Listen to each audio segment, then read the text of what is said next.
What is going on, everybody? Welcome to and loafing. Apparently, everybody else is loafing, and I'm the only one that's going to be listening. No, just kidding. Hope everybody's having a good day. We got 7 people watching. Thanks, guys. The other guys will be here today. Eric will be in and out. He had some stuff he had to take care of, so it will be me and the boys running the show. Maybe I'll let Tim run the show. I know Tim did say he'll be on today. He was going to do some glass shipping, which is always cool to watch. And then maybe we'll get a motorcade visit by Tim as well. So I am actually just going through. I got to open it up as we speak. I'm going to be going through some eBay listings and just checking those. We got Jimmy in the building back from his world tour. Jimmy, what's up? You're back from the world tour. Finally made it back from. You must be exhausted, my friend. Yeah, I was. And oh, why can't I hear you now?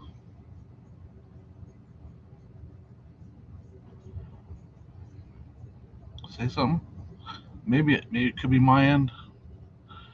Can we hear? Oh, you're muted. It shows you're muted. Yeah, there you are. No problem, Cernoch. Technical difficulties already this morning. Hopefully everything's good. I'd love to see you today, but take care of what you got to take care of. Jimmy, can you go pick up Cernoch? He needs a ride. Yeah, it's just right around the corner. No big deal. What's going on, Paul? Long time no see, my friend. Joe Deals is in the building. Ken is here. Joe. Ken was your road dog for a while, wasn't he? Yeah. We had a good time up there in Ohio, man. It was a great week up there. Man,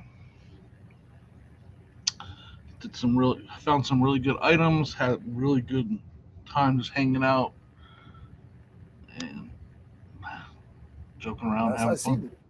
I see some new faces. What's going on, guys? What's going on, Justin and Molly? I don't know if it's it's Molly. What's up, Molly? Chanel, what's up? Joey, what's up, Joey? Hey, Joey. Sonia stole your charging cable. I need to send that back to you. I was unpacking, and we found your charging cable. Sonia's a thief like that. No, who is Joey? Pinjo. Pinjo. Okay. Where does he live? Apparently, he lives in your travel. I think he wasn't too far from Crossville. Oh, okay.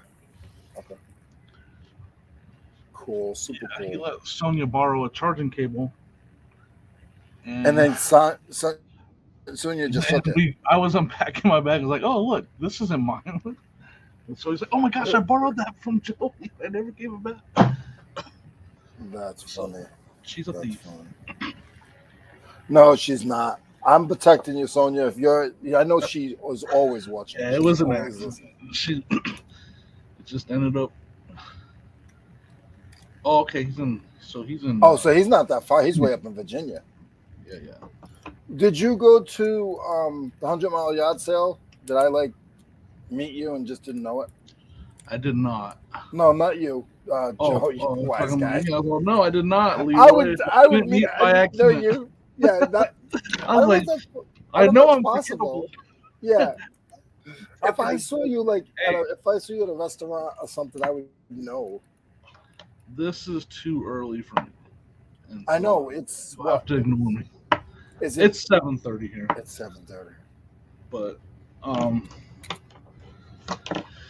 actually, I'm awake for a very good reason. We had an amazing sale overnight, or at 1:00 in the morning. So I got up to ship it this morning. Unbelievable. You do that too? I will leave my house. If it's like a $500 sale, I will leave my house and I will come to the warehouse. One Christmas, I was trying to make a deal with a guy, and it was a $300 deal. And I literally left the house and came here, and I was like, I got it to go through, but it was. Well, because Sonia drops the mail off on her way to work because it's right by her work. And I was like, I want to ship this fast. Oh, I see. So I'm gonna get up in the morning and pack it so she can take it with her on her way to work. Yeah, it was. Some lady bought 6 items for a grand total of how many items did she buy? Let's see. Some toys, all vintage toys. Wow. For 550. What kind? There's somebody in the chat asked what was the sale? The sale was 1997.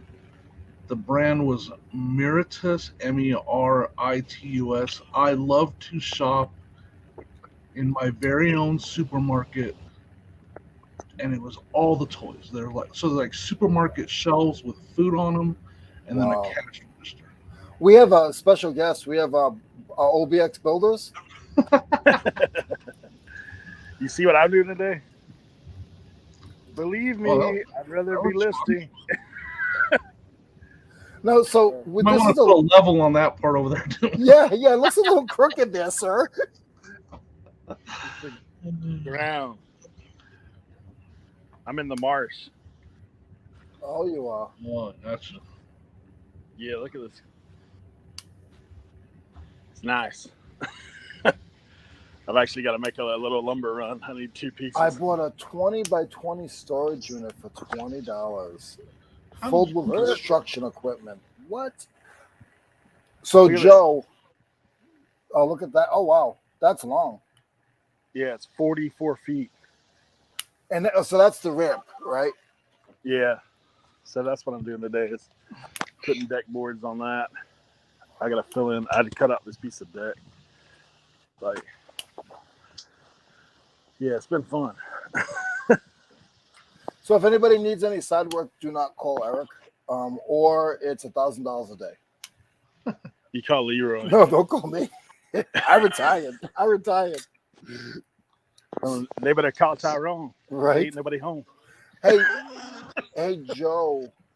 There's actually a friend of mine that's new to our channel in the chat, Angela, and they do storage units as well, but they sell at the flea market and they sell on eBay. So, Yep. That's funny. Nancy. Ollie, what's going on? Obxpicker is not OBX Builders. 2 different people here. Hey, good morning, everybody.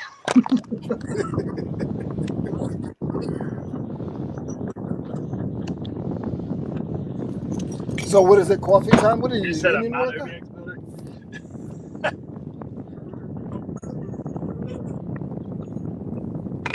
What is this? Is this union work? You're already going for break?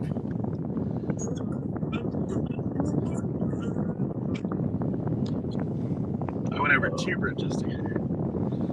Goodness.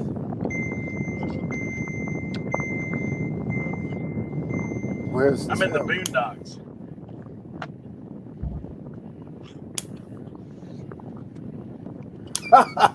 Give you a little road camp. Is that what we're doing? Paul said, where's What Tim? is this place? Paul said, oh, look at that. Hey, do you hear any banjo music going? We're on the gravel road right here. The road less traveled.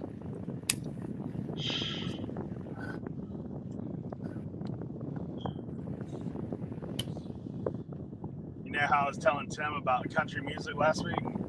Yeah, that's where we're at. In the country. Yeah.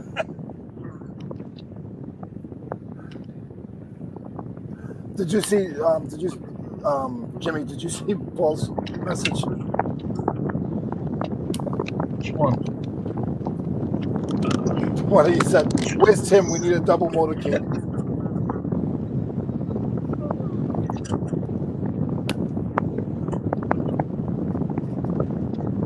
Tell you what's crazy, man. Jimmy, you think Tennessee's hot, buddy. Here's the It's thing. like you're swimming in the air out here right now.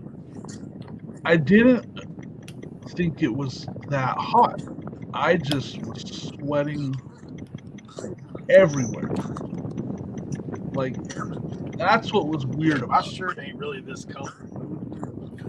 Oh, that's not the new style? Yeah. It's sweat faded. Sweat faded. That's the new, Yeah, it's just so like new vintage. you're sweating instantly, and you sweat from everywhere.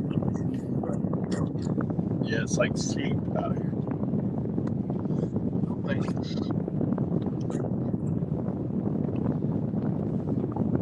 Yeah. Yeah, it's just a weird. The nearest hardware store out here is in the middle of nowhere.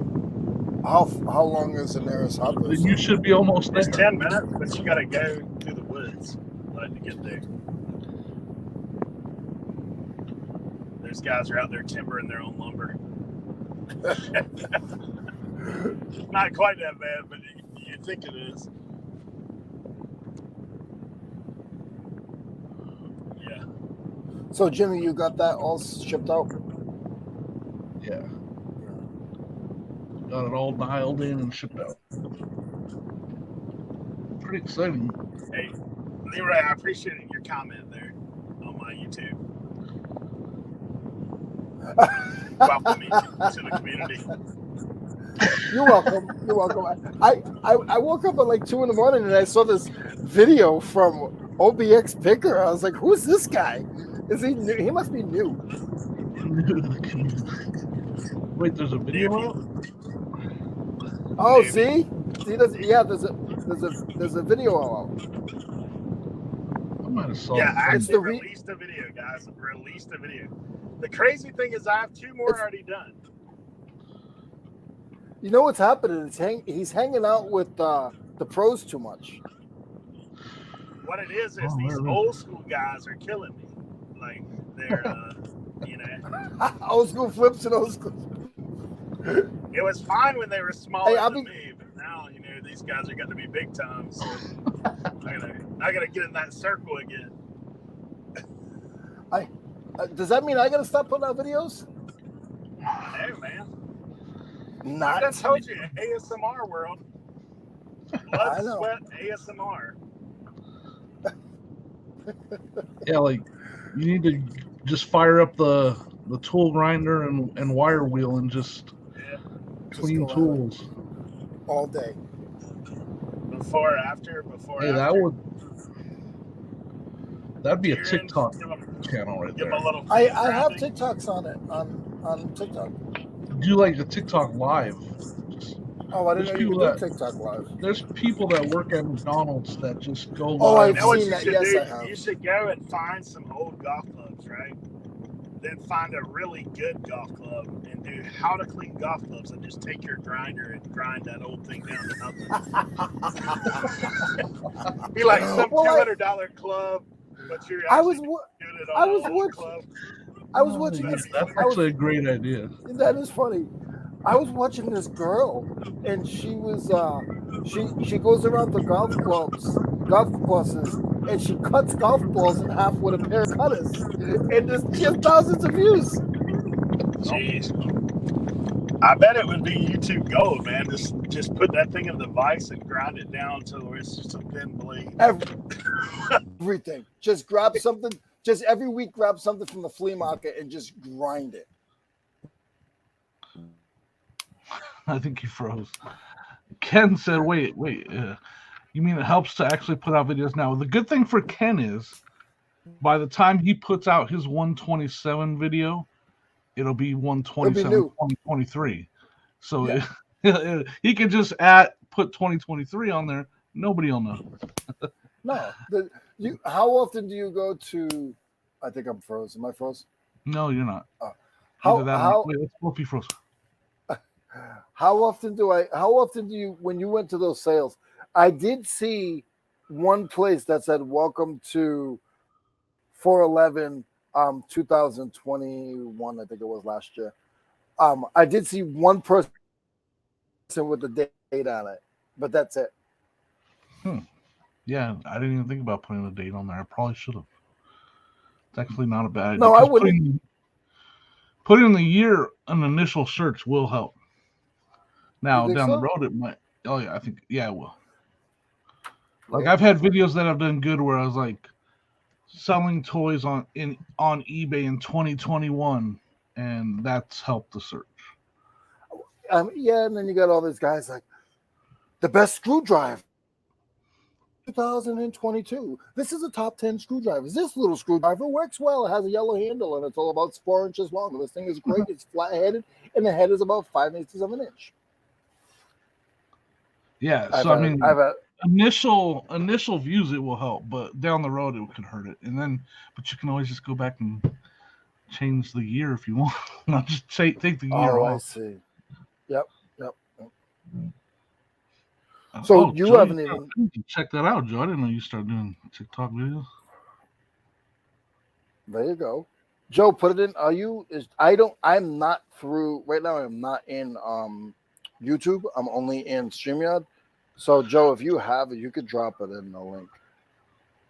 If you're monetized, I don't know who's not monetized. If you're moderator or whatever, I don't know who is, and I can't do it. You have a ramp.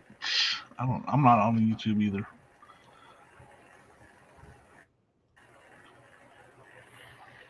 I didn't want to actually have to how full was your vehicle? Not even full. Is that the trunk was completely full and half the back seat. In Crossville, I was very picky, and in Tennessee, it was very picky, and it was kind of a theme that everything was priced pretty high there. Pretty high. And I just, I like my best find. Something I just could not buy because the price was more than eBay.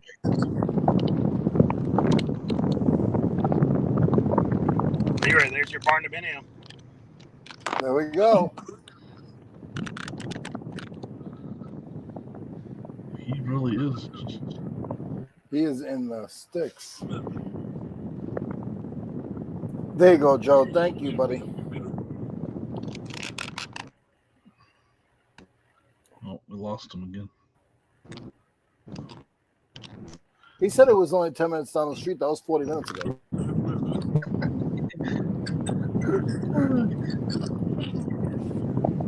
Are we back in here, man?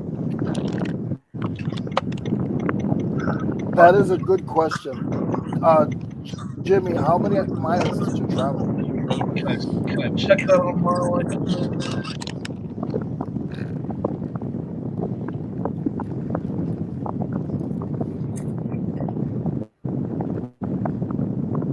You know what's nuts is Carrie is still traveling. I know. Yeah, I know. I mean, this month I drove this month I drove 4,726 miles. So only a little bit of that is since I've been home. So most of that, over 4,000 miles. What was your favorite part of the traveling? Not meeting resellers. Like what area? Like the arch? I know you saw the arch. Yeah, what was your favorite?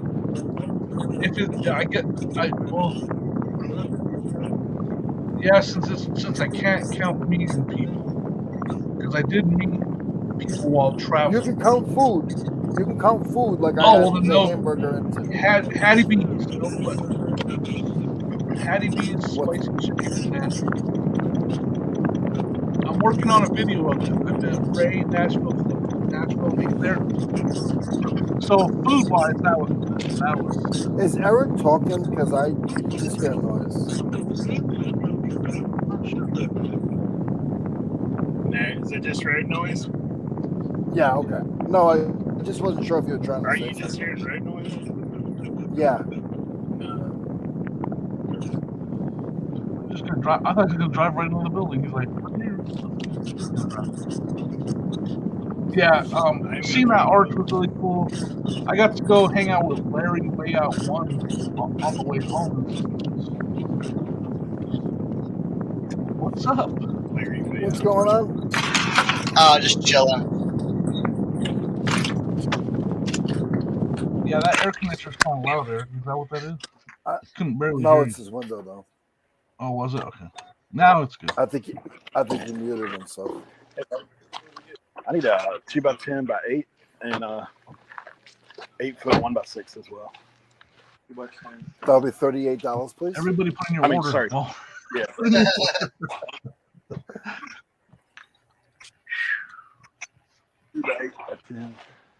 Not that one. 2x10 No, we don't like that one. Sorry.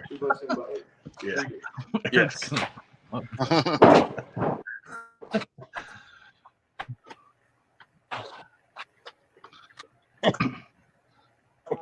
You see that?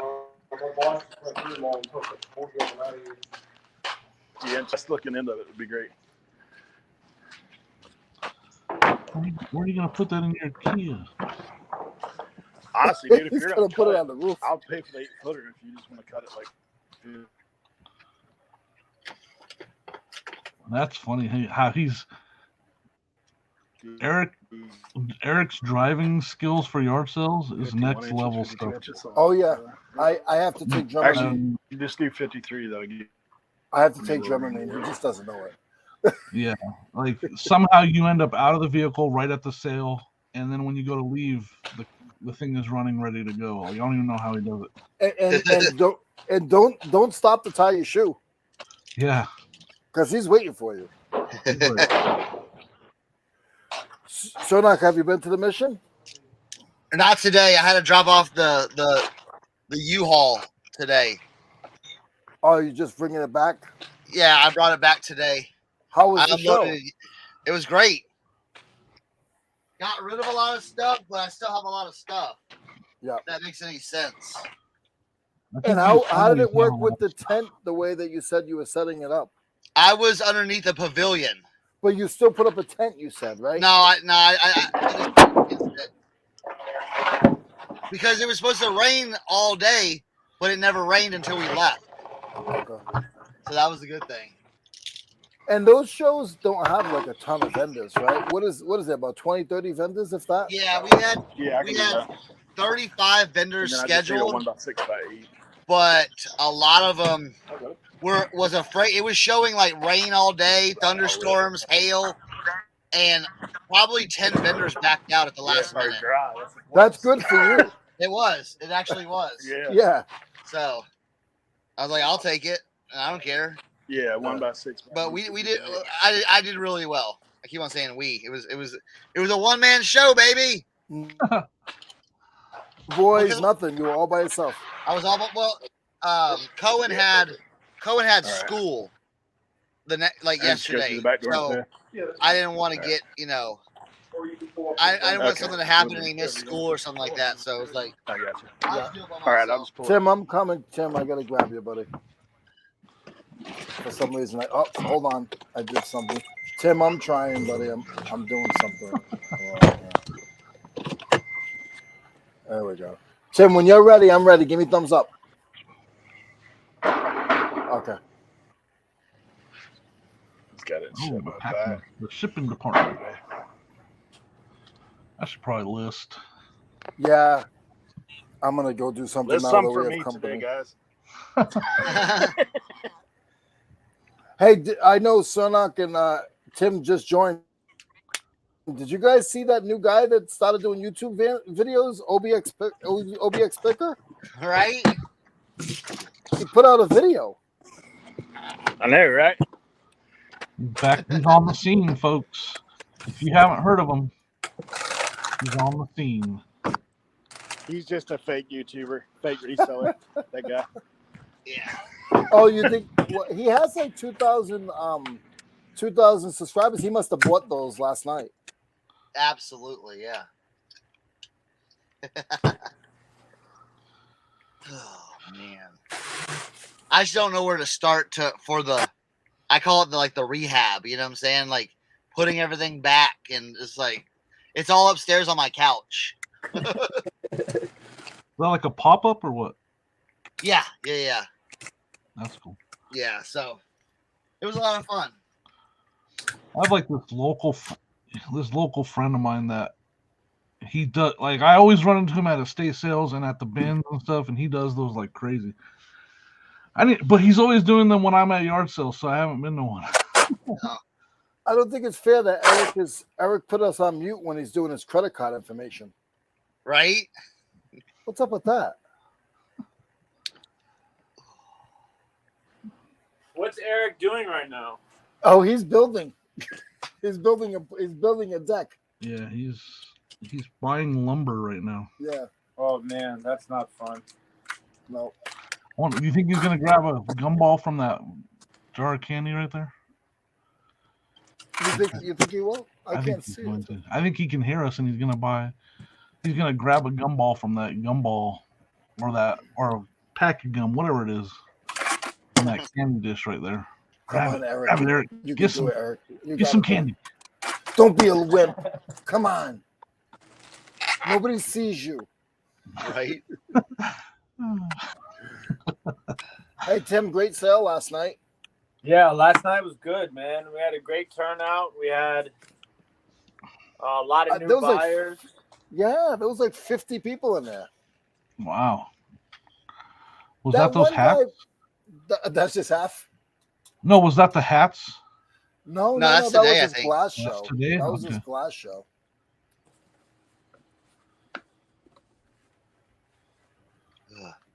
Did you end up selling the glass piece that you got from me or nah? What, the King Crown? Yeah. It's sold in overtime. Okay. Because the first time I went up, I was like, yeah, that was a good looking piece. And then no one bought it. I'm like, no. Yeah, somebody bought it in overtime. Everything sold except for one piece. That's awesome. Nice. I already got pre-bids on some of my hats for Whatnot tonight, too. Oh, did you load them all up? Yep. Listen, last night I finished that glass live, and then I packed everything up to bring here to my booth to pack today. And then after I did that, I took pictures of all the hats, made a preview video, and loaded them all up. And when did you sleep? All right, after that, man, I passed out hard.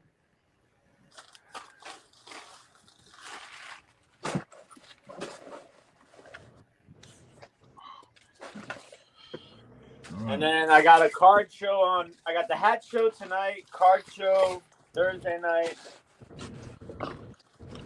So I don't know what I got going on. I gotta get myself reorganized.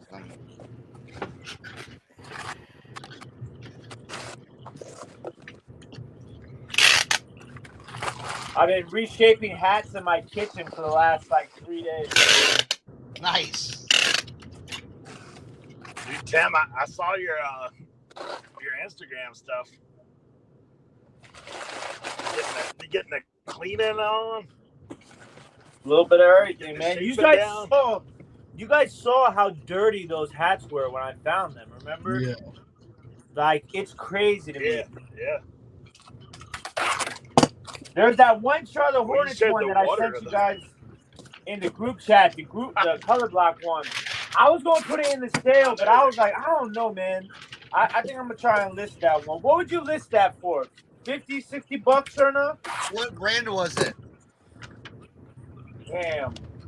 It's Twill. It's Twill. Yeah, probably like 50, 60 bucks. So I got most of you guys here. I have a question for you guys. Uh-oh. All right. So a friend of mine got a storage unit and got some comics in it, and I know nothing about comics, and they're not really sure how to go about, like, should they go through every one and see which ones are the best ones? Like, they all have cards.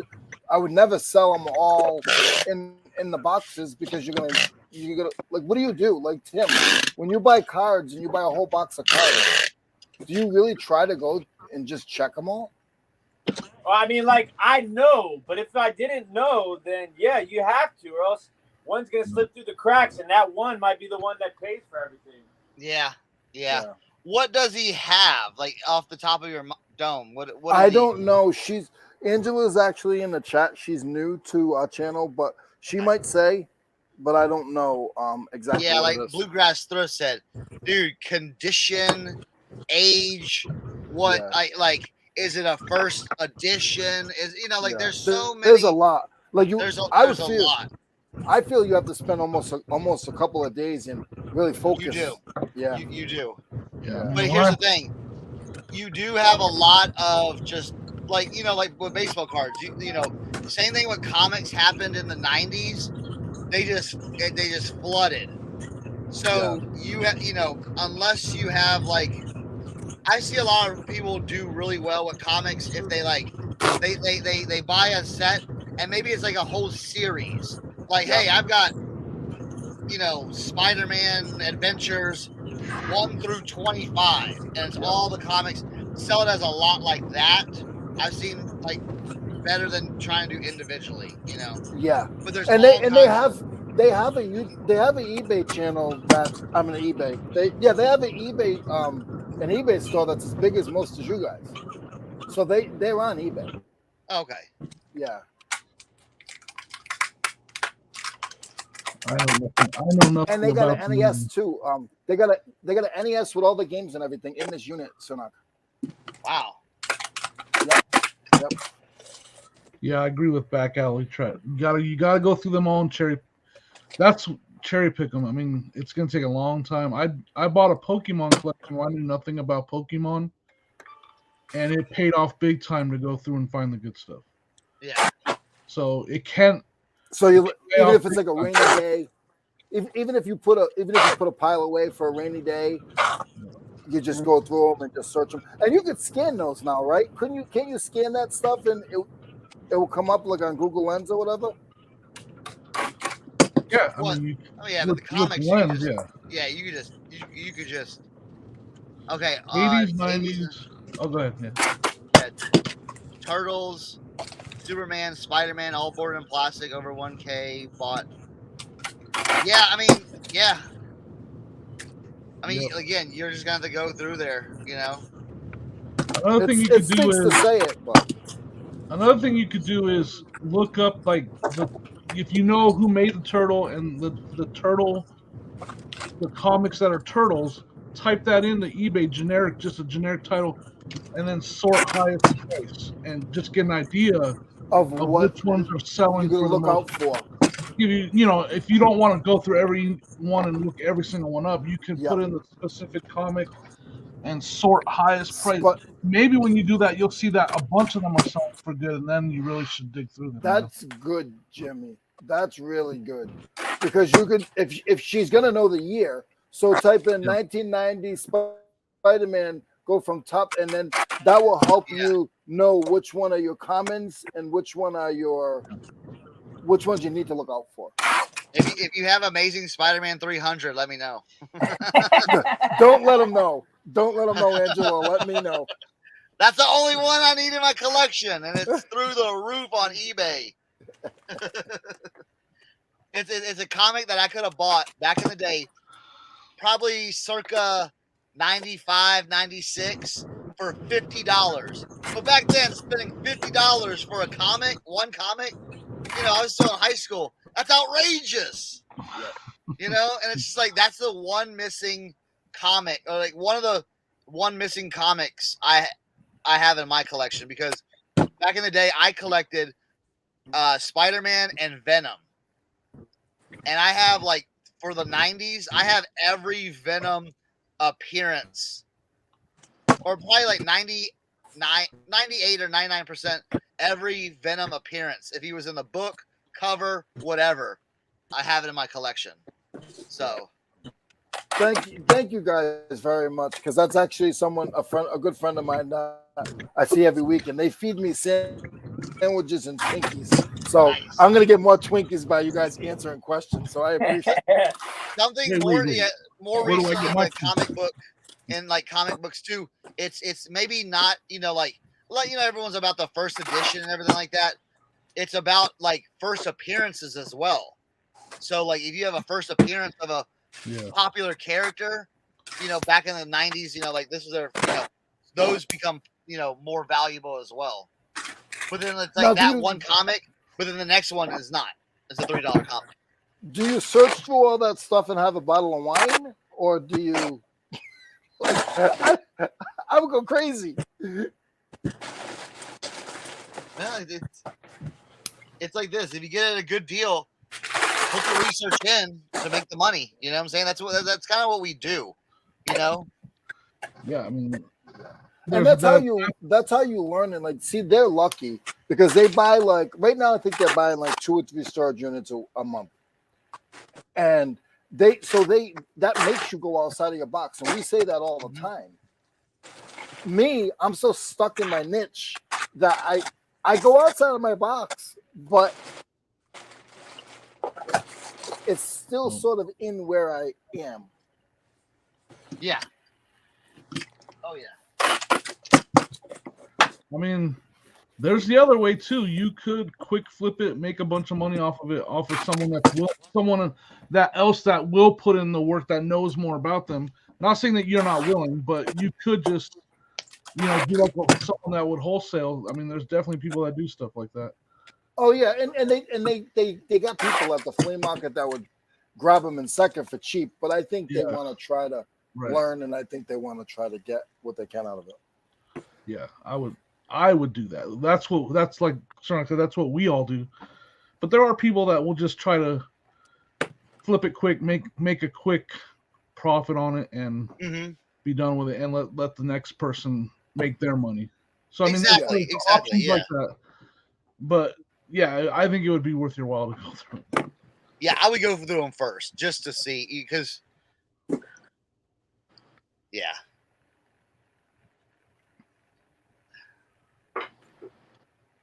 Oh yeah, Eric's sitting there. Eric, sorry, buddy. He was frozen for a while up there. Yeah, the internet service out there is crazy. Hey, a couple quick piece things of wood on your shoulder. Good. Yeah, I'm just toting it down the road.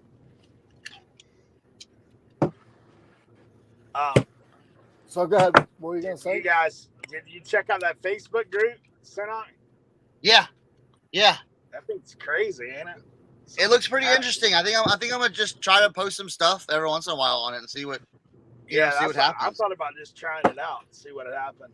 I actually had somebody send me some pictures of some sports hats that they had found they wanted to sell me. So, like, look at this one. I got a crazy one back here. Let's see.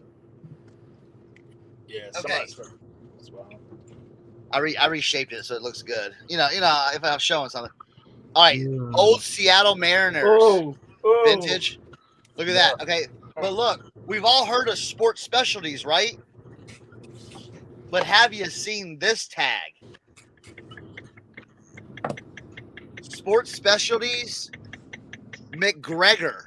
Wow. Sports specialties. I actually have seen that tag. Yeah.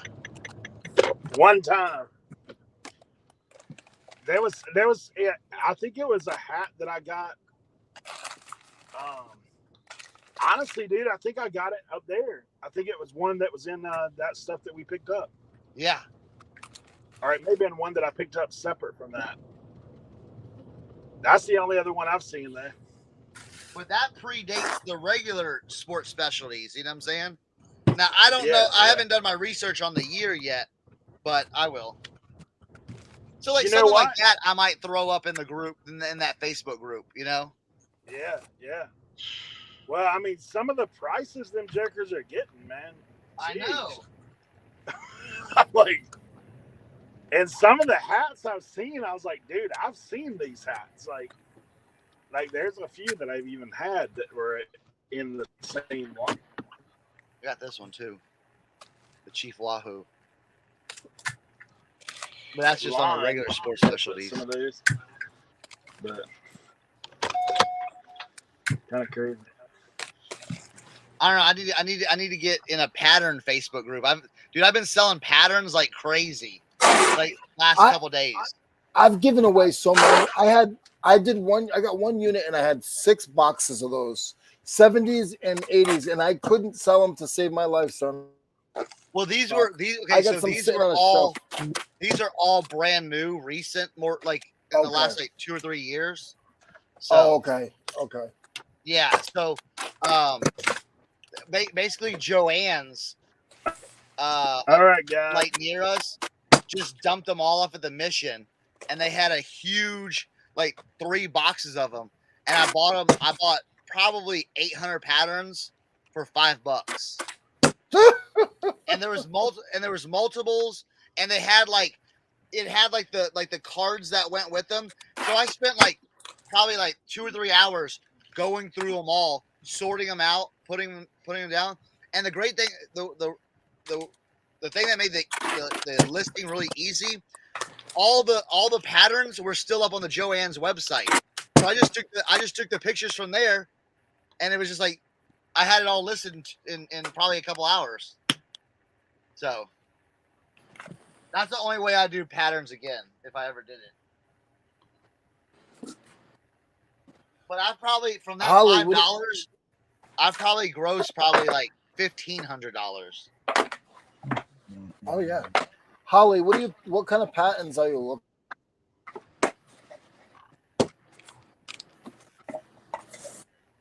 What was the question, Leroy? Because I might need.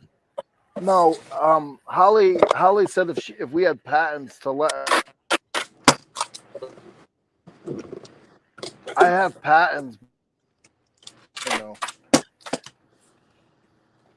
Is Pennant Winner a good kind of? Oh, okay.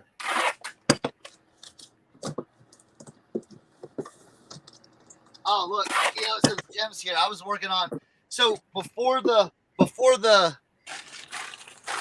like on Friday night, I was getting everything together, and then I was like nervous, so I went into my comfort zone and just started like messing with some hats. But look, so I was steaming them. I was working on just.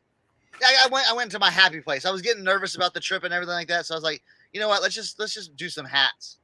And I found a dinosaur hat, but this is a kind of a crazy dinosaur hat. Oh no! It's a Texaco dinosaur hat. Look at this. Exploration on the upstream. Calling up dinosaurs. Do you need that for your backdrop? Do you need that for your backdrop, Tim? I'm good. Yeah, there's Cernoch bought me a dinosaur hat when we did the vintage show in Chantilly. Yeah. He was walking. He was like, "I'll be fake He hat." was like, "Watch the booth. I'll be right back." He came back and handed me this sky blue dinosaur snapback. Yeah. Oh god. Now that I was going through my brother's stuff, and he had some crazy specimens. Look at this one. Just as a visually, you know what I'm saying? Like, look at that. That's nice. The red, white, and blue, the patch, Swingster made in the USA. Just like really, some interesting stuff. Yo, I'll tell you what I saw on that group. I started searching for shapers, right? A lot of people will be making their own shapers and selling them. Yeah. This one dude had posted a link to this machine on Amazon. I don't know if y'all remember those Mike Tyson, if it was Mike Tyson, I think it was Mike Tyson, infomercials where it was like the turbo wave, where like you could take a frozen turkey and put it in this like globe and it would cook it in like 30 minutes. Y'all remember that? No. Oh my gosh. All right. So anyways, it's this machine that looks like that, but it's for hats. And it's got like a hat like mold shaper in the middle of this machine. And you put your hat on it and then you close the dome. Yeah. And then you press a button and boom. I've seen that before. I've seen one, but they were like $1,500 on eBay, and I'm like, I ain't doing that yet. These are like, but I think really, yes. Yeah. But you got to be careful. Apparently, if you put it in the wrong setting, it'll burn the snap. Oh, no, that's. And a lot of people, though, the bad reviews are because people were buying it thinking it was gonna like magically clean their hats, and it just steam cleans it. It doesn't like take out the stains necessarily. It just steam cleans it. So it's intriguing. I mean, it kind of takes away from the hands-on experience, but here's my thing. Not all hats are the same, though. You know what I'm saying? So you got to shape hats a little bit different. What I was trying to say. Yeah. Very true. Let me see. Let me. Yep. So this is my new display. When I got my hats, I made my own shaper, and just to hold it up. Uh-oh, he froze. And I take my pictures. What? Who Is froze? that?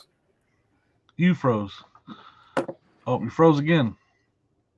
See, Kent, that We're all just link you're sending, anticipating Oh, this I'm shape. not that's frozen. too round, though. That's too round for the stuff I do.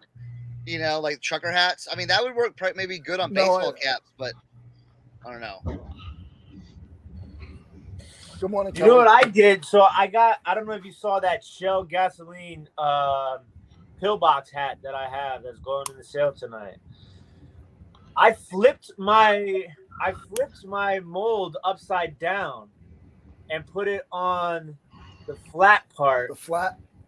Like, yeah, put the hat over the flat part to do the pillbox shaping. That's weird. You're talking about pillbox. I got a pillbox hat right here. Oh, Look at yeah. that. Oh, that's so sick. Birmingham Barons. That's the team that Michael Jordan played Jordan for. went, yeah.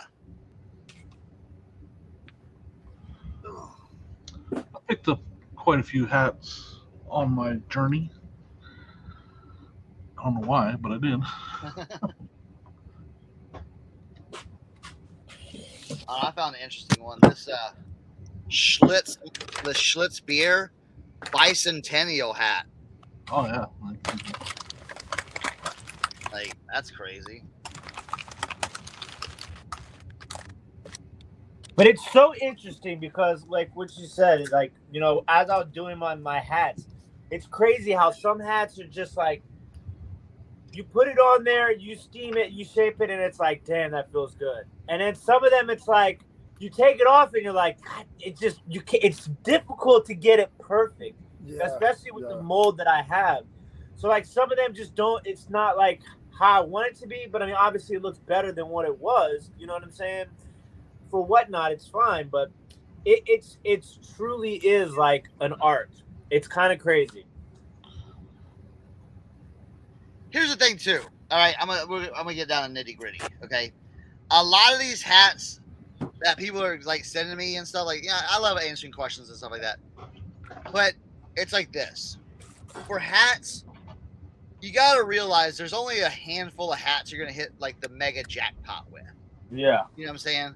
Not every hat is gonna be like, and I think we've done. I'm not gonna say a disservice, but we get people excited about hats. But not every hat you're going to have is going to be like, oh, man, that's a $150 hat. That's a $300 hat. That's an $800 hat. It's like, listen, I've got a lot of hats here. I get excited because they're cool. And you've never seen them. And I've never seen them and things like that. And that's like, I may show a hat that I'm excited about, but it doesn't mean it's a home run. I'm just excited because it's unique. It's cool. You know, and that's where it's like, I think sometimes people lose it where it's like, wait a minute, I bought all these hats. You're telling me there's not, I don't have a whole bunch of money here. It's like, well, you got a whole bunch of 15, maybe, $10 to $20 hats there. but see that, and I think that's the thing. That's like with everything. You know, people always want the shortcut, the home run, and this and that. But it's like if you're buying those hats at 50 cents, $1, even $2, $3, $5 for like a $25 hat, like that's a great flip. And it's like, it doesn't take up a lot of space. It's easy to ship. You know what I'm saying? So it's like, sometimes people just need to be reminded that it's not, and that has a lot to do with the stuff you see on Instagram and YouTube, where it's like, I had a $3,000 day and this item sold for $200. And it's just like, that's just not going to happen every day. You know what I'm saying? Like, you got to, in the day-to-day grind of a reseller, it's those $20, $25, sales that keep you afloat in between the $100, $200 sales. You know what and the thing too, and I try to tell people this, hats are, and someone mentioned it up there. Who mentioned it? Let me see. I want to credit them. So Yeah, Bluegrass said it. It's like this. Some of them are long tail too. Oh yeah. If you think you're gonna, I bought 50 hats and I'm gonna sell 50 hats in the next 2 weeks, you're not. And there's a lot of people that still kind of believe that, where they're like, "Well, you told me hats sell, Chris," and I listed a bunch and they're not selling. Well, it's like, well, it's hard for me to. Well, I don't know what your pictures look like. I don't know the cleanliness. I don't know if you reshaped them. I don't know if you just put your hat on a dirty bedspread and but you never know what someone's looking for.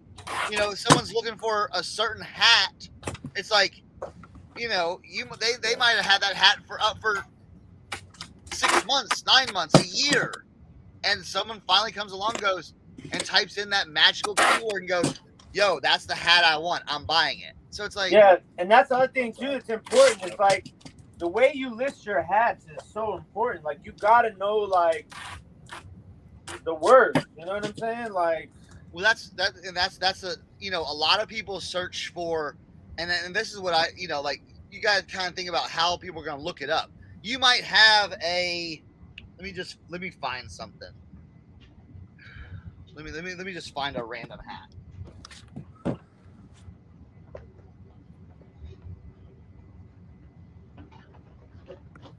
That I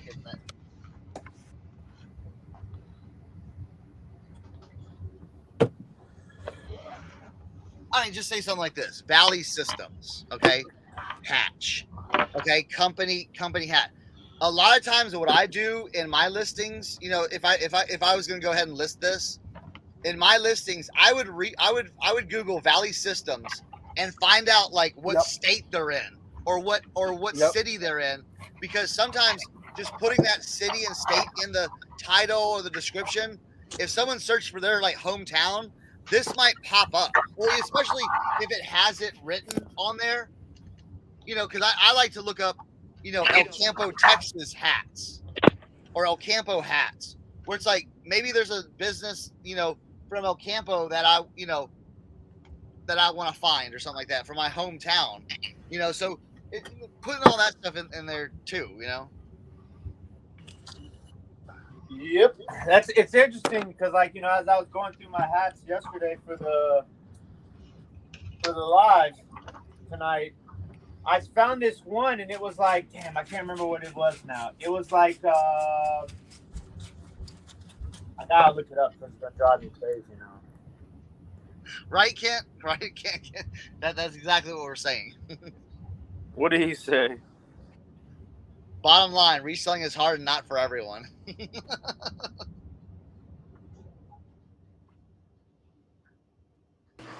Wait, I missed it. What did he say? He said reselling is hard and not for everyone. Yeah. So I had this hat and it said Centuries on it or something like that, and then underneath of it said Middleburg, Pennsylvania. So like how Cernoch has taught me since like the first time we talked about hats, feels like 3 years ago now. Yeah. I went and looked it up, and it's like a vintage, like 1970s, 80s camper company out, and it was like based out of Pennsylvania. And I went and I looked it up on eBay, and there's like 3 or 4 hats listed, and they're all like $30-$40, the same exact hat. And I look at that hat and I was like, oh, this is probably a $3 start on Whatnot, maybe like a $15, $20 hat on eBay. But it's just interesting because, especially with those hats, it's like you could put that hat up there for that much money, but it's probably going to sit for a while. That's why there's 3 listed and none sold in the last 90 days. Yeah. But you know what I'm saying? If I got that hat at 36 cents and now I'm selling it for, $10, I'm good with that. Because it's in, it's out, it's gone, all that stuff adds up. You know what I'm saying? But I had to keep that one hat I sent y'all last night, man. I was looking at it, I was like, this got my name on it, man. And then I was like, all right, let me put it on my head. That's the ultimate test. I was like, let me put this hat on my head and go check myself out in the mirror. I put that joint on. I said, I did one of these. I said, oh yeah, this is it. This is the one. This one's staying home with daddy. I'm keeping this one. Exactly.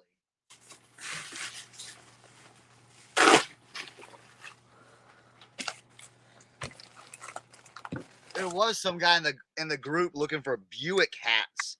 Yeah. And it was like, I have this one, an all mesh vintage Buick. That's a guy. bang. That's old. Yeah, I think I'm gonna get a hat. This guy I've been messaging with one of the guys from there. It's an Orioles 93 All-Star hat with the black and orange rotating panels. Oh yeah. So it's like black, orange. Oh, it's so sick. So sick.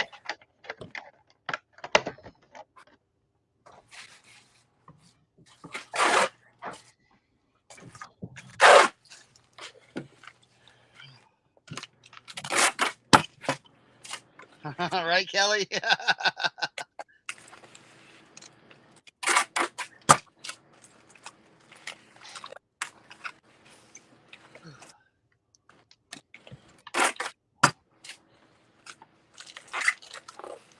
Yeah. All right. I speak well. Hello, I found Marlin and Nemo. Testing some some Hallmark stuff. She talked. Man, you got a nice load of that stuff in Ohio. Yeah. I can't even believe what it's worth. Isn't that funny how that works sometimes? Like you get something you just can't even believe. Yeah, like I knew this stuff is good, but I didn't know some of it's way better than that.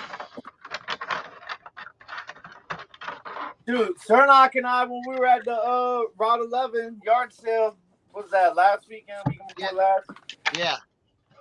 Man, we walked into that antique shop. There was like a yard sale in front, and we walked inside. I saw that picture in cups, man, and I stared at it, and I was trying to convince myself because it had an $85 price tag on it.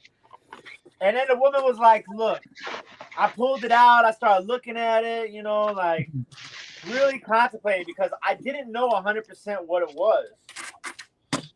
I just knew it had value because of the design and the make, like I could tell it had value. Yeah. And she was like, I'll do 50 for you. And then I'm like, oh, now you're really putting me in a predicament because I don't like to spend that much money on one thing.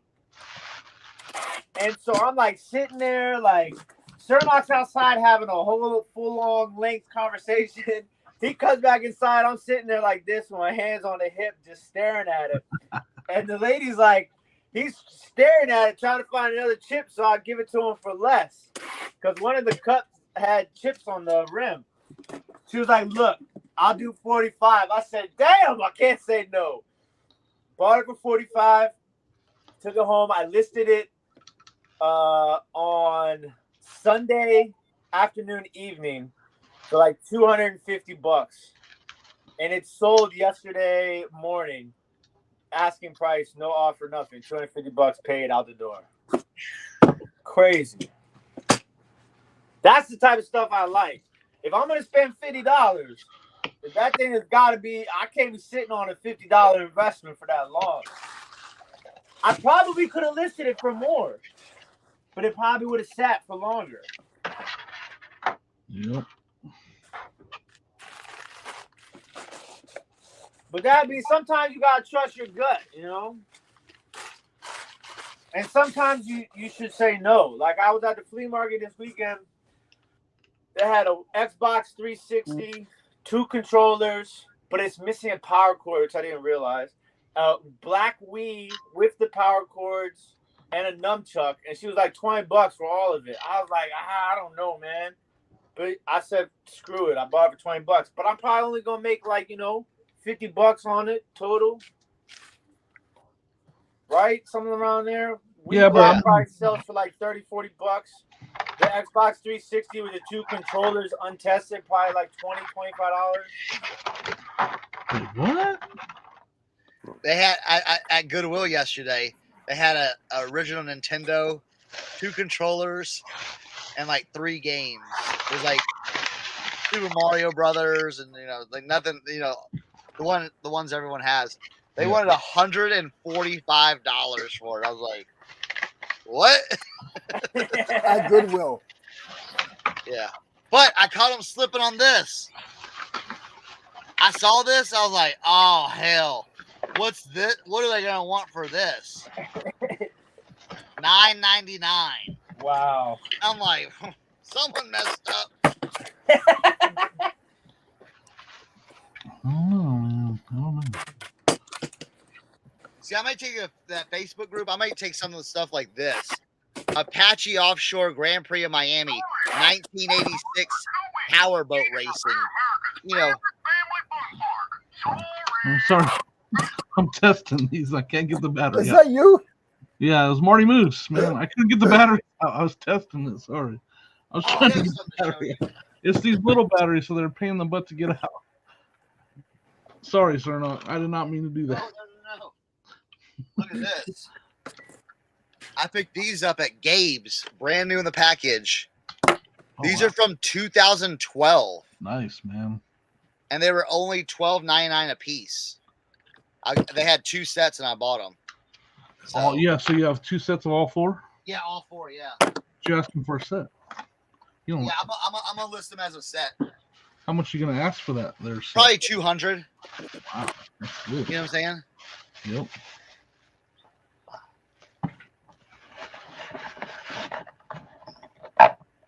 What's weird? It's like this is when I went to Gabe's. I'm like, dude, they have toys, from 2012. Like, what's going on? Yeah, So I open up a box, 10 years out old. the door, bud. There we go. Nice. Hey Tim, I bought that at the Mission for like, how did it have a price on there or no? I don't think so. I think I got it for like $1, or maybe less than that.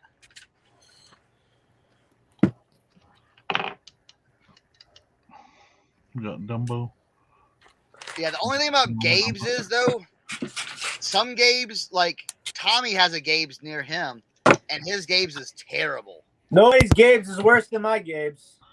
What? Wait, which one's near you? The closest one I think is the Rockville one. Yeah, Rockville and Gaithersburg Gabe's are just, Gaithersburg, yeah. Dude, that whole stretch in Gaithersburg is literal trash. Dude, they have a Burlington Coat Factory, trash. Their Ross, trash. Their Marshalls, trash. Their Gabe's, trash. I've gone in there, like, and going, all right, and I've gone to like 4 or 5 stores, walked out with nothing. Yeah, it's literally like it doesn't even look like a Gabe's. Like it looks like a Dollar Tree. Like I don't. Well, what they did was they remember Rugged Warehouse Yeah. back in the day. Yeah, They bought out a bunch of they bought out a bunch of those and made smaller little Gabe's and stuff. I don't know. All I gotta say is I got the jackpot Gabe's though, where I'm at. Rugged Warehouse used to be the spot though, back in the day. Right? Oh, here. I'm gonna give another hat lesson. Look, I'm giving y'all all this information. If you find hats like this, I don't know if I've shown this stuff like this or not, but if you find hats that have a long bill like this, look at them.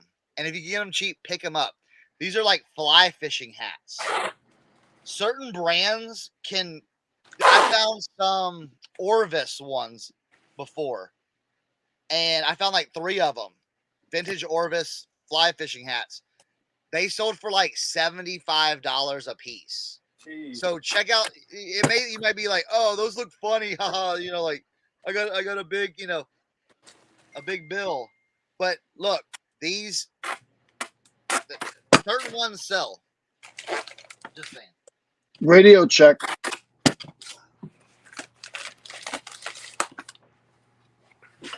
Maybe that should be my new look. Yeah. Do I sound okay, guys? Yeah. Maybe that should be my new look. So, Cernoch, you know how you said, like, when you see, like, certain things, like, don't grab them or grab them? Yeah. So if you see, like, oh, I can't even get it. Hold on. If you see, like, a big shelf of these, are you supposed to grab them? I mean, I don't know. Let's see. Maybe. I went to an auction. I went to an estate sale, and the guy gave me all of the motors for $50, and I got like there's motors on here that are $400 each. But I got crates for them, and I'm only gonna do a few at a time. And if they sell, they sell. If they don't, they go to the scrapyard. Yeah. Jimmy, are those ornaments or? Yeah, they're ornaments. Like Okay, they got the yeah, little. Check it out. It's pretty funny. Oh, Yeah. that's so cool.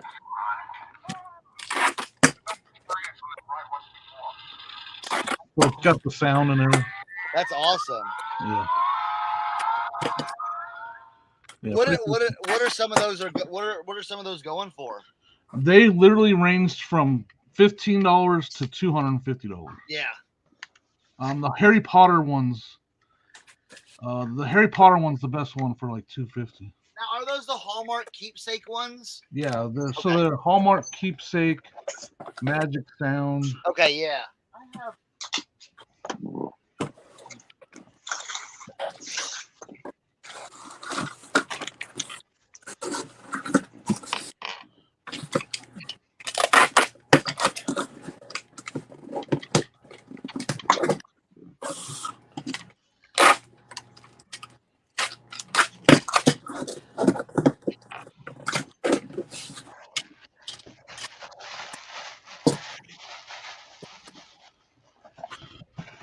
I've only got one of those, the new in the box. It's the Grinch one.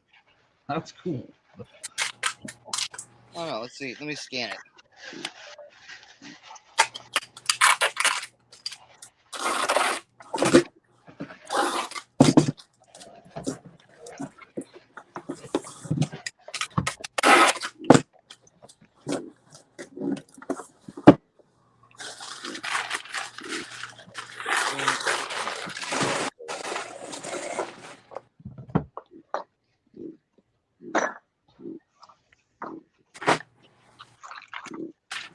Yeah, so like, look at this one right here. Harry Potter. Wow. 150. Wow.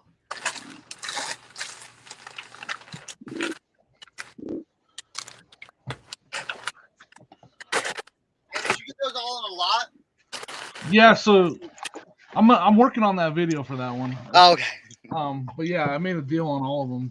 She had them priced well already, and then I was like, if I buy them all, will you give me a little? And she gave me a little bit off, but not a lot. And it was a fun little negotiation that we had. So trying to be nice and these days. Dog, I'm telling you, the line I heard Dave use when we were in Tennessee on those NASCAR jackets, that was the best line I ever heard. He said, "All right, look, what's the best you can do? Like, I want you to give me the price like you felt like I stole this from you." I was like, "Dog, that is." And then she started to like think about it, and I was like, "There's no way this is gonna work." And then she was like, like it took like $50 off. I was like, damn. I thought that line was going to get him. Yeah.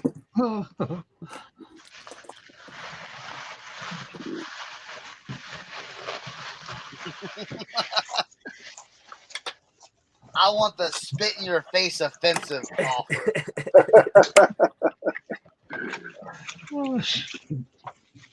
I like when they say, "Well, you tell me," and I say, "You don't want my price." You don't want to know I my always price. say, all right, $1. But then that can turn off to a bad negotiation, right? Yeah. Hey, I'd rather throw them in the trash. I was just gonna say that. and then I'm gonna give you everything else for free. I'm gonna give you some fire shirts, but I'm gonna throw away the hats in the trash. So true. Where was I at? And I don't remember what it was, but they had like their shirts were priced way too high. But then I'm buying toys that were $70 for $3. Yeah. I'm like, you want $20 for your T-shirt? That's not worth. It's literally a modern Metallica shirt, like from 2021 Metallica tour. You want $20 for that shirt because they've just recently paid a lot for it, right? Yeah. But the toys I'm scooping up for cheap, and they're worth more than the shirt. Yep.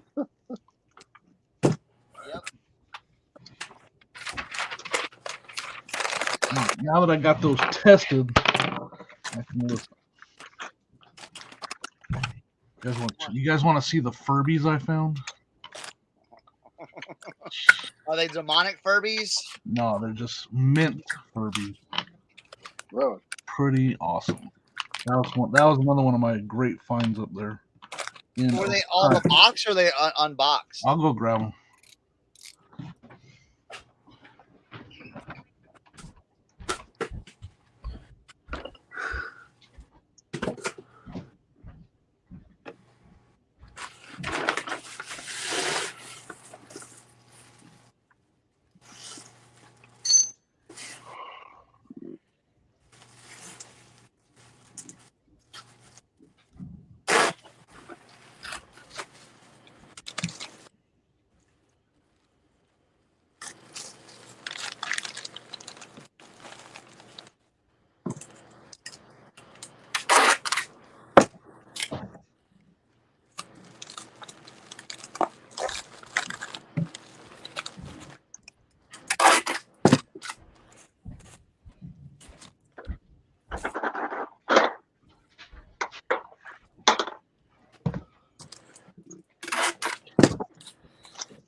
I've found Furbies before, but I've never found like them in this good a condition. Like, Oh wow!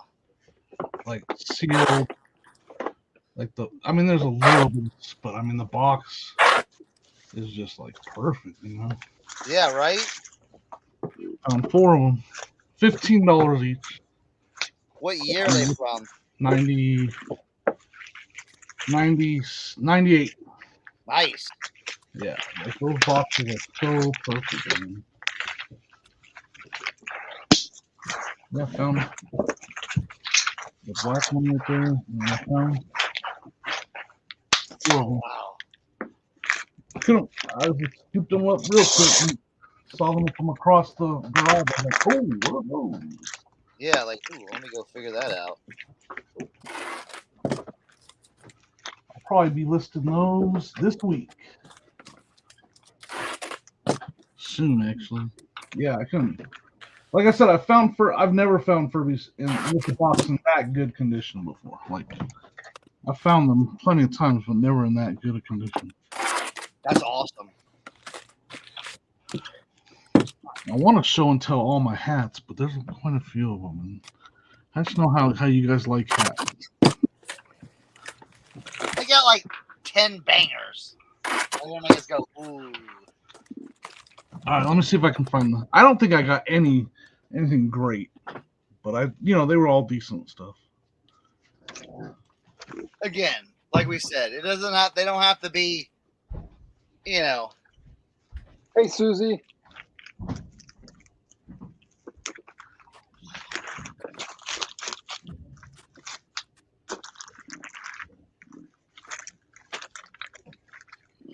Let's get this baby warmed up. I'm still in recovery mode, bro. Like, loading it up on Saturday, driving, unloading it, doing the show, loading it back up, driving back. First day of school for the kids, drove there, made sure they got on the bus and everything like that. All good. Came back on Monday. unloaded it, and then I just kind of like, ugh. Do the kids like going to school in the U-Haul? No, they didn't go to school in the U-Haul. No. That would have been awesome. But that's why I kept it another day, because I didn't want to like have to like go back, you know, like and do all that stuff. Let me pay for this one. I found that. I like is that starter? No, it's just Looney Tunes, and then it's got the collegiate with the Buckeyes and the. That's very cool. $3 out of like a little thrift store. Very cool. Very cool. Yeah, that. And that's a little bit older, right? Yeah, I don't see a year on it. I don't think. Like doesn't that tag hanging? Yeah. Where do you know? Where does it say it's made? Taiwan. Oh, it has a year, 93. Oh, look at that, dude. See, that's awesome. Yeah, I didn't even notice that. But see, when I say awesome, that's a great like maybe like $35, $40 hat right there. That's you know what I'm saying. But again, that's made in Malaysia. Think about it. Someone's spending $40 on a hat. Yep. You know, it may not be $300. That you know, like but $40 for a hat is still good. This one's a little restore one, but this old Oakland A's with the logo athletic.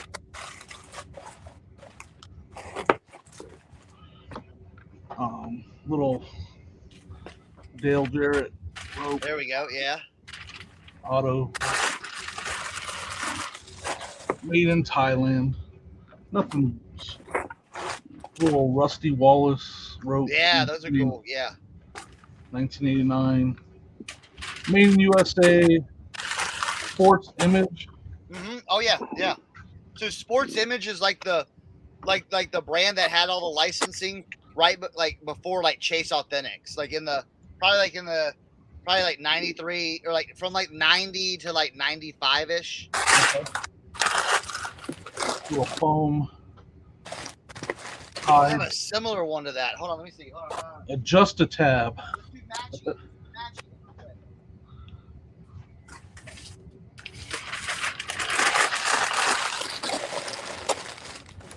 that Darryl Waltrip? Yep. I got the patch one. Look at that. Oh, it's almost exactly the same. Yeah. Look at that. Very cool. Very cool. Then I got the. I don't know who that driver is. That one's really clean though. Oh, that is awesome. From Made in USA. That's a non-foam one, right? Is it foam or no foam? Yeah. I love those style hats right there that have like that thick kind of plasticky canvas inside. Yep. Dude, those are my favorite. This one's just like this. USA US 500. This one was interesting. I picked up. It's definitely vintage. So this is Tim Allen's race team, I guess, the actor or whatever. Yeah, the sailing. Yeah. I don't know, and I don't know if that's supposed to be like how he went. You know how he made the. I don't know, maybe. This one's pretty cool. I'll have to ask. Ken might know more about that than me. And then this all leather Ford Racing. Oh yeah, look at that. There's a tag. Made in USA. Well, genuine leather is the only tag it has. Right. Yeah. And there's no peeling or anything like that on there? No, it's clean. Good. Yeah, that's good. Yeah, so those are the vintage hats I found. Yeah. Pretty fun. I'd rather throw it in the trash. My show and tell. No, those are good. I mean, again. Now, are they like I said? What you said earlier? Are they home run? You know, $300 hats? No. But again, for what you got them for, what, $2-3 a piece? Most of them I paid $1 for you. $1 for it, dude. Turning that dollar into $20, $30, $40. I mean, yeah, especially if you're picking up like good clean hats too. Good clean hats, you ain't gotta do much work. Like we said last time, you know, if you pick up the good clean hats, especially like truckers, you can list it and just let it sit. List it, let it sit. Put it in a box and There's another one I didn't see. There's another one somewhere. I think it's my favorite one. I gotta find it. It's not in there.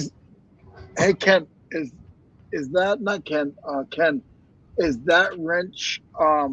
Is it red or is it aluminum?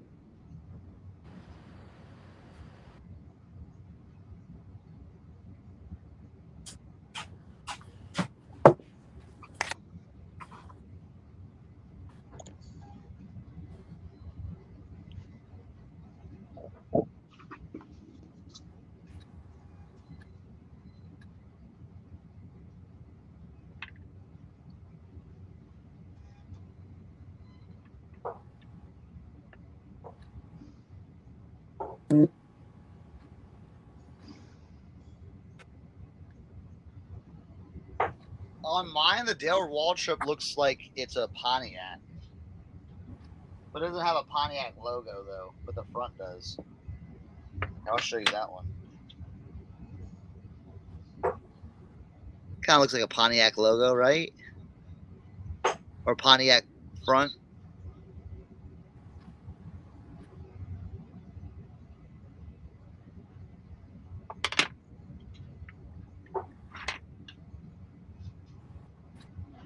Mine's orange. I think his was orange too.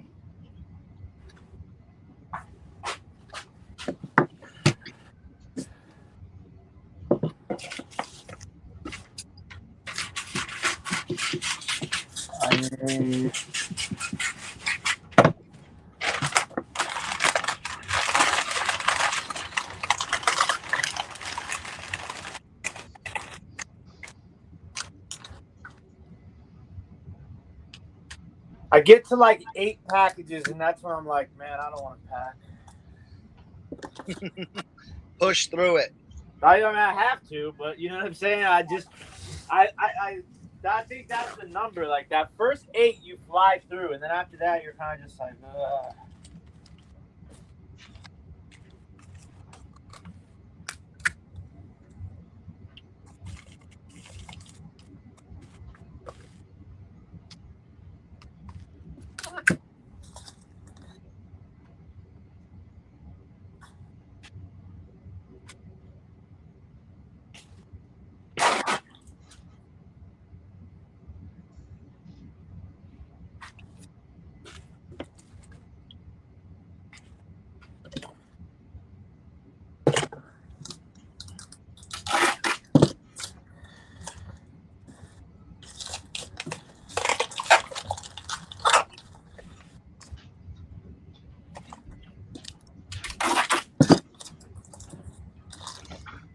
I found 2 more that I was like, where are those? Those were 2 they're already over for pictures. That's what. That Skull Bandit right there. Oh yeah. On the K products. Nice. And then this one's my favorite because it's got the tags on it still. That. Oh wow. Mark Martin. Wow. Yeah. What year is that one though?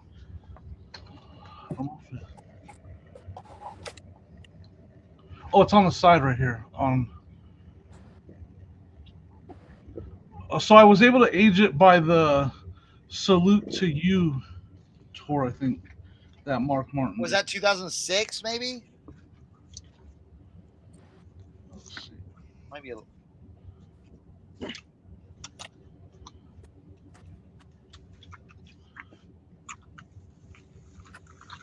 When did Batman Begins come out? Because it's Batman Begins on the back. Let's see. Oh, see a year on. Oh yeah, 2005. I was close. Yeah, 2005. Yeah, I just love that. That's cool though. That's still cool. You know, for some of us, 2005 was like, oh, that was just like a couple years ago. No, that's Yeah. you know what I'm saying? A little bit more than a couple. Yeah. It was 17 years ago. A long time 17 ago. years ago, bro. Like what?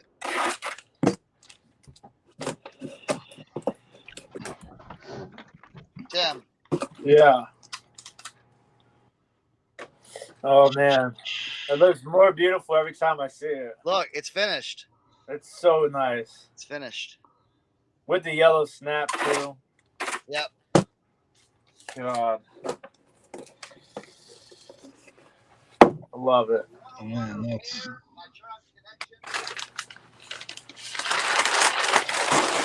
I was watching the Manti Te'o Netflix show while I was steaming hats the other day. Oh yeah. Yeah. Josie just turned it on. I'm like, is that a Manti Te'o? She's like, yeah. I'm like, in my head, I'm like, damn, you just gonna turn that on and start watching it while I'm in the kitchen steaming hats? I already watched all that. That's pretty dang good.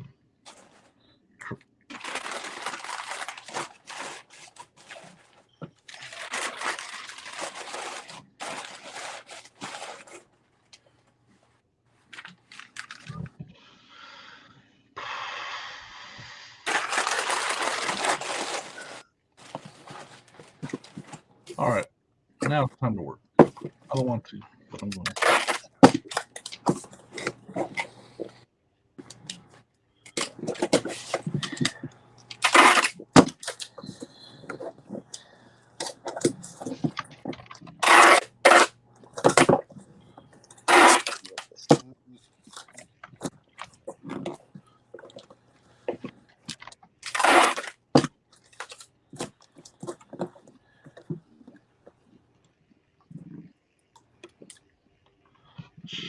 She.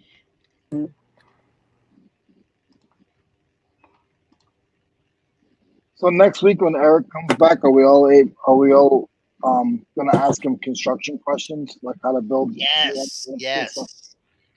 Just like Wait, guys in the where chat, is bottom. He's building a deck and a handicap ramp. like right today?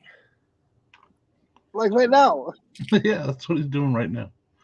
Yes. Oh. Today, Tuesday, Yeah. August, whatever. So ask him like lumber questions next week and stuff. Just like ask him like what kind of 2x4 should you buy, and Man, he'd love that. Listen, Guys. I need all y'all to come up here to DC and help me build a shed.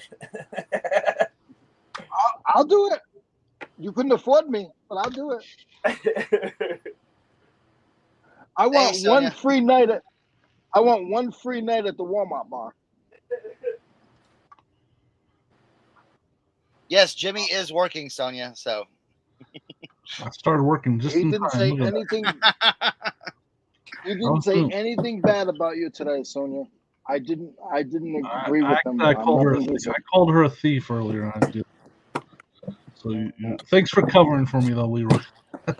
Yeah, of course. You know, like that little kid, that nice little friend in second grade. You know, I'm gonna rat you right out. Hey, okay, you guys were talking about 2000, right? Ooh. And being old. This piece right here, you guys have any idea how old this piece is? If you ask me, I would say 85. if you asked me, I would say 110 for the wow factor. I'm gonna say like 1920s by the design and the look. 1880. You know, Wow. This piece of glass is basically 130. It's like 1880, 1890. So 130 to 140 years old. That's crazy. Right? Don't drop it. I was gonna say, what do you? Let's watch him ship this one. Oh man. So what was that? What would that have been used for? Is it, Candy dish. right? Everything's a candy dish, right? They was eating a ton of candy back in the day, man. Like, damn, how much candy y'all eating? It looks like a soup bowl with the strainer. Oh man, they was crushing the Wervers in the 1880s.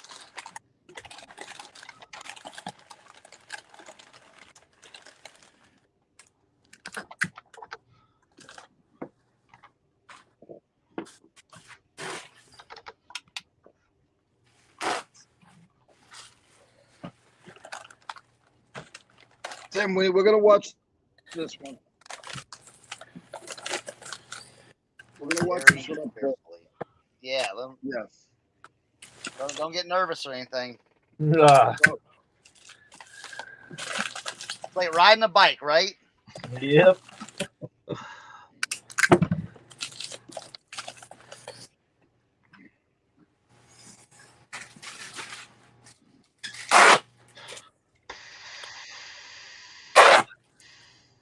Oh, that. Oh, there he is, OBX Builder. Yeah, OBX builder. Hey, look. Ta-da. Nice. Wait, you did that already? Yeah. First thing this working on it morning. yesterday.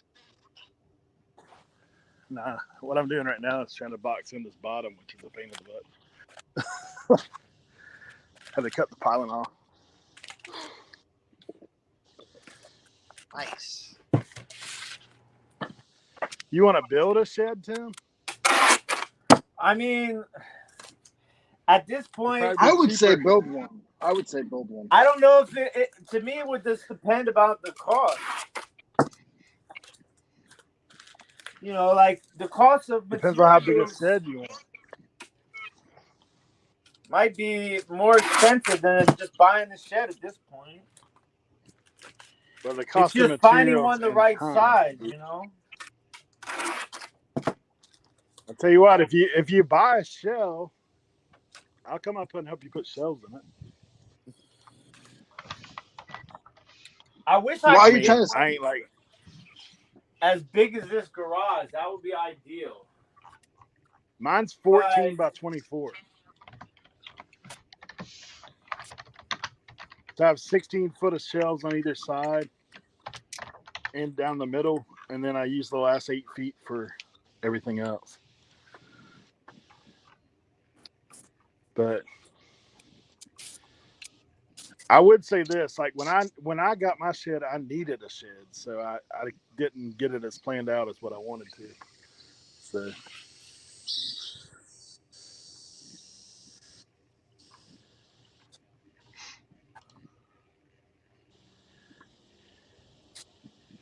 can you guys hear me or no? Yeah. Everybody's just quiet. Are you working over there or something? Are you guys working today? What's going on? Yeah, Sonia's here, so I have to be working. She's watching. Oh yeah, I thought I heard. Yeah, I need like a hit in the back. 15 by 20. Yeah, like a 15 by 20, like 8 feet, 10 feet, 8 to 10 feet tall. Well, I will think tell that'll you this, work. because of the roads, they usually do them like 14's about the widest. Because if you get anything wider than 14, you got to get extra permits to haul it. Yeah.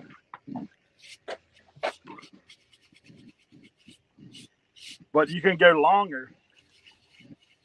Like I said, mine's 14 by 24, but I brought it prior to the lumber prices going bananas. So you're probably looking at about $10K. Jesus Christ. But most of those, I will tell you this, most of those shed places will finance it though. I mean, even if you have no credit. They charge you a ton of money. They'll do it. The interest rate's high, but I mean, Very for high. me, it's a write-off. I just write it off every month. Like it's just like rent. So just depends on what you want to do. Yeah. I was in a bind. Like I didn't have time to build one because I could build one, but it would probably take me a month. Like just between working and doing that.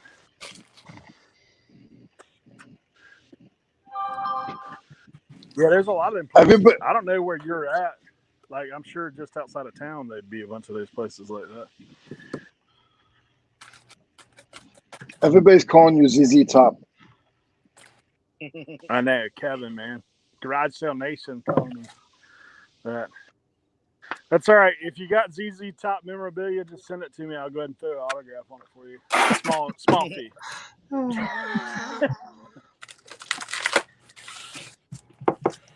you like to sign LaGrange or Sharp Dressed Man? Like, what do you want?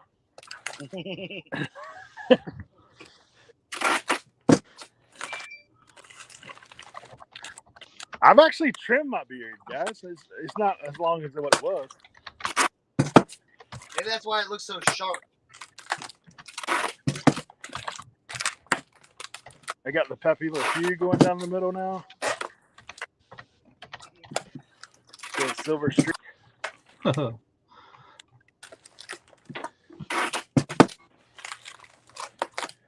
Leroy's taking a break since I'm here.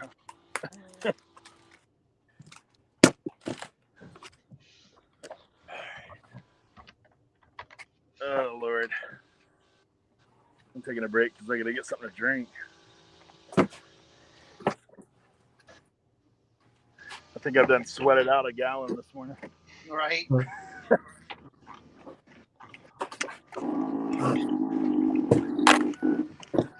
What?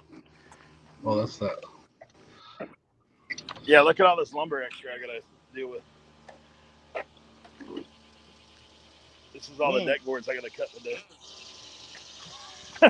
So much fun. Oh, yeah.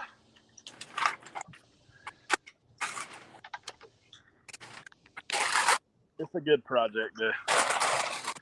This project's like 2 years in the making. This guy first asked me about doing this 2 years ago, but then that's when the lumber prices went crazy to begin with. Yeah. So just the lumber is like $3,000.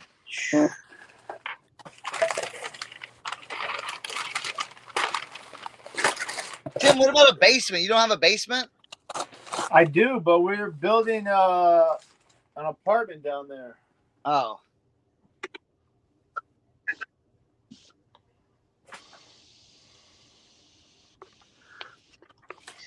Yeah, Tim, basically most of those places will make you put down about $700, $800, and then you can just make monthly payments on it. But they don't charge you a penalty if you pay it off early. I mean, what I'm doing is just paying extra every month just to get it done. But then you got to figure if you got to put shelving and all in it, unless you've got shelving or access to it. You will want to put insulation in that rig, though. Oh yeah. Right? It's a whole ordeal. It's a whole new world. Yeah, you probably need to figure at least the extra $2 or $3,000. Like if you're building shelving and all that, you would probably need an extra $2 or $3,000. Insulation's probably about $400. And then I gotta get electricity in there. But you can do it yourself unless you're well, they'll wire it to the outside of the thing. Like they'll put you, like if you want to put, don't just get them to put one light in there and like 2 outlets, and you can do the rest. It's easy.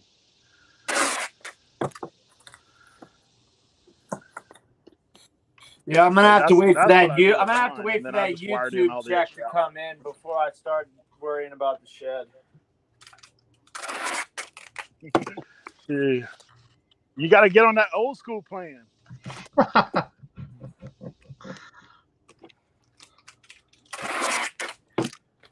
getting close, man. I'm getting close. I'm burning through this to-do list of life. I'll be there before you know it.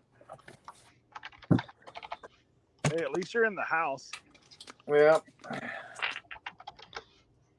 further along than what you were there for a while. That's for sure. Very true.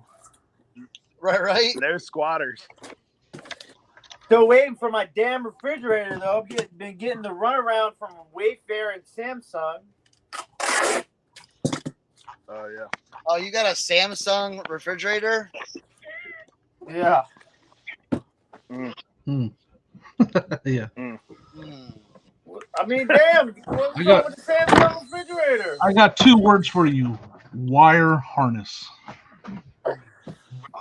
Aging Kent Daigle. Aging Kent Daigle. Kent Daigle took a freaking axe to his refrigerator.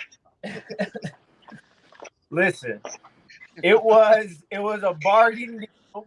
The problem we had Wayfair. We had Wayfair credit because they sent us a defective awning, and then it was on sale, so we got a refrigerator for a bargain price, man. Yeah, hey, there's lemons. Every company makes lemons. Maybe Samsung makes a couple more than others, and Yeah. maybe you got Hey, a I will tell you, non-lemon. I got a deal from Samsung one time. Oh, Eric's breaking up. Uh-oh, Samsung's cutting them off now. They don't. Yeah, They don't need that Samsung knows what's going Samsung down. libel right there. So I bought this washer from this guy, a washer, right? He's like, am I doing Mr. Roboto? Yeah, you are. Can you hear me now? Yeah. Paging. Go. Are you good? Yeah. No, Good you're now. in and out. Is it better? All right. So I bought a Samsung. Yeah. You bought a Let's find the connection. Find the connection. I bought a Keep Samsung walking. dryer one time from this guy, Facebook Marketplace. I get over there. He's like, I got this washer. If you want it, it needs this part. It's like a $70 part. I was like, okay. Dude, I looked the thing up online. That thing was had some kind of recall on it, right? And so I called it into the company. And they're like, we don't have anybody from Samsung that can come out here and fix it. We'll just give you $600 credit.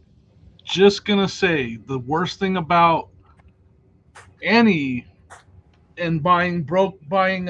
appliances that don't work is there is a huge shortage of appliance technicians.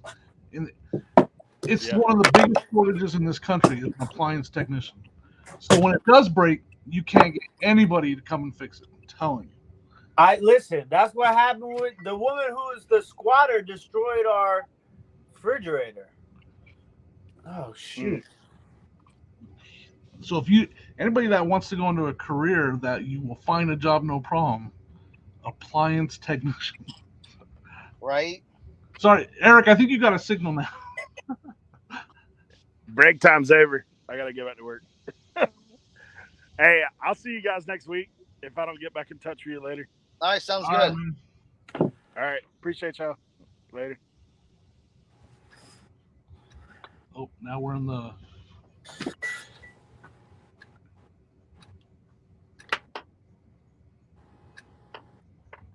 Oh, I don't like this view, Cernoch. Oh, sorry. Get off there. Cernoch's all working like this close. It's not the camera, just. Everybody scoot back some. Who has the controls? Nobody. I know, like if I move this way, I'm out. And it's like I'm redoing a hat right now. One of my personals. Nice.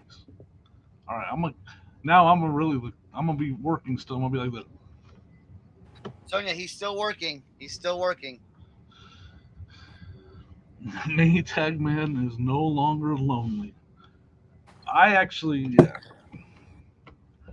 A lot of it has to do with what Sears no longer being around. They employed a lot of repairmen, and it's a very, very crappy job. Think about working in someone's house fixing something. They're looking over your shoulder. You can't damage anything. Kind of did it for a minute. Yeah. Let's say I did that for a minute. Dude, when you go into other people's, that's tough, bro. And dude, you're going into someone else's house, and they're already mad because this thing ain't working, and then they want you to be like, the expert. You're like, but it's kind of like, well, hey, whoa, hold on, like. Yeah, and it's like not every house. People that have those kind of lines, like you're walking into at times like multi-million-dollar homes, and like you got to tear into their kitchen. That's, oh my gosh, it's awful. Right. I got to pull this built-in oven out of your wall. That's worth more. The wall is worth more than my house. Right. No problem. I got this. Yeah, no problem. Man, this sold. That's been crazy. This morning's been crazy.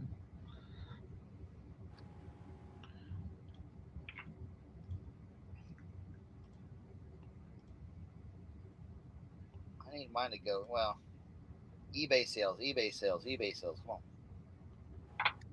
Yeah, so that I told you I sold all those toys this morning. Mhm. The lady just bought the last one I had. Oh, nice. The last cash register I had. Look at this. The same lady. She bought them all. And look at that. This. So that's what they look like. They're these vintage. Oh yeah. She. Getting that Christmas shopping done early, huh? It's been a great morning, to say the least. That's awesome.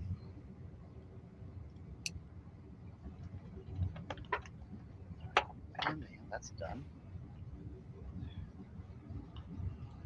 Little snap replacement. This is exactly what I.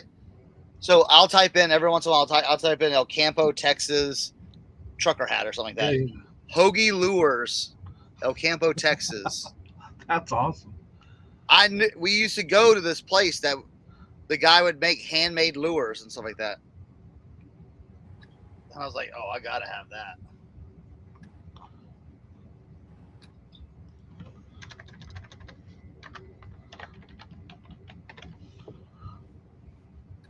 Now we're gonna shape it. Time to shape it.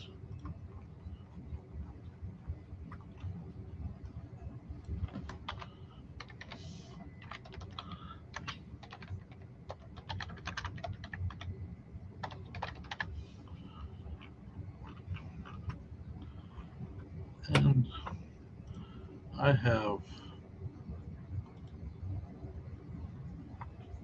What's up, Frank and Janelle? Which one?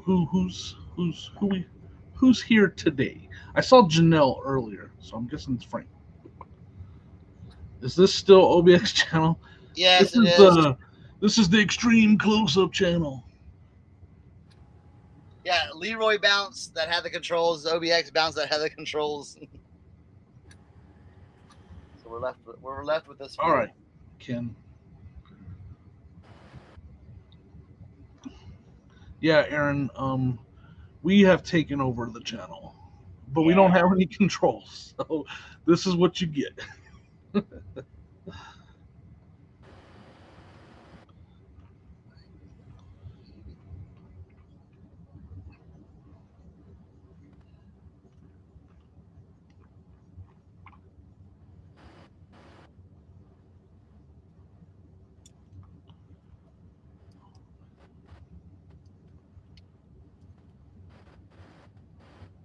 I have a terrible headache today.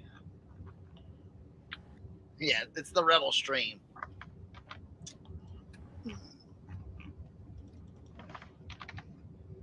Let's see, what do we need?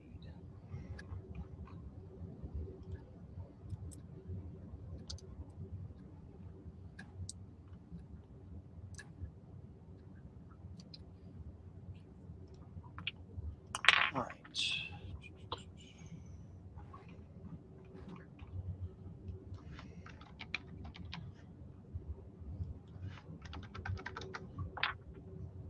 Oh yeah, Leroy, text what you call it?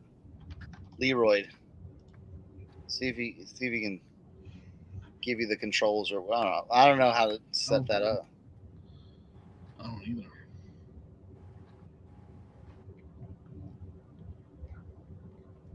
Yeah, I see that one. Yes, Ken, I see that patch. That patch is just too. It's. I think it's too big for a hat, though. It's one of those like side like patches and stuff like that. I don't know if I have this snap. I have a New York Knicks starter hat. Oh, that's too close. A New York Knicks starter hat with no snap. But the snap on it doesn't have anything on the outside of it. but on the inside it has like the little starter logo. I don't know if you can see that. It's like the starter logos right here. Yeah, I can't. Yeah, it's very. Well, that might be one of the ones I just put a close enough snap in and say, maybe sell it on that Facebook group and be like, yo, here we go.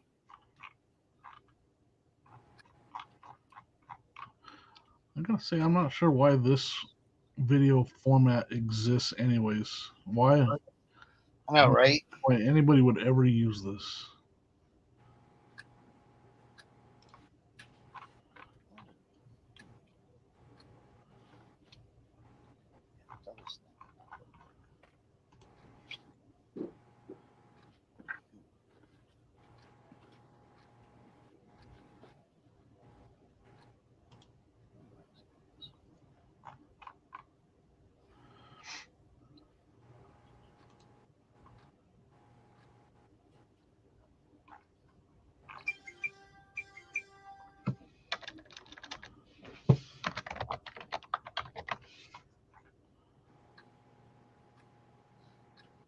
All right, FJ.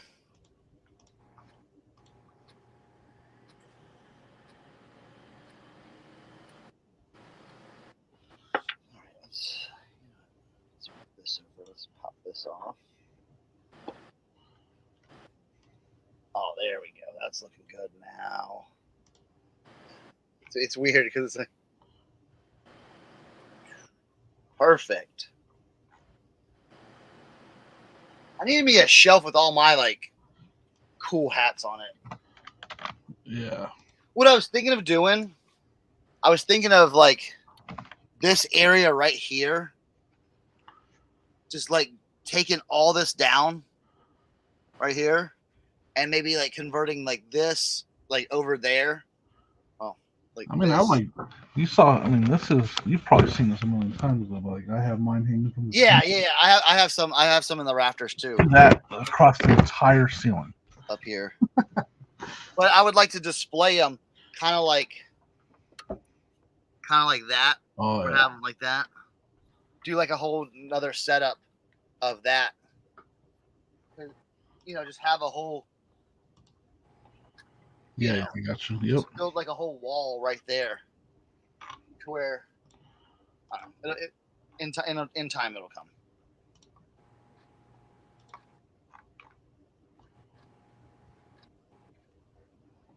You know what? Let's look.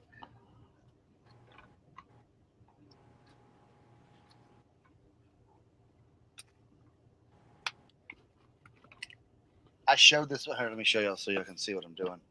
I showed this box. On my Instagram of all these snaps. You wouldn't believe how many messages I got from all those dudes in Malaysia, just going, would you sell the whole box for $20? No. Nah, bro. Not happening. Where's this one?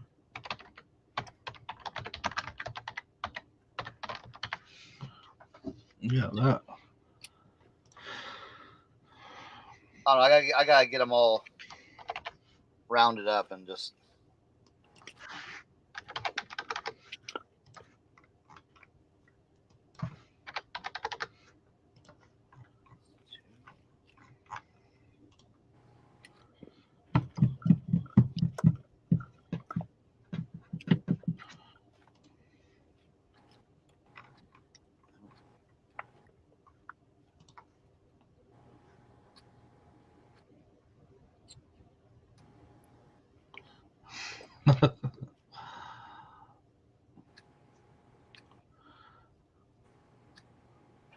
That's crazy.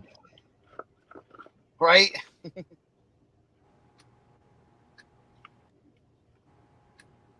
Some of these like Yupong ones, they sell them like just like this for like anywhere from like $8 to $10.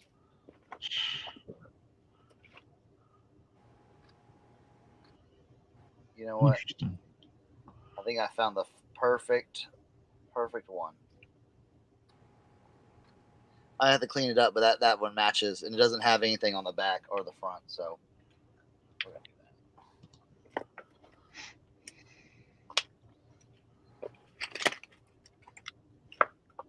I need to get like a little compartment drawer or something like that and put them all in. Be like, I need green. Oh, I need K products. Oh, I need, you know. Yeah, you need one of those little blue cabinets with the little drawers. Yeah. I got one. I'll send it to you. I got one full of toys. I've literally had that cabinet full of vintage toys for over 2 years now, and I've never gone through it. It's got like all these vintage Transformer weapons and G.I. Joe weapons and backpacks. And it's just been sitting there for 2 years. Never even went through it. Yep.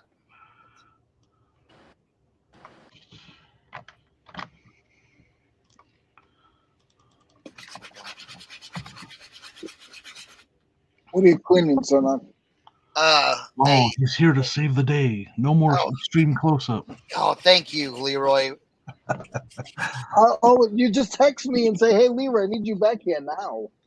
I sent a message on the old Instagram. Said, "Help, lifeline. We need a lifeline."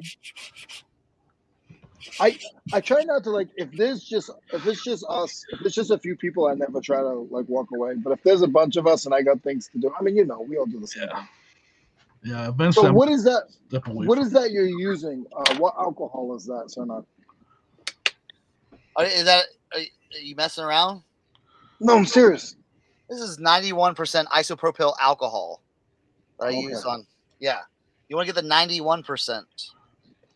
That removes a lot of the grime, the dirt. So this was a little dirty, and they look good now. Oh, that's the straps.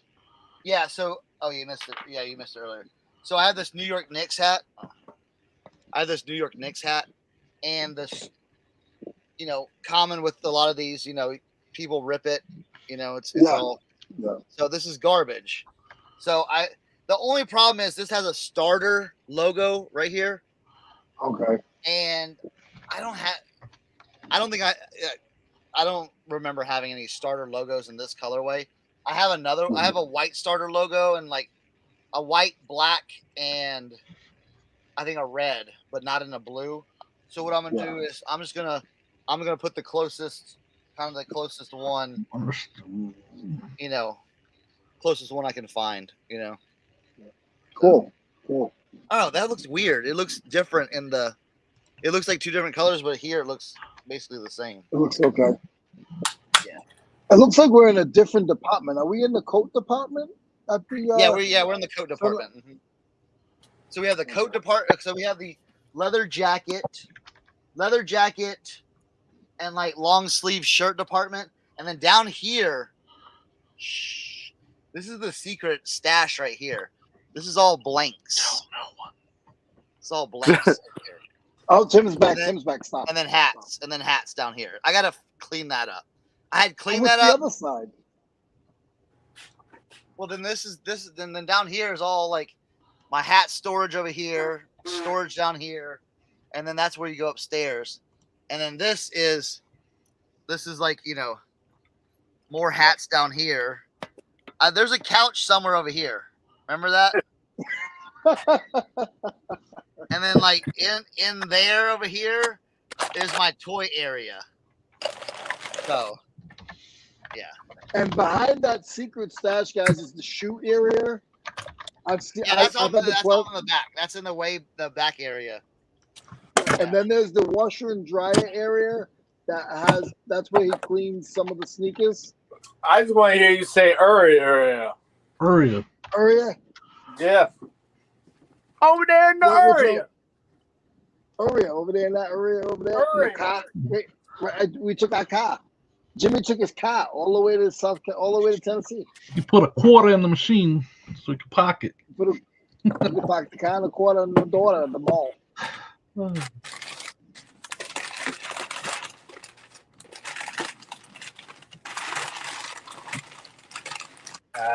son of a gun, you.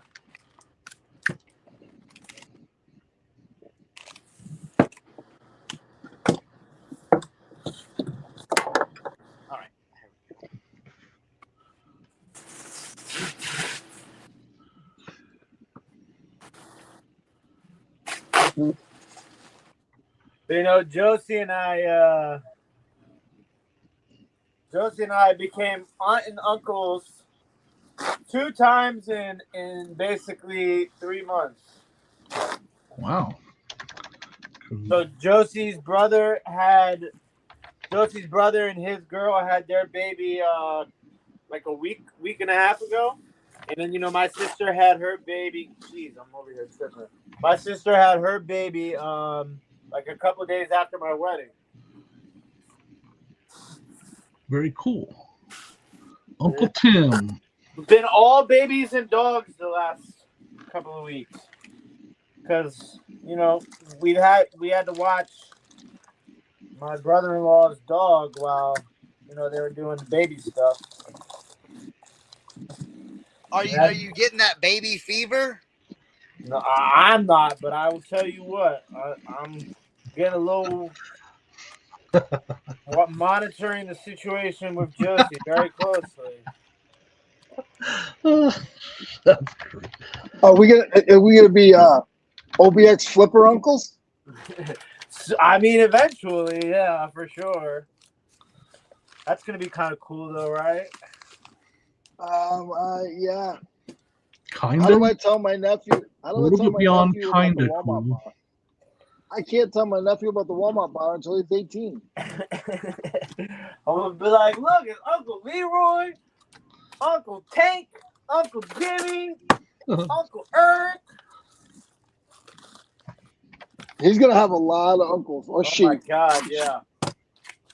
Because you know I got a whole gang of Goonies ready to be uncles.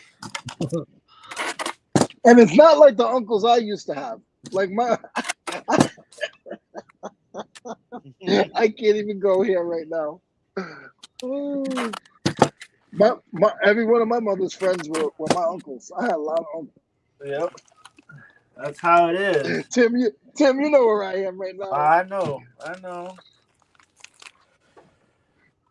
See, now this is what kills me. I like it when I have, like, you know, the shapes of items that I can, like, put together and then big bubble wrap over. But this is like 2 very different shapes. I think I'm gonna have to do a That was a question I had. Like, so you'll ship those together? I would never ship those together. I'd be afraid. Like, I put them in a box. Well, I mean, I use the world's best bubble wrap. Oh, American Bubble Boy. No. We separate the boy from the men when it comes to shipping that over the years. Oh, shoot. Tim, I told you, when you ship me hats, I want it in the box with just 1 band of tape, bro. That's all you gotta do for mine. What did I do? You did the sides and I'm like, bro, hey. It's too much. It's too much, Cernoch. It's too much. Oh, man. Do you have to send them back to school to do shipping, Cernoch? You ever see me ship? I overship too. Well, see, look.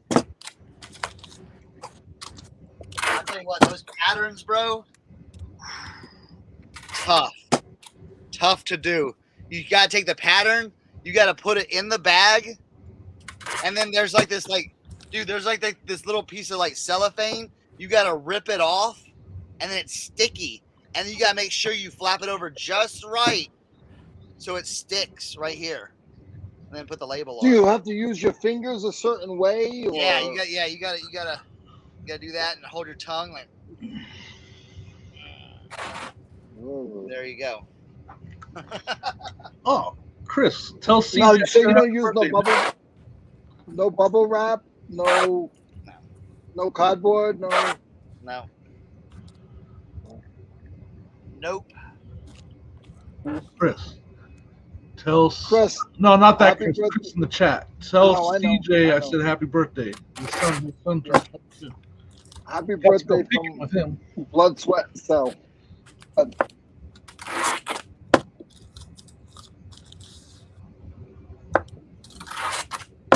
right, let's see if we can.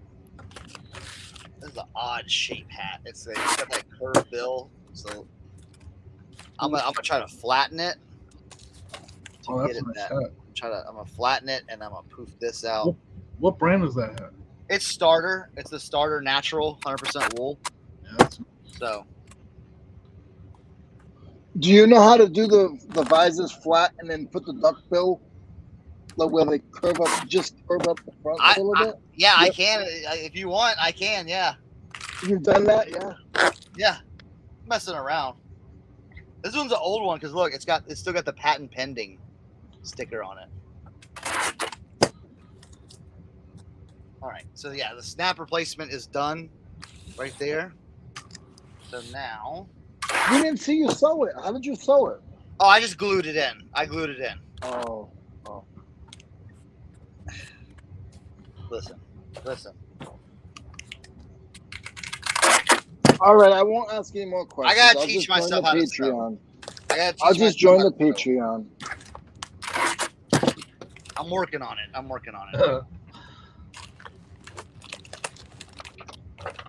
All with time, it'll come. Right here. We'll get hat cam going.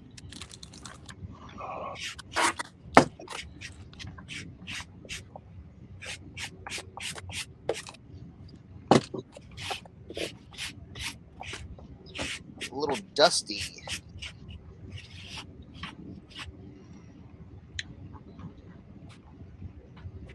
Oh, it's gotta warm up. No, shower.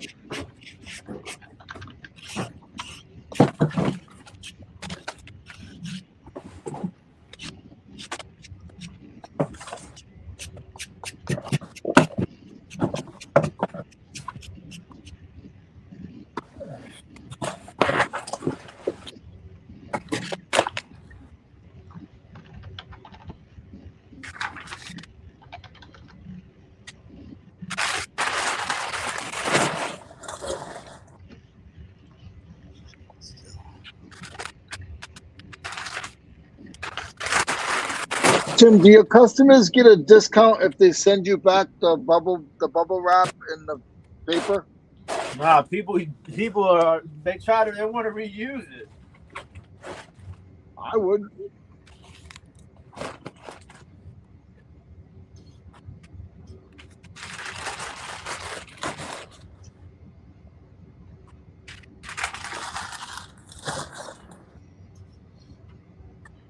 We still got 28 people here, guys. Thank you, everybody, for hanging out with us. Sorry Eric is not here. He had bigger priorities than hanging out with us. Now he's a woodworker.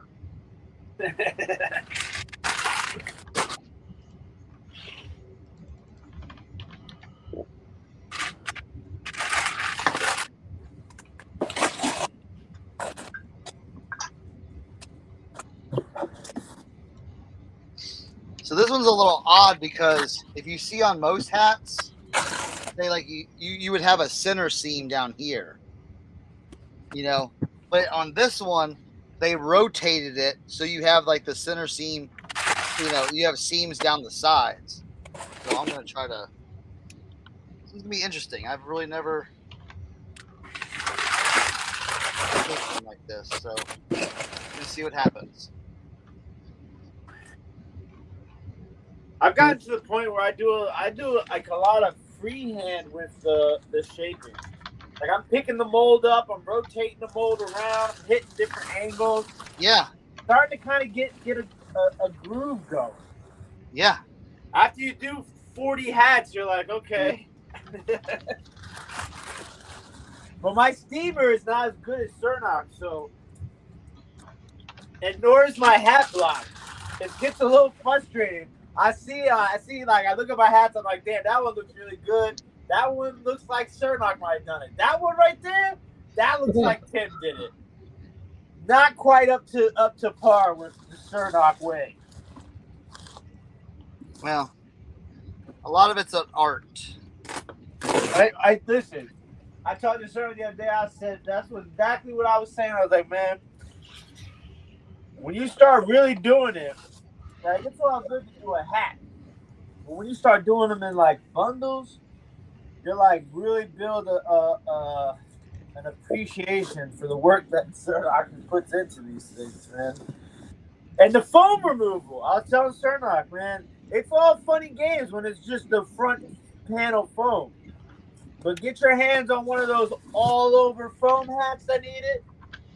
You're gonna get about 2, maybe 3 panels in, and you're gonna be like, "This is not it right now." It is not fun. Now, let me ask you this, sir. Now, this is what I wanted to ask you. 2 things. My mind went blank. What's the hat brand with the globe with the hat on the head? Is that We Cover the Earth. We Cover the Earth. That's what I thought. Okay. All right. Second thing. After you remove all the foam and you vacuum, you brush it, you vacuum it, it still has like a sticky tack. Yeah, what do you do about that? That's where you come in with your alcohol. Okay. You get alcohol. You get 91% isopropyl alcohol. Uh-huh. And what I usually do is I just take a microfiber cloth and you just soak it, and then I turn the hat upside down. Yeah. Like kind of a rally cap style. Put it on the mold. Yeah. And then just start like hitting it with, Okay.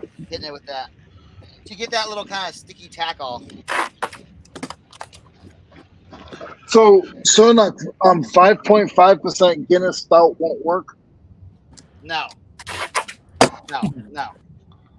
I mean, like, if you use it in conjunction with this, but I don't like to mix alcohols when I'm doing it because the Guinness goes down easy. This, it stings a little, just a little bit, just stings. So you guys just watch out. You don't want to mix business with pleasure.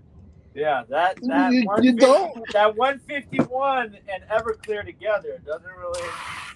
It doesn't really match. 151 was a big ordeal when I was younger. Jeez, remember? Tim, I'm going to ask one last question. I really shouldn't ask this question, but I'm going to ask it anyway. Does twins run in anybody's family? No, but I don't believe so. And I'm what? You want to know what's really funny?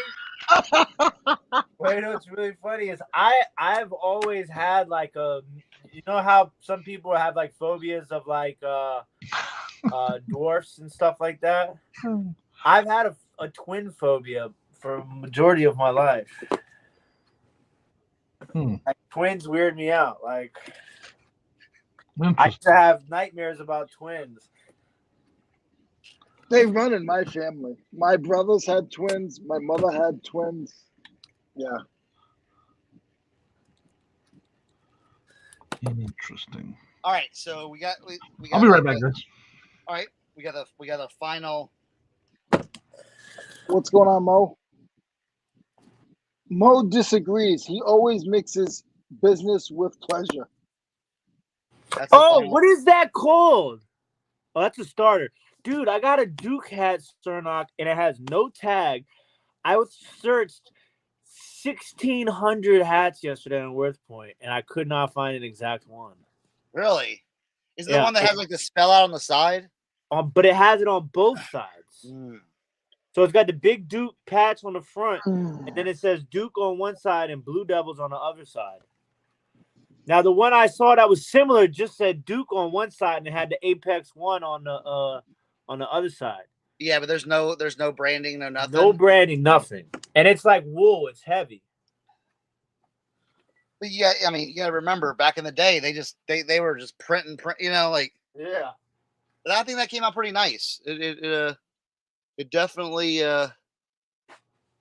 came out good. Yeah, it's a nice one. New York, New York.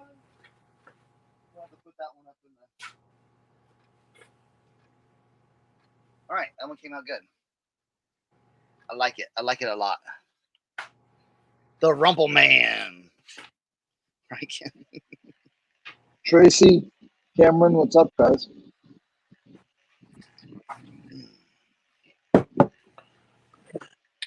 Now we're getting into the heavier, more complicated section of packing. We're getting into multiple items.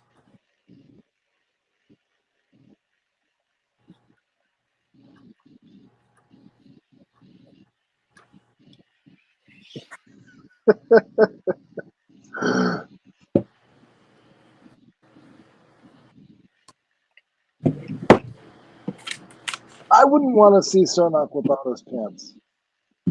Just saying. Why'd you have shorts on today? Just shorts. Just shorts.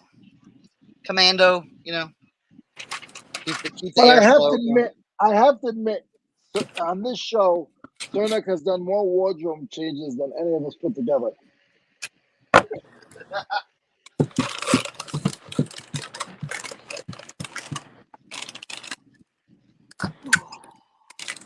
All right.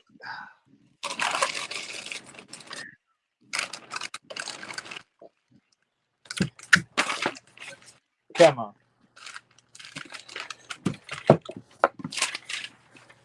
I did get some cool hats from Tim's Whatnot the other day. Or what, about a couple weeks ago you did? That was last week. Yeah. We got the Montgomery Inn Ribs King Bernie Sanders. I love looking that guy. hat. I know. love that hat. No one was Like- going for it, then I was like, all right, I'm going for it. It's just so cool to me. Like it's The Rib King. the Rib King. And he's like smoking a stogie. Dude, people were sleeping on this one, bro. The Florida Marlins fitted, yeah, I know. I was like, okay. That's made in the USA, right? Yeah. It's the older pro model one. And you don't really see the all color one either. Mm-mm. The all like teal. I guess that's teal turquoise. And I got the UPN Now network. that one to me is dope. Yeah. And Yeah. it's a nice quality hat too. And then this one's cool. I mean, just like I love the denim ones. You know what I'm saying? Yeah. The denim. And then they had that's the old Kentucky one, right? Yeah, and then the Blau Knox supervisor one. It's very clean for the age, you know what I'm saying? Well, you know, I did do a little Cernoch work on it.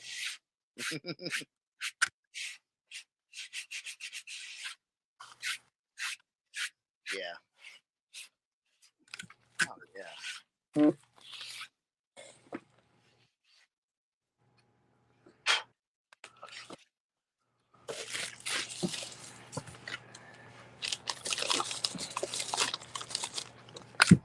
Yes. Right, Kent? Yeah. Kent said that concludes the beginner level packing. Now moving on to the more advanced level packing. Proceed with caution. Yeah.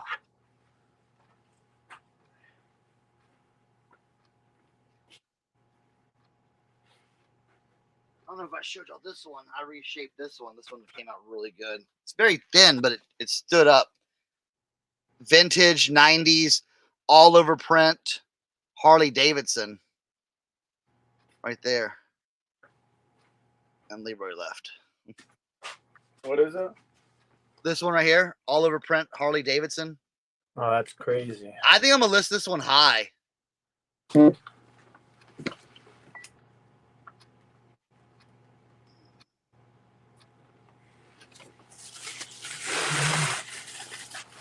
then this one was smashed down in the box. And I got the perfect like shape on this one. I like the all mesh hat. Yeah. And it's like kind of like that thicker mesh. It has to be. Texas. This is definitely 70s. I mean, there's some hats that even after I reshape you know, you got to let it sit on the mold a little bit longer. Mm-hmm. Oh yeah. Even after you do that, it's just they're just so soft Yeah. that it's just That's where you can come in with a little hairspray. You know what I'm saying? Hairspray, some starch. See, I don't like the starch too much because the starch comes out spritzy. It just I don't know. The hairspray is a little bit better, in my opinion. Well, I like to use the starch on the inside and the hairspray on the outside. Sometimes if I know a hat's going to give me difficulty, I'll spray a little starch on the top of the mold. Yeah. And then steam it into it, you know? Mm-hmm.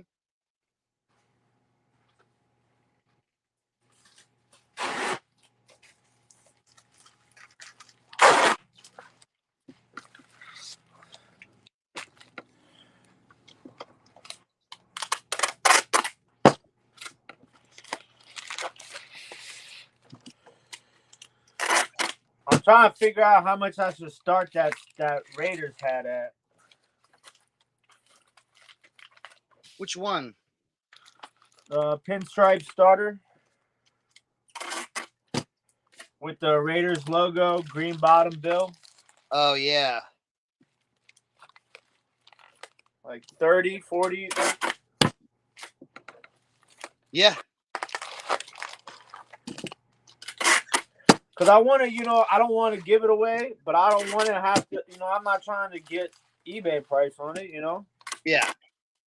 So, like, I'm trying to figure out, like, what's a good medium.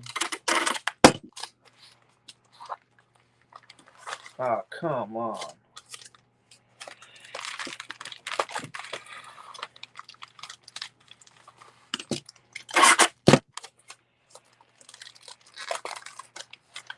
I mean, I got some nice hats in the mix.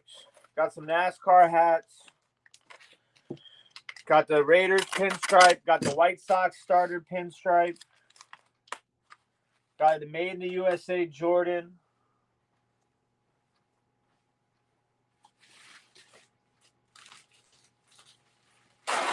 Got a Indianapolis Motor Speedway K products with the scrambled eggs. It's a little rough. It's a little rough though. But that's the thing I like about Whatnot. It's perfect for the non-perfect hats because you can sit there and like show it and explain it to people. Mm-hmm.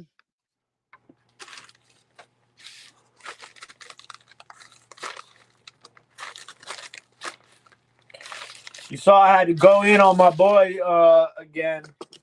Came out the woodworks hating on Whatnot again.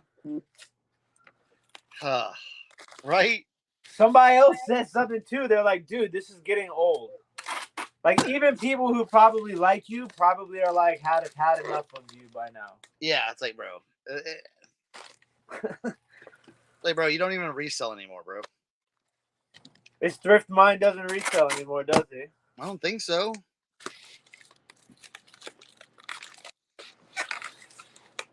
I was like, bruh, you gonna die on this hill. Like, are you just like sitting at home like, all right, I'm gonna get him today.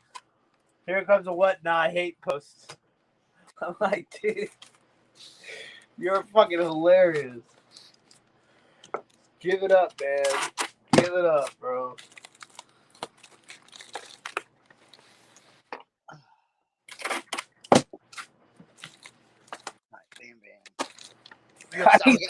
I be seeing Cernoch on there with this short responses to people sometimes, like it's therapy. It's hilarious. Bro, that one dude. Did you see the one with the kite? Yeah. Because the guy goes, it has a 96-inch wingspan, but it folds down to 46 inches. How would you guys ship it? And I just put, I'd ship it in a box. And then he said something like, well, duh. And I said, oh, I almost forgot. Make sure you put bubble wrap. It looks fragile.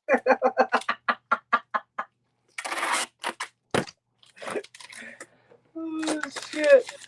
I mean, I answered the question, right? Yes, you definitely did.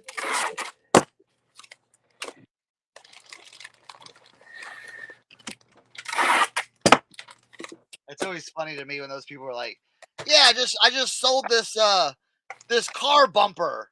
You know, like I got $300 for it, free shipping. How would you guys ship this?" Like, bro, wait a minute. You didn't figure out how you're gonna ship that before you like put it on eBay? Before you even bought it. Yeah. And they put free shipping. I'm like, bro, you thought you made 300 after fees and shipping. You made probably $50. Yeah. Let me go upstairs and get some water. Charge my water.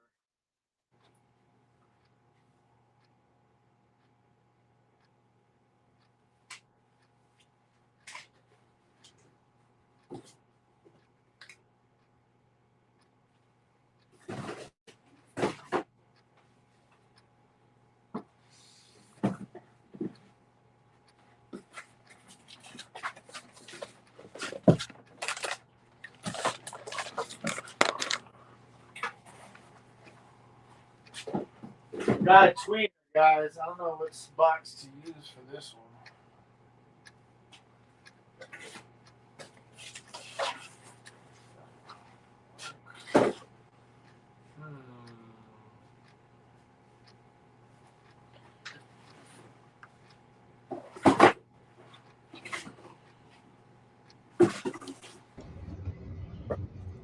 Man.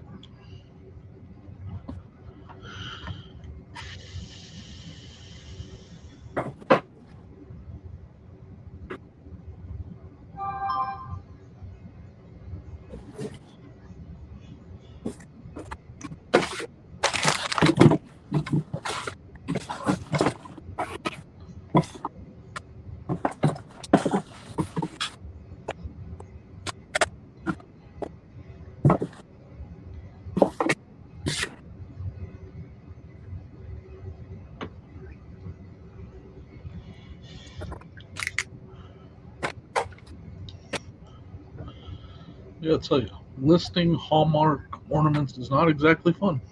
It's pretty,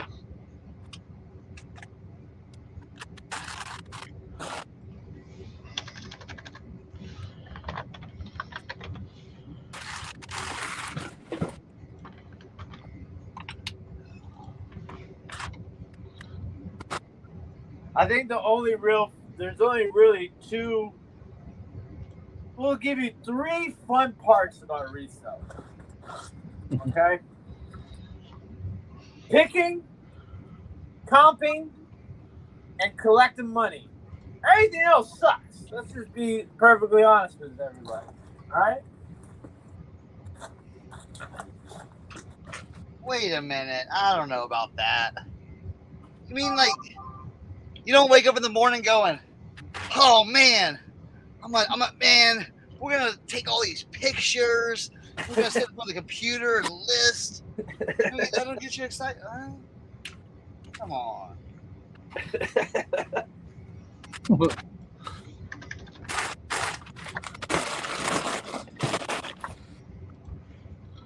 I mean, like, in reality, it's like a 50-50 split, though, right? Like, the things that suck are packing, listing, and yeah, I guess that's it. So you're winning because you got 3 plus fun things to do, 2 sucky things. what are you talking about, Tim? All we do is sit around on the couch watching TV all day.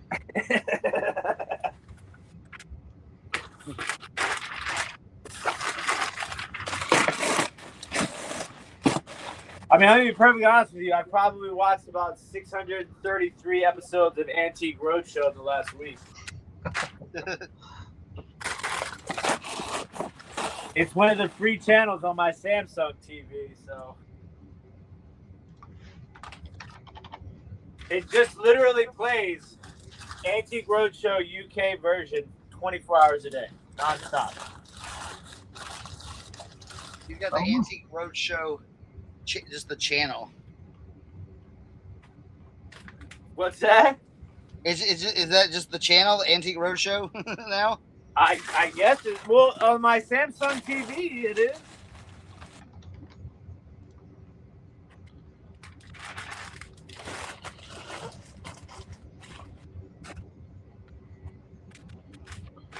What's up, Len? Joe, what's up, Joe?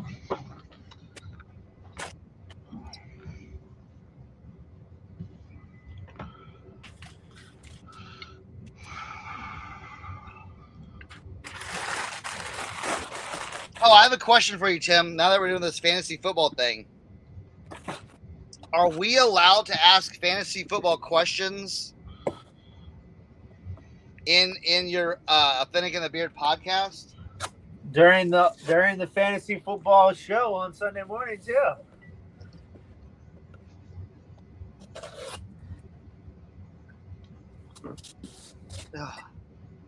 Cernochs gonna be like, so I'm playing Tim this week. What would you do, Tim?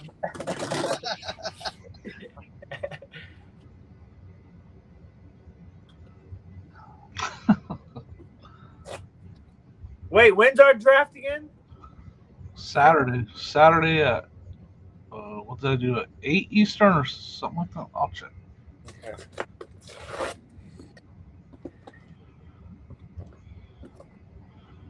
Oh, I did it 6 Eastern. That's fine. I haven't played in like years though.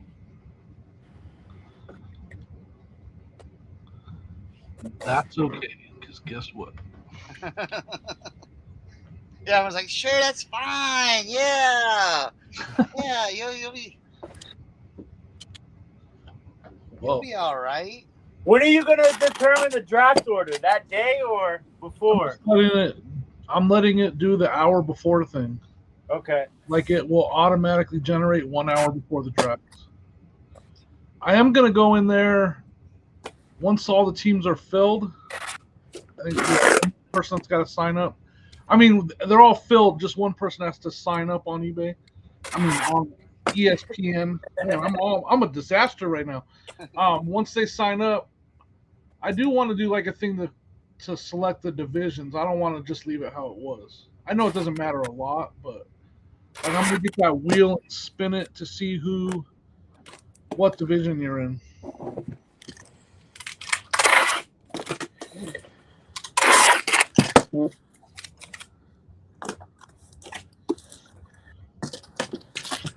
I think I'm gonna keep it to 4 teams this year.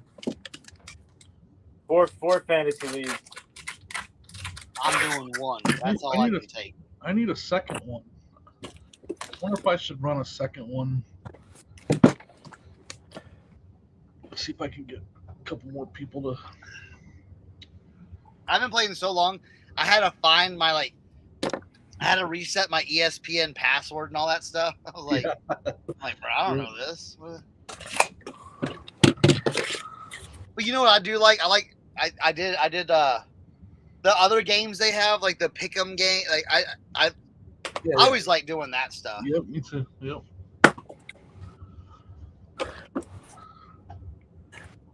Yeah, I mean, all the tools are there now. Like all the information's right there in front of you when you're drafting. I mean, dude, let me tell you, it's crazy how much fantasy football has changed. When I first used to do fantasy football, I would show up to the bar, would be by the time it got to the 6th round, I'd be like, and it's like you'd have to put the sticker on the board. Yeah. And I show up with my laptop bag with no laptop in it, but it was a laptop bag with manila folders of printouts and magazines, and I lay it all out on the table, and I'd be like, all right, and the highlighter, and I mean, it's crazy to think about where it is now. Yeah, now it's just computer, boom, boom, boom. Yeah, I used to be a commissioner. We had a high stakes, not high stakes, but really for the time, it was a $150 buy-in, and it was winner take all as well. And I was the commissioner for it in Georgetown. And this was, dude, we did It was 16 teams as well. Wow. And it, dude, Brutal. Talk about thin player pool by the end. Yeah. You know. I think I got drafted in that league. It was the 16th round. Dude, I'll never forget that one year. It was I had Tom Brady and Randy Moss on the same team. I was blowing dudes out. Like, just, dude, I was destroying everybody. That's awesome. And that one game they had versus the Jets, it was cold, windy, raining, and, dude, they just ran it, and I lost the championship. Dude, I was like, no. I'll tell you, my worst was I lost, and I needed to win this game to go to the playoffs or to win my first playoff game. I can't remember. But I lost on a Mike Vick kneel down at the end of the game because he lost yards rushing. And I lost on that play. That sucks. All right, as a Redskins fan, you'll remember this. Oh, I already know. The Philadelphia Eagles Monday night. So we had a legal pool back in the day. Dude, we had like 100 people in this pool. And it was a building pot. The pot was up to like $4,800. And it was basically like the owner of the business picked 8 games versus the spread. And if you got all 8 games right versus the spread, you would win the pot. If no one won the pot, it would just roll over. It would roll over until someone hit it. And then if no one hit it, or if someone hit it, you would get it, and then it would start over incrementally. And dude, I was 7 for 7 that last game, and I had the Eagles, bro. And we were watching that game with a bunch of Redskins fans, and I was just hooping and up. People were mad as hell at me. I'm like, you don't understand. I'm going to win $4,800.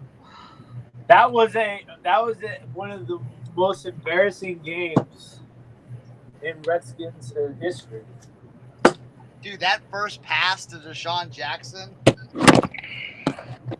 I was like, oh, man. That was a molly-whopping ass whooping.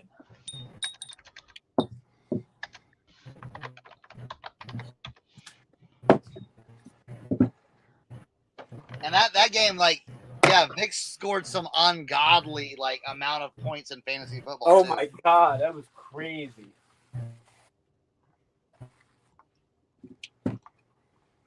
All right, here's a little shipping tip. Next time you guys sell a handbell that has a clapper in it, which I learned is called a clapper, make sure you stuff some tissue paper in that bell to keep that clapper from clapping in transit. Nice. There you go. Did you learn that the hard way? No. But there's been a few times where I've packed something and then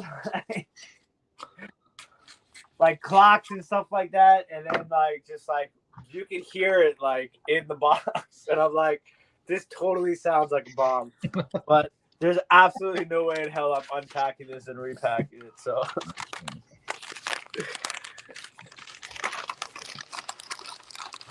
Oh yeah, Arian Foster for the Texans. Yeah, I remember, dude.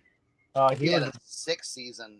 He was a dog, man. It's crazy how running backs are like that, though, man. A lot of times in running backs, they'll just disappear. Mm-hmm. Yeah. Injury and, with the changing of the way that the game is played now.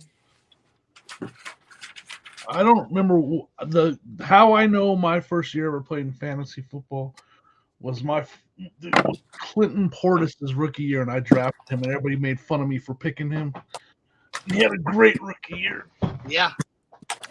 I don't know what year that was, but that's the first year I ever played fantasy football.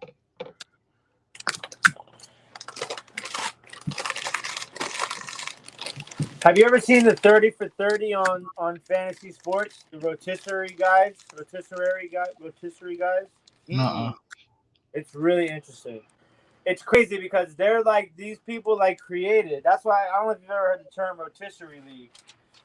They basically created fantasy sports, and they did it inside a rotisserie like chicken shop. And they would all meet there, and like everything was done by hand, like the scoring and everything. Yeah. Like Oh yeah. so they would bring the newspaper, and they would look at the box score, and then they do all the scores, and that's how it was done.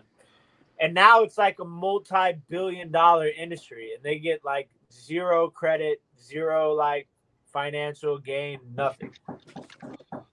Who's that banging on my garage door?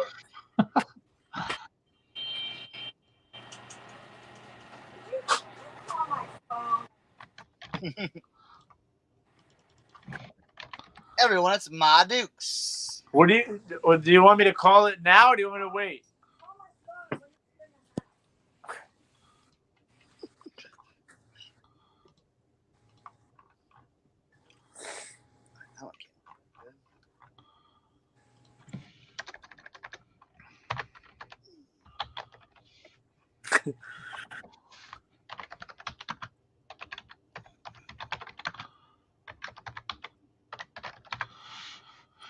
I'm gonna look this up real quick. I'm almost through these ornaments. For the first batch of them, anyways.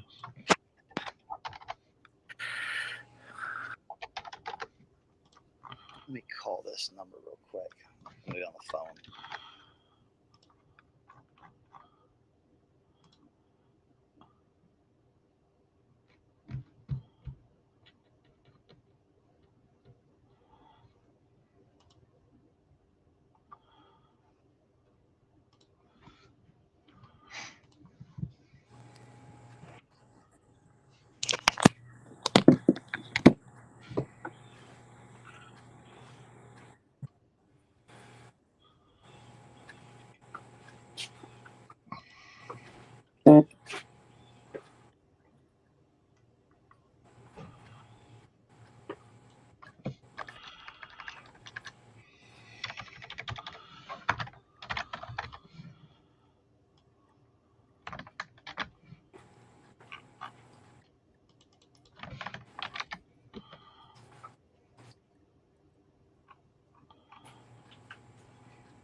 Yeah, fantasy basketball is hard. I was in a fantasy baseball one a long time ago, and it's Yep, me too. nah. Yeah, they can have that Every day. And then, yeah, the waiver wire stuff. Oh my gosh. Too much.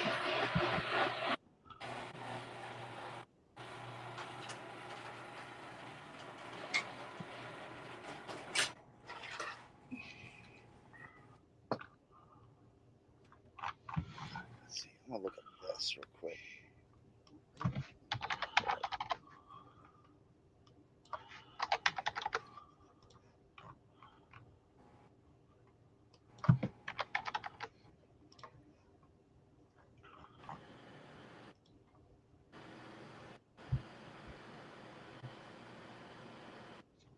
Oh.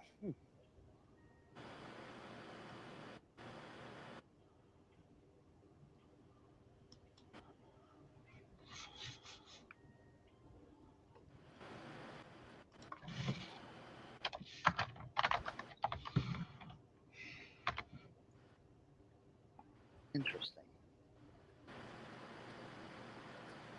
That would make sense.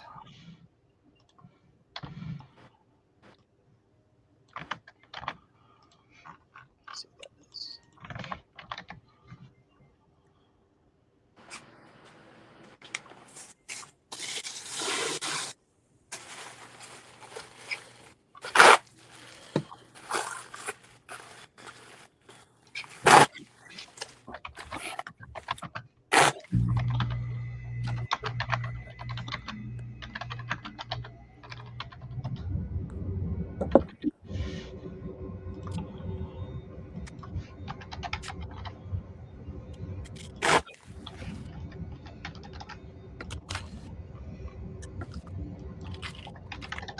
Oh, very cool.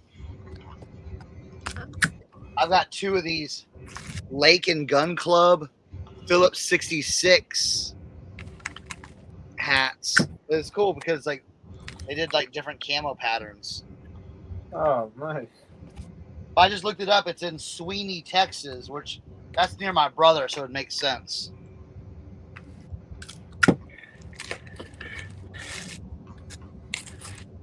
I feel like that's always how I can remember where I picked up a hat.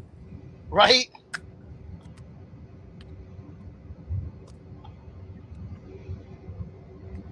Well, these inside had very, you can see the foam, how it's kind of bubbling, but it's kind of there, but it's not disintegrating yet. So I just decided to leave it.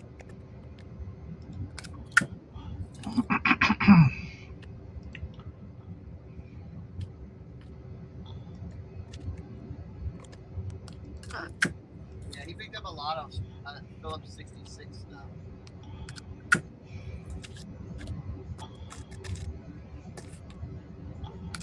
Like, look at some of these.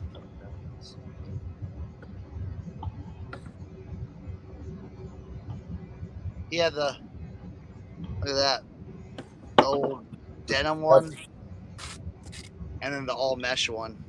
Oh, those are popular too. Yeah. The 66 stuff. Oh yeah. But on those hats, you know, like some of those old hats, you feel them and you're like, man, if I start like messing with this or really start trying to clean this might all just start disintegrating. And that denim one's like that. It's like, ooh, let's just shape it and be done with it. All right, what am I gonna do with this batch?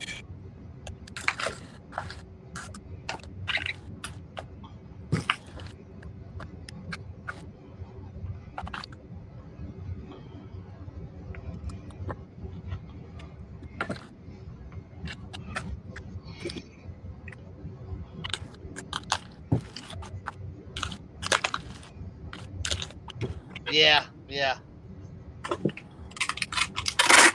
Yeah, back out. I saw a lot of the ones with the crumbling foam, and I was just like, man, I got enough of those to do. Unless it was something like really, really cool.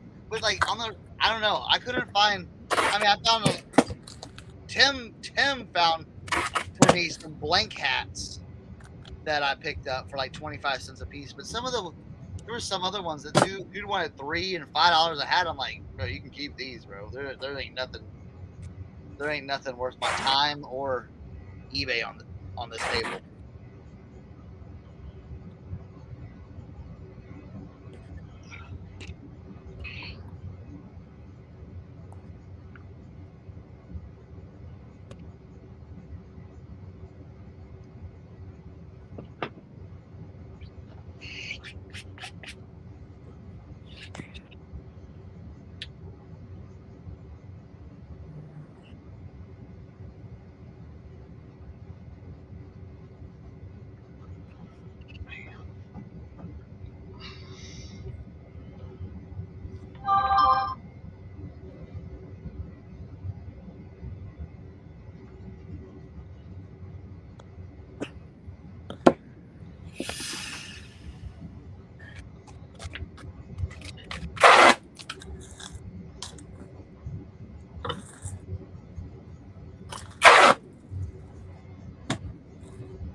This is a fun hat. It says Lab Rats on it. Looks like probably like a base, like a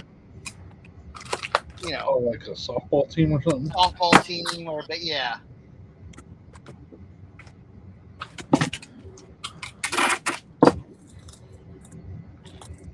I will. I like hats like that. Like that's something I would wear. You know what I'm saying? Right? See, the thing is like I love all the old sports hats, right? But I can never wear a dope sports hat that wasn't a team that I don't root for. I know. I feel I'm the same way.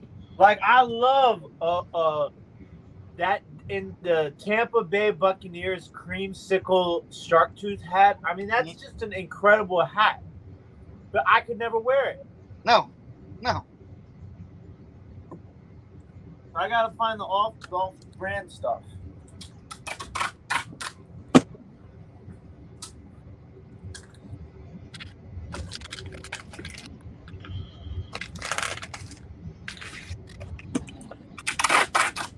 I would wear that Mariners hat that Cernoch saw earlier. I would wear that hat. I tell you, I got a really dope one going up tonight. John Deere nylon like oil spill K products. Wow.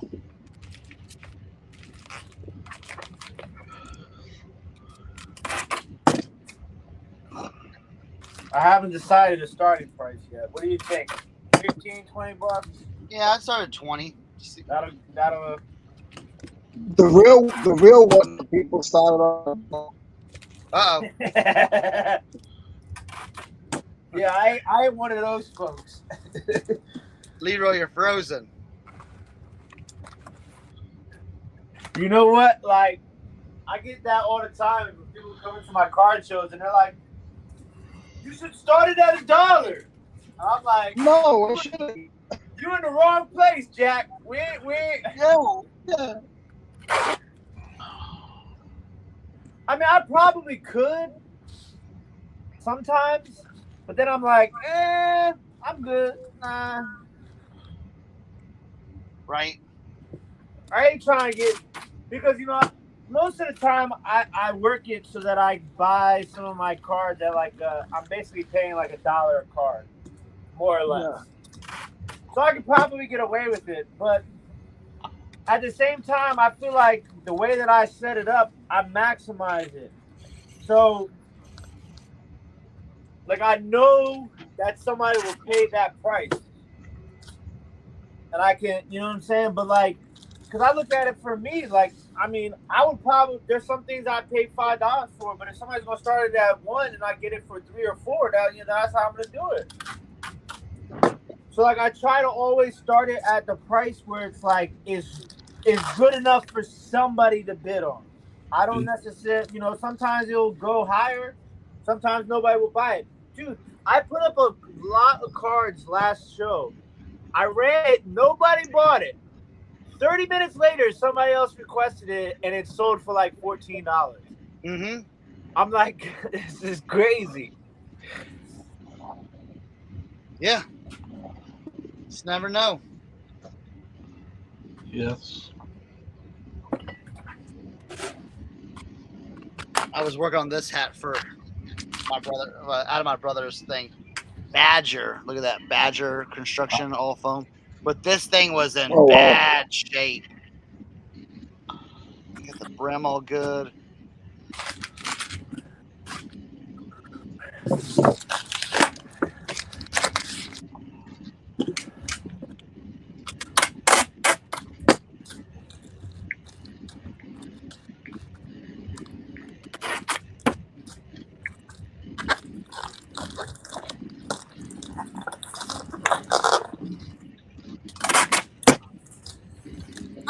Making pretty good time here today. There we go. We're about almost 3 hours in and almost, 20 pieces of glass packed. A couple breaks in between, Spend a lot of time shipping, Tim. What's that? You spend a lot of your time shipping. I do. I mean, I know it's good, but like, spend a lot of time with that shipping. I do. Are you jealous, Jimmy?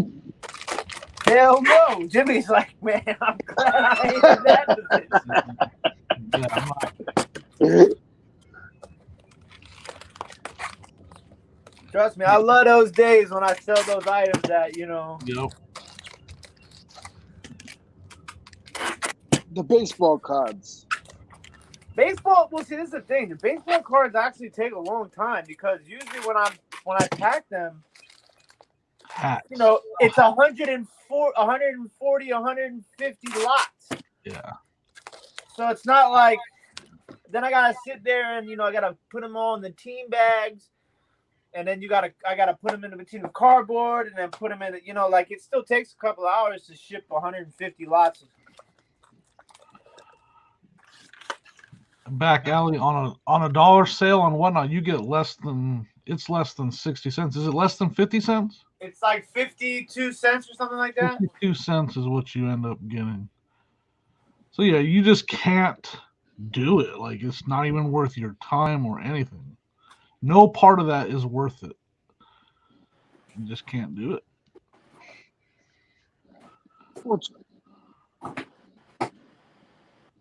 To me, it comes down to time. At that, even especially as long as a little auction can take, it's just not even worth the time for 52 cents. What's going on, Joe? Yeah, you got to make sure you don't sell anything that nobody's gonna Yeah. like. That's why, to me, it's like it's better for me to not start it at $1 and it not sell than to start it at $1 and it sell. Does that make sense? Yep. Yeah, at the end of the day, on whatnot, you got to make sure you have stuff that people want and will bid on, because you're also wasting your time and making a mistake if you're just throwing up stuff that nobody wants. Yeah. So there's the front end work you got to do also to make sure you're putting up stuff that people want. That's where Tim's good. Like he'll know when a player's had a good game or on a hot streak or whatever, or their name is in the news, and he'll make sure that he runs those players. And I always jump into other people's streams and see what other people are requesting. Yep. And then like last week, the Braves called up this new young player, Marquise Grissom's son. Oh, really? Vaughn Grissom. And he beasted out. The kid is a stud. So like I started just being like, okay, where do I have any Vaughn Grissom? I didn't have any. So what did I do? I went to the card shop and I dug through the dime boxes and the dollar boxes because you got to always find these guys before they get big. Yeah. I found one of his cards for $1, numbered to 50. He doesn't have a lot of cards. Numbered to 50. Bought that for $1. Found another one of his cards in the dime box. That was 10 cents, right? In the end, I just take all my cards because I buy some $10 cards. In the end, I put it all together and divide it to see how much I pay per card. So I was in basically like 96 cents, $1.10, something like in between that number on those two cards each. And they sold for $70 the next day. Those two cards that I was in for like $2 sold for $70 the next day. That's the thing. You do a lot of homework. You guys, exactly. And it's like that with everything. You just got to do your homework, man. Yeah. Yep, that's what I'm saying.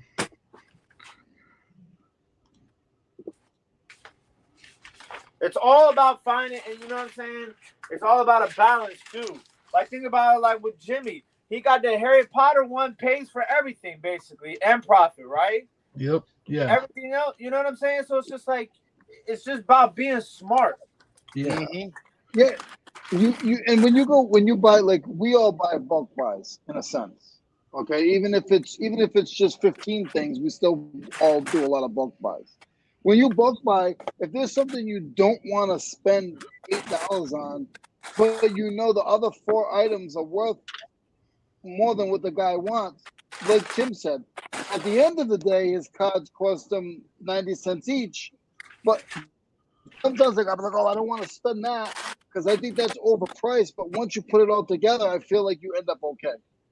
Yeah. And that's the other thing that people make that mistake on whatnot. They're like, oh, well, this only sold for $2.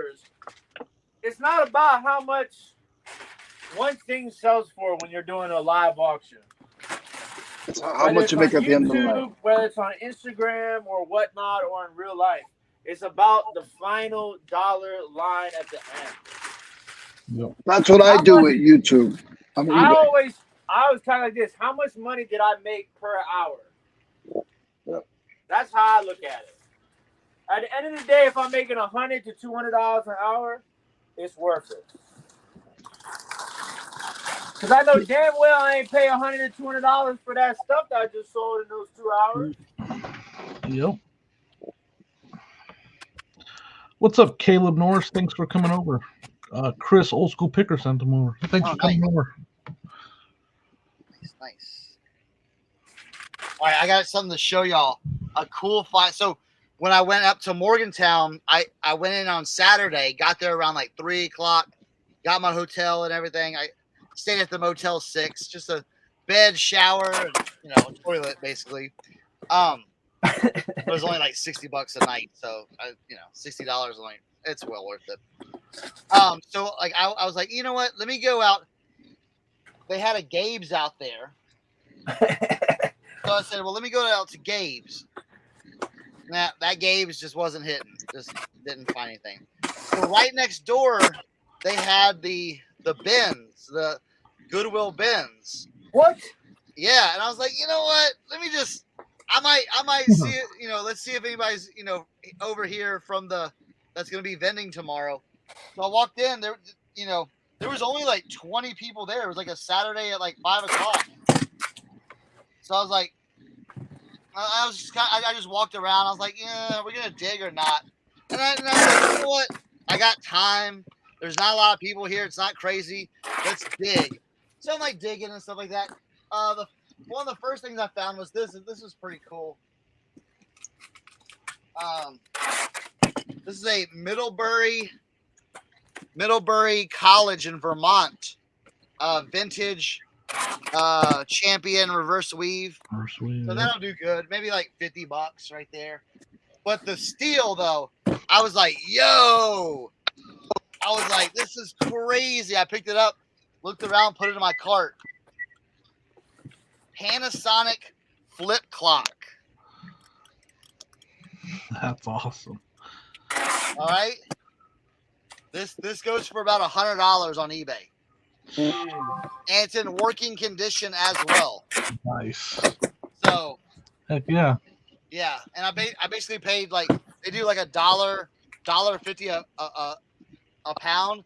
So basically I spent like $3 on this thing. Wow. So yeah. Yep. That's a good eye. Yeah. So I was like, well, there we go. I want to go to the bins.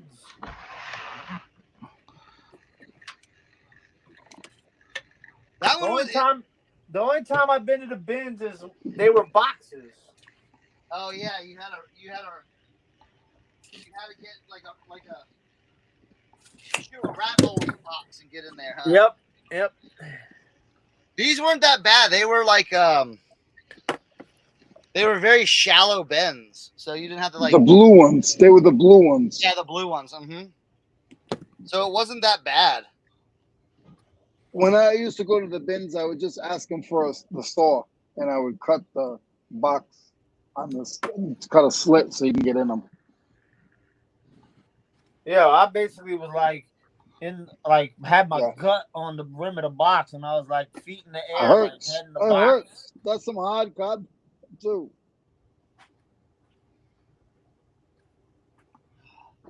So yeah, that was a good little find, And then I got a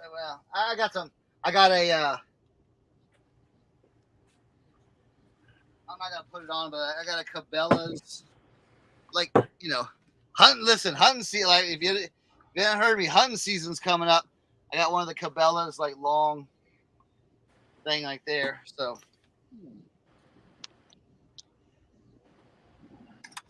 list your camo. Good thing Eric's not here. See, list your camo stuff. Hunting season's around the corner.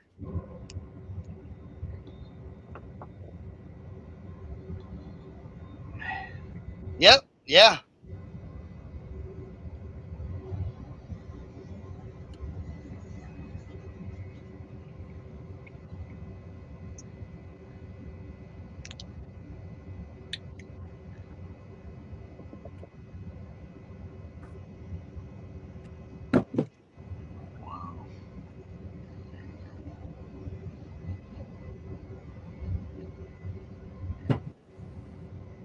Oh, and I did sell a big ticket item. But it went, listen, yes, I could have gotten more on eBay, blah, blah, blah, yada, yada. But it's going to a good home. I sold the Nirvana shirt. Wow. $600 cash. Can't At beat it. the show.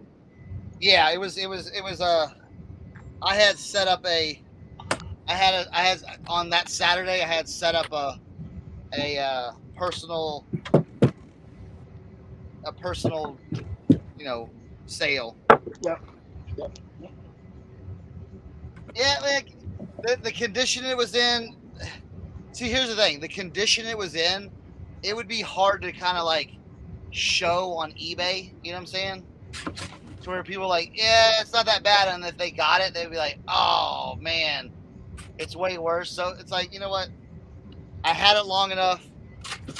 You must have paid 50 cents for it. He won. He got it for free. I got it for free. I won it on Whatnot. That was in the early days of Whatnot. And he wasn't even there for it. I was watching it live, and I was like, holy shit, Cernoch just won the Nirvana shirt. And he wasn't even in the chat. I was blowing that wasn't too long ago. Oh, that was wasn't too long almost a ago. year ago. That was last But year, I remember this. But I remember it, though. Yeah, and I was blowing Cernoch's phone up. I'm like, Cernoch! I was taking a nap. Taking a nap! I was napping. You should have claimed it, Tim. You should have claimed it.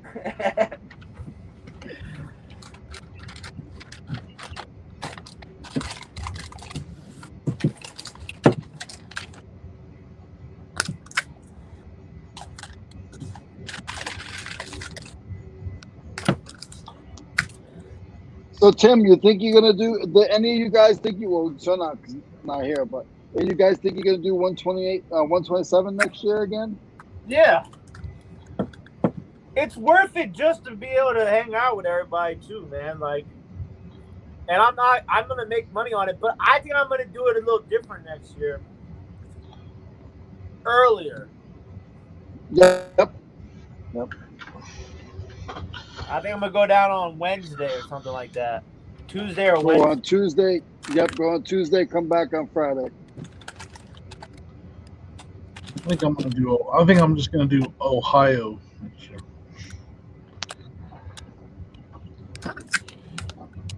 Yeah, Is that what maybe you a did, different, maybe a different section too. Maybe Ohio, Kentucky, or Kentucky, Tennessee, something like that.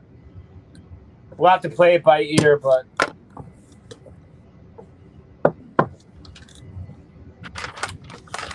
I mean, I always do well on those, on stuff like that. I know some people say, "Oh, well, you don't really make the money."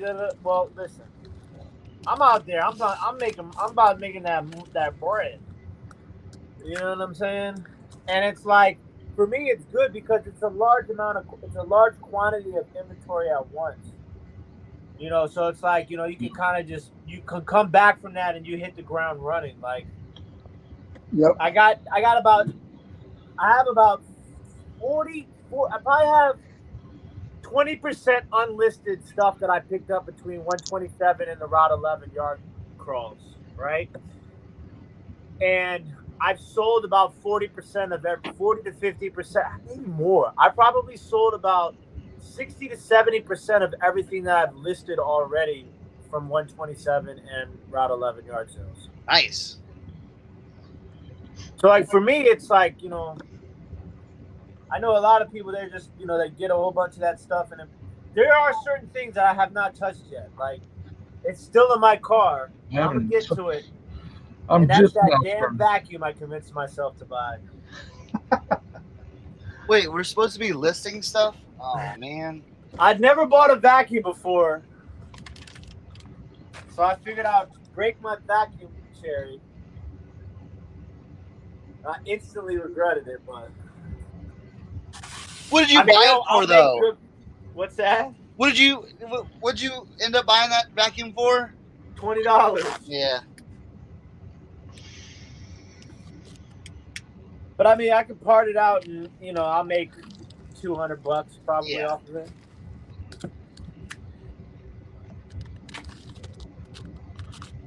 Today, Josie was like, "So what are you taking today?" I'm like, "What do you mean?"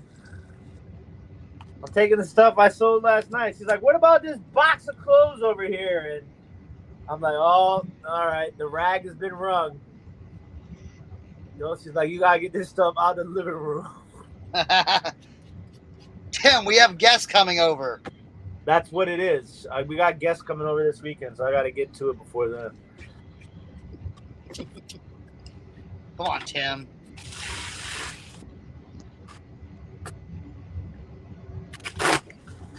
But see, like, having it there forces me to list it. I don't want to just bring it and put it in the storage unit, then I won't list it. Yeah.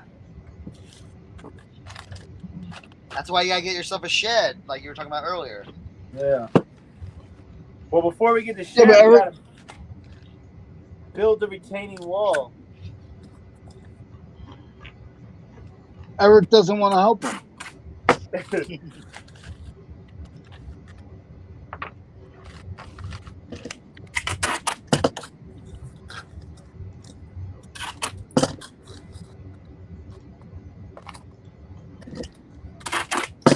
All right, I gotta see who Judy Rodman is. It's gotta be country. Judy Rodman. American singer-songwriter.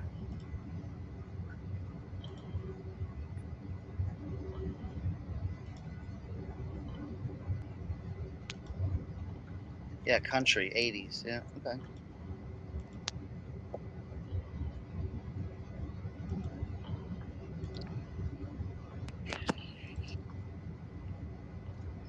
That's it.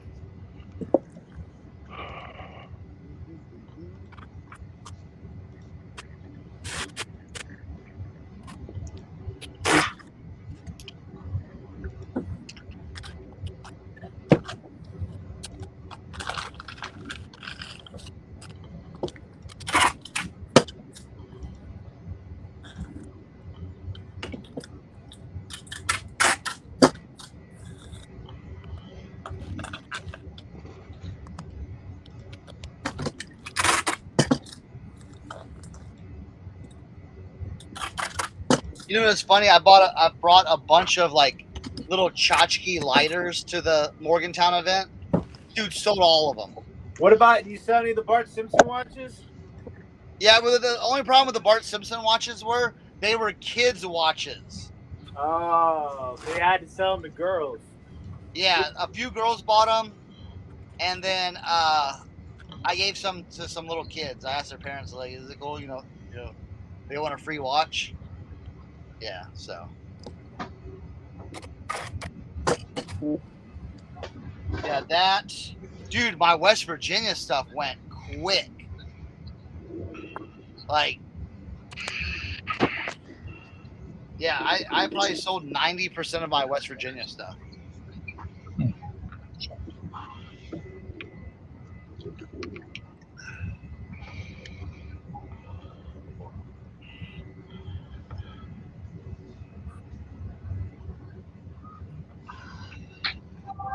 Man.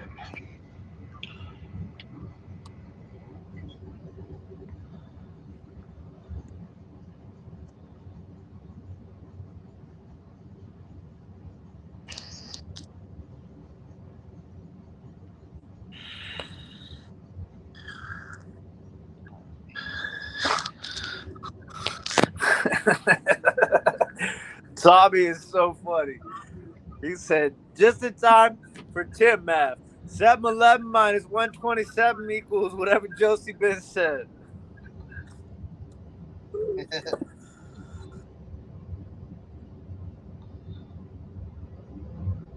All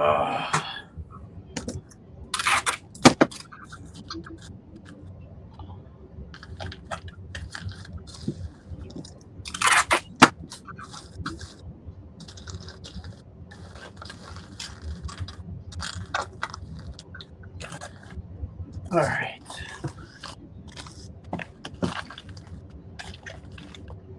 I almost feel like I can do that.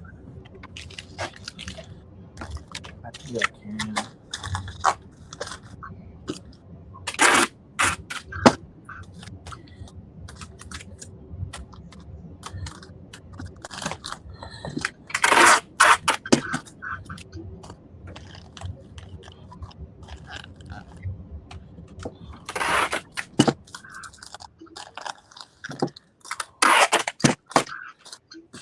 I forgot about that.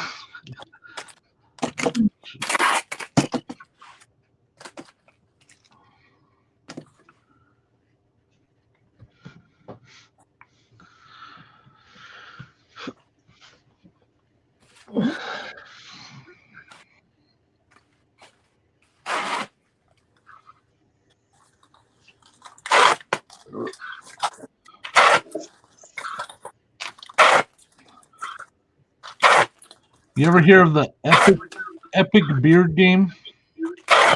Nuh-uh. I saw this at a thrift store, and it's got the box has Tim on it. I'm gonna play this little video. I recorded it. Tim's out here making card games and stuff. I literally saw this. Like, I gotta record that just because that looks like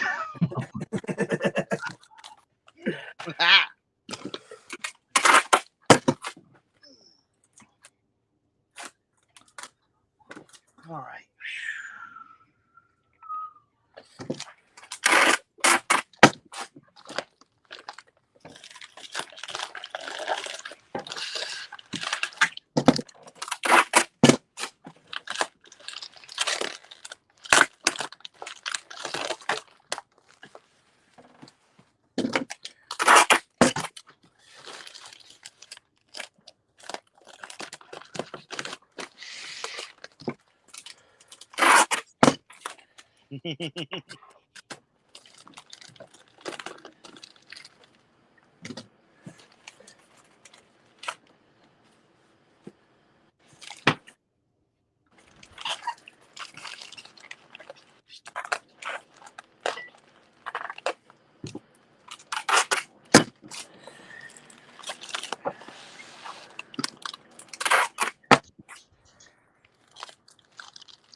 You know what I think would be cool is if like I could have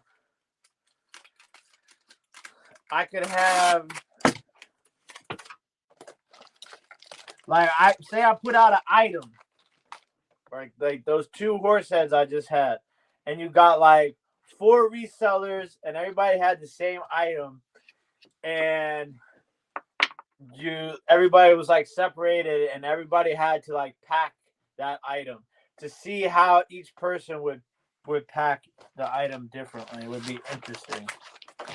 And then you would have a judging panel. Judge who had the best packing. It would be. Could it be like reality show, like style? Yeah, like Top Chef, but we're reselling packing. Now, would you be a judge or would you be a contestant? Well, first I would have to be a contestant until like they retired me like Iron Chef style. Mm-hmm. And then maybe do a little bit of hosting one season, a judge another season, and then like if somebody came around and they thought, you know, they were a worthy opponent, maybe we came out of retirement for a battle, you know. What would be the categories? Now I'm interested. What are the what's the categories? I mean, you would have to like be really mix things up. And then like the judges, you'd have to judge like based upon like, you know, shipping costs, like who got the best shipping costs, you know, so we'd have to weigh it and measure it. And, you know, like we'll throw curveballs in there. Like, okay, this is going to Alaska. Who can ship this the most safe and least costing, you know, stuff like that. And then like you do like really weird shaped stuff. And then you know, small things, breakables, you know, huge jackets, you know, like really getting critiquing on people. Like, I don't know. I just think it would be kind of interesting. So would you do it Iron Chef style? Have it like closed up? Yeah, like you'd have to have like, and then you'd have like, and what's the item? Glass base. It's so funny because I watched the other night. I was like, damn, Iron Chef is on Netflix. I watched like 6 episodes in a row. Oh, man. Them food shows get me every time. Yo. Right? Every time.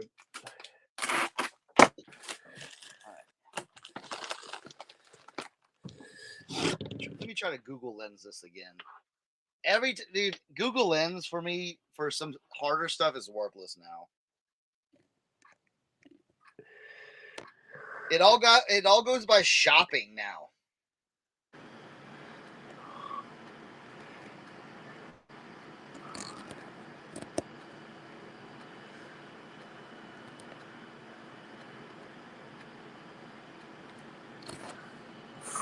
Jojo says Cernoch is hosting. The way you just did that, perfect Iron Chef. Oh man, that was great.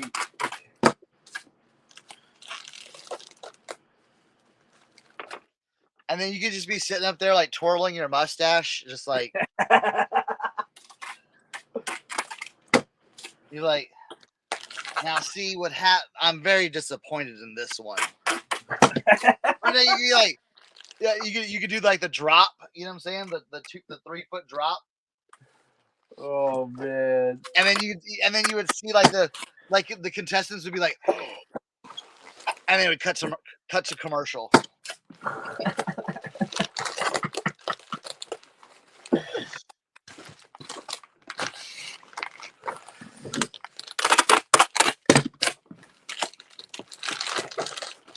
Right, the Google goggles.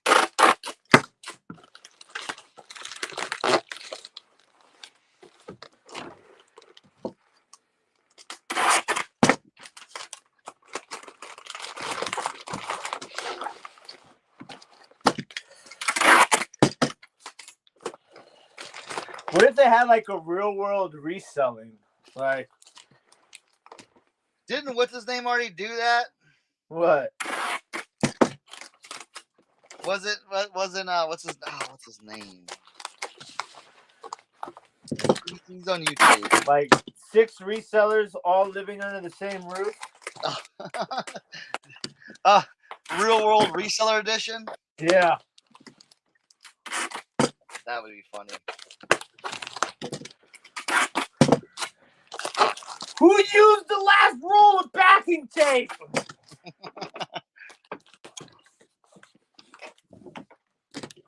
Oh, there you go, Kelly. Yeah, look, challenges would be like you only have 3 sheets of bubble wrap, half a pool noodle, and a box 2 sizes too big. Oh man.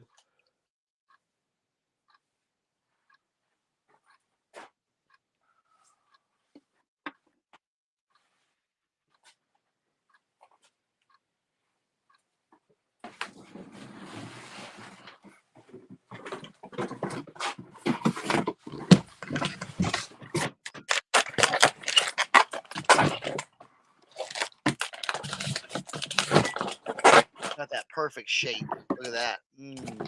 I can't find this hat anywhere. It's an old school like women's hat. I don't know if it's military or what.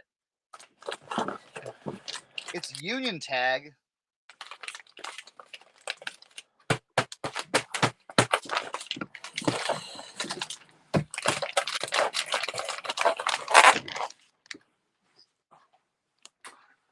Let's take a seat.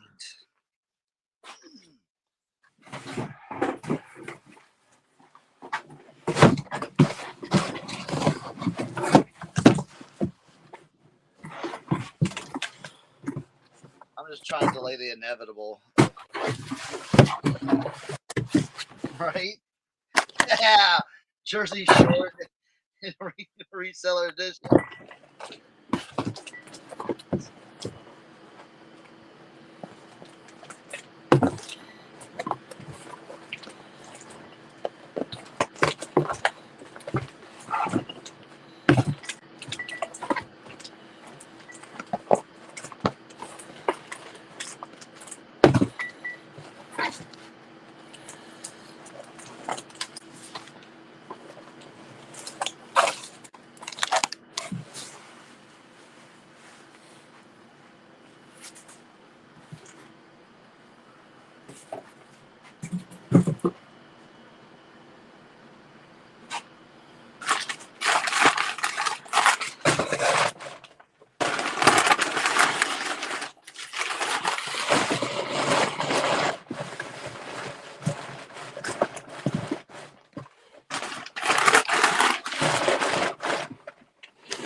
Fantastic.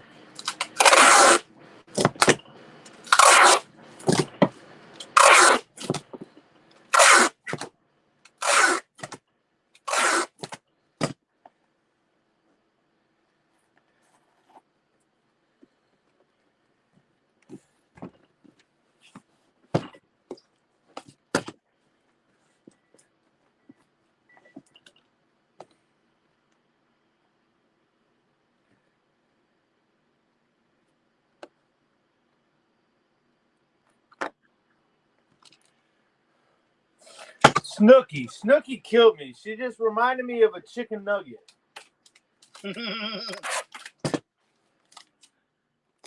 I couldn't stand that show. That's the show that's one of like, I dislike white people show.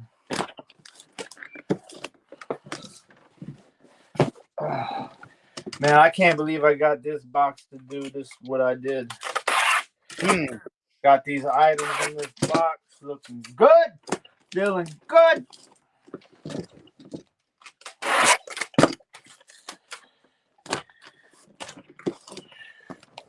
All right.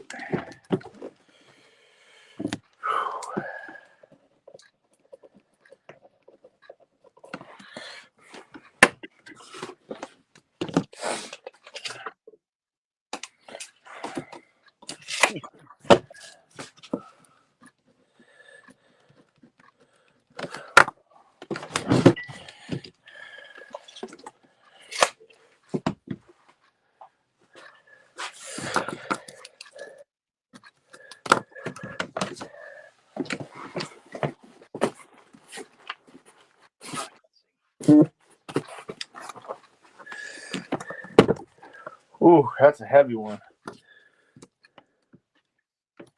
8 pounds, 9.2 ounces.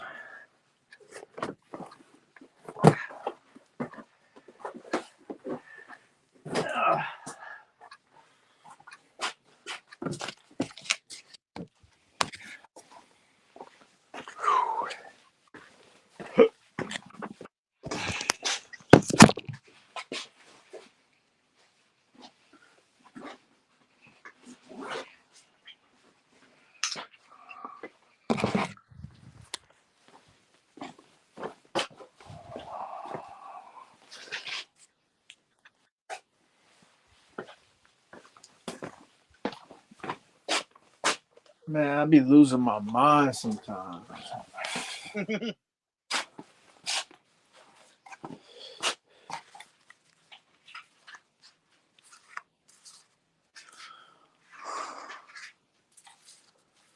What the heck?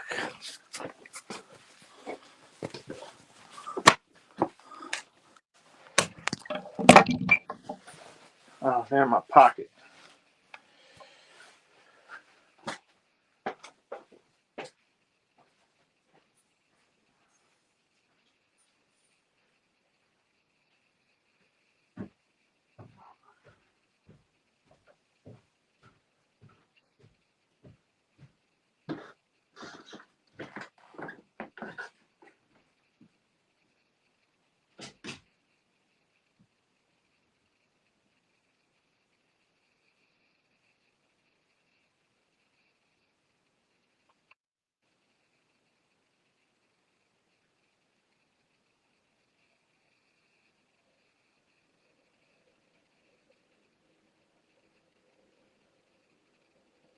Yeah, I can't find this hat. I've been looking for this hat right here. I can't find any information on this hat right here. It's got a unit. It's felt. It's got it where you can like the winter type thing. You can pull it down. It's got a little button right here. It's like a Greek god type thing, or a Greek soldier. And then it's got the union made tag right there. I can't find. I don't know if I'm not keywording it right. I don't know. Like, yeah, it does look military. Absolutely. Yes, Susie, green hat. Trust me. You're very, very close. Hey, Susie, you're basically Google right now. You're Google Lens right now. It's basically like, hey, let me just show you all these green hats. Nothing close to it, but let me just show you green hats.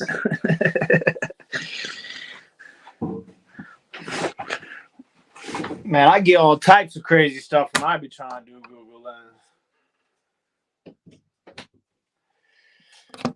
Well, my thing is, it's like,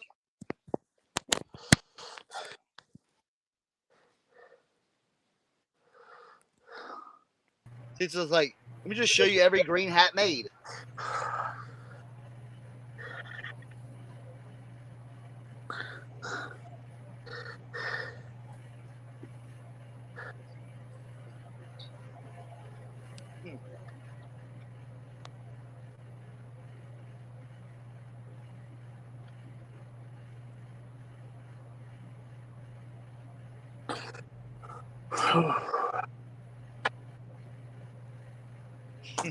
Right?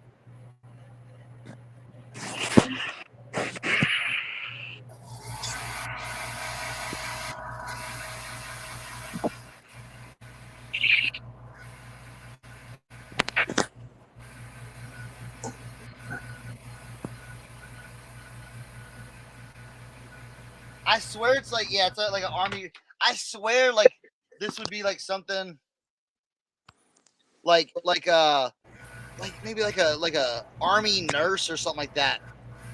I don't know.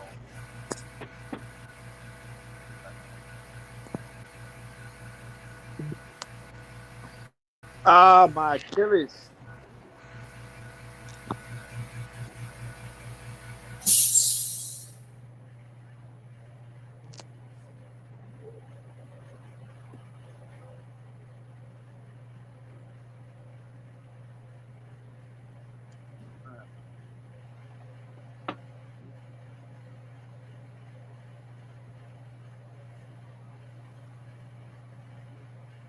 Yeah, right, right, Sonny. Well, we're gonna put that away for a night now because it's a rabbit hole we don't need to go down.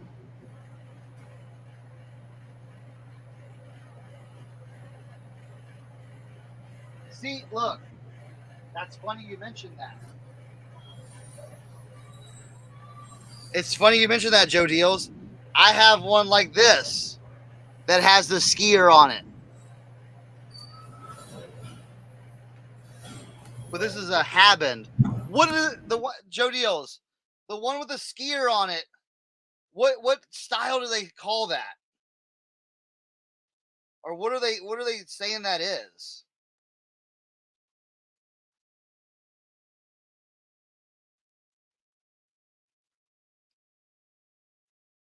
I mean, it's like a trapper hat, you know.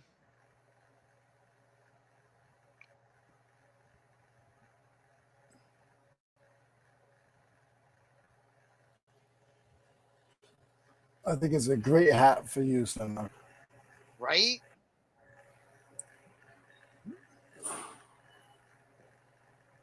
Ski hat. Right?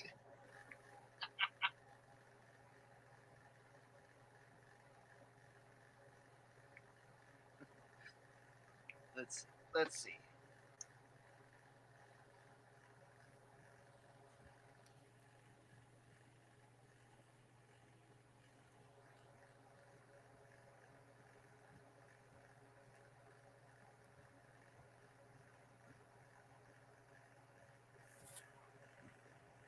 What's going on, Sonny?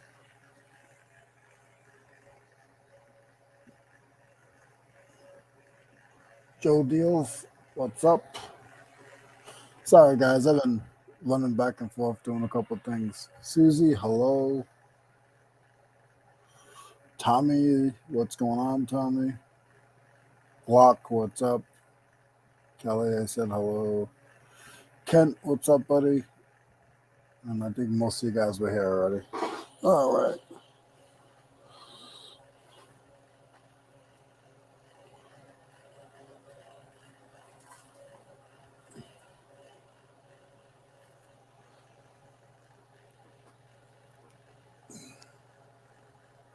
There he is.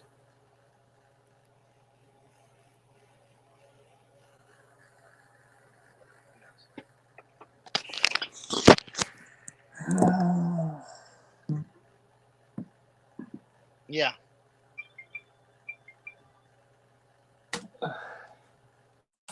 Yeah, we'll just put it to the side.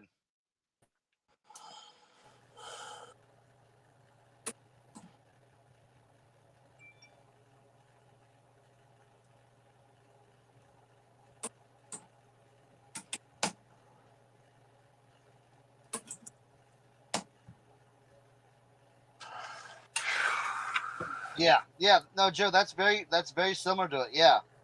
The only thing is, though, Joe, it's like that one is like all felt, and I feel like if you wore that in the snow, that felt would like get destroyed by the snow. I don't know.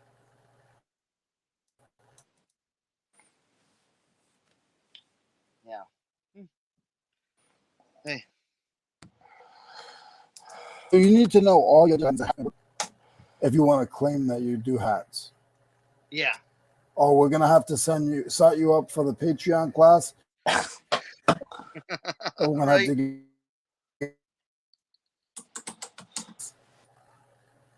Look at this sweet one right here. I finished up. I just don't feel comfortable being on a show and. What do you got? Natural light beer on a vintage camo. Yeah.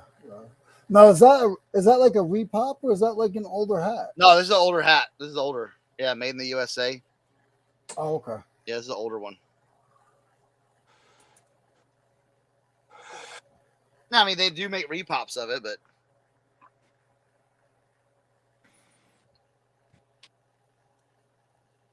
yeah, Joe. Yeah, it's a little more. Yeah, it's a little more fancy.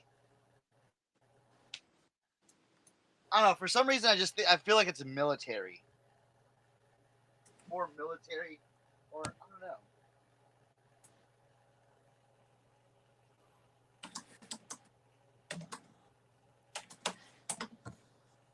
Who knows?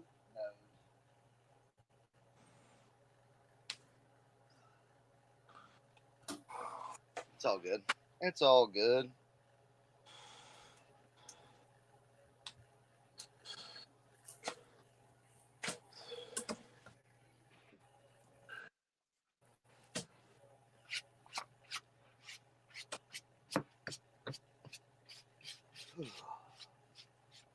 Drop these packages off later.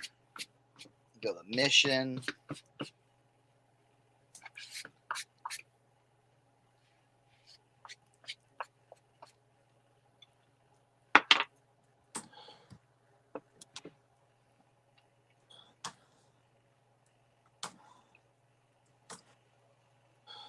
Mm.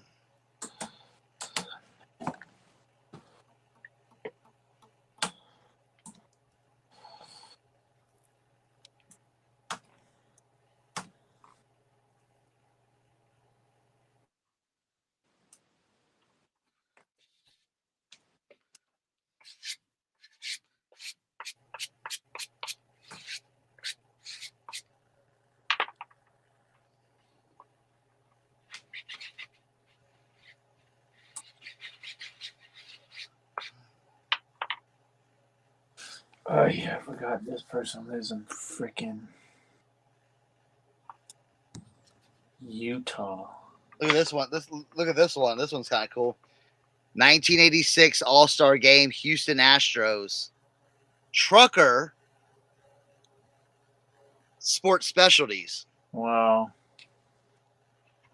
That's for the PC though. Oh, bro, you know. Like that one ain't going nowhere.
We're gonna keep that one the way it is. It's a little dirty inside, but I'm not gonna clean it. If it's for the personal, I'm not gonna clean it. That's gotta go on my shelf.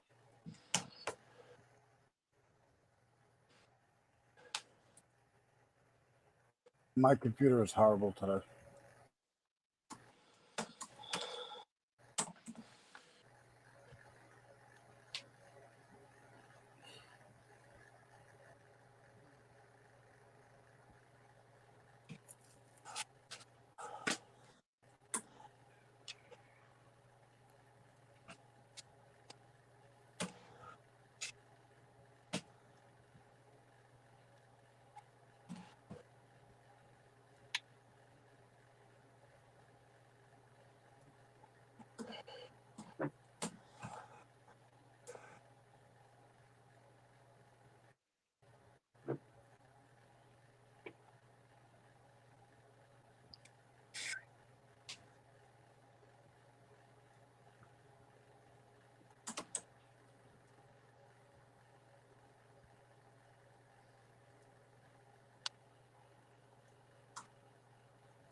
I got one for you, Leroy. Look at this.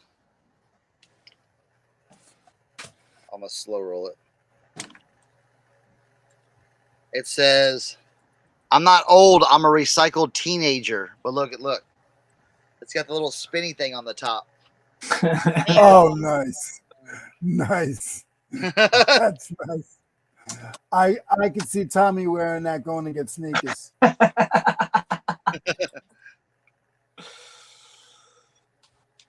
You riding your bike down the road and it's spinning.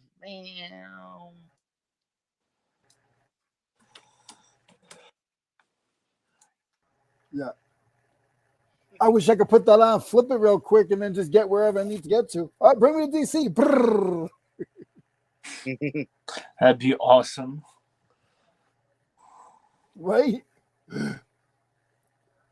Like the Jetsons. Bring me to Tennessee now. Man. That'd be a game changer.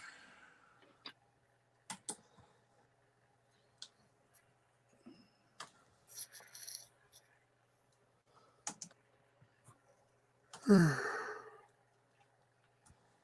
see.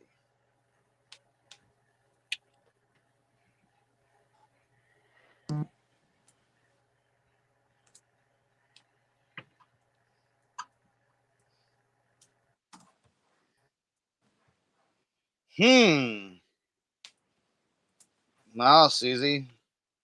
Like, what kind of crazy stuff are you getting? What'd Susie do now? Blocking bidders. You're blocked. I haven't blocked someone in a long time. I've never blocked anybody. Not on eBay, nothing. Check that. I think it's. I'm trying to think if I've ever done that. I think it's because they like my name. I think they're afraid of my name, and then if anybody sees me on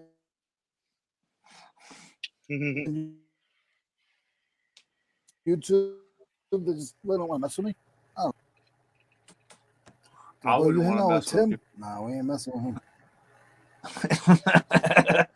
The goodies is gonna come out. I'm afraid. I'm afraid. I had this conversation with a friend the other day. People say, "Well, how you feeling? How's everything going?" So, do you really want to know? You really don't want to know. Like, I'm sorry, but you never say how you really feel. You don't want to know how I really feel.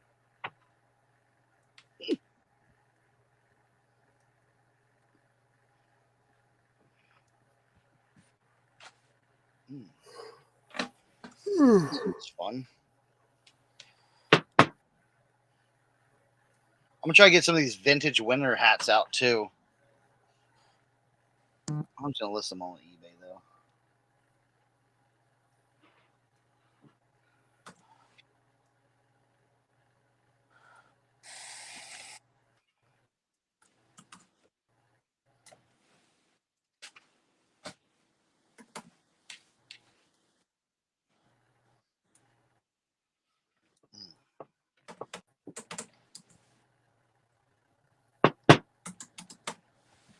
Perfect.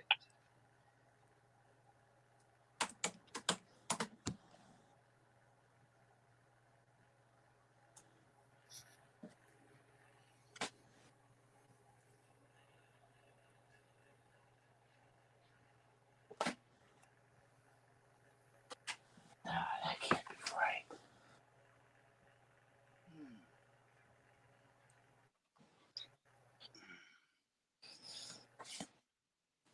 Let's see. Question: how to pair used jeans? Is there anything at all that, upon close inspection on this side, would annoy or piss someone off? Oh my god! Let me know. Are there any fading, discoloration, phrase, barely noticeable, anything, etc., so I know what to expect before I purchase? Best.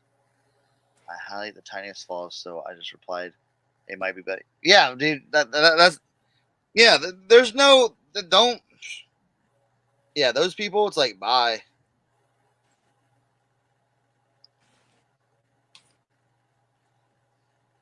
Those are the same people in the sneaker or in like the running shoe category. How many miles are on these shoes? No I don't know. way. Let me check the odometer. Okay. No way. Oh, dude. Try if Kent or Tommy's here. Tommy gets them all the time. Yo, that's hilarious. Yeah. How many miles are on these shoes?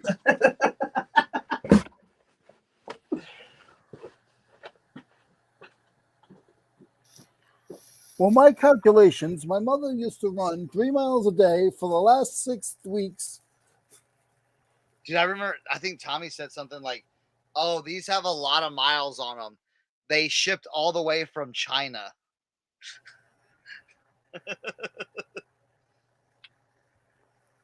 Just something stupid like that.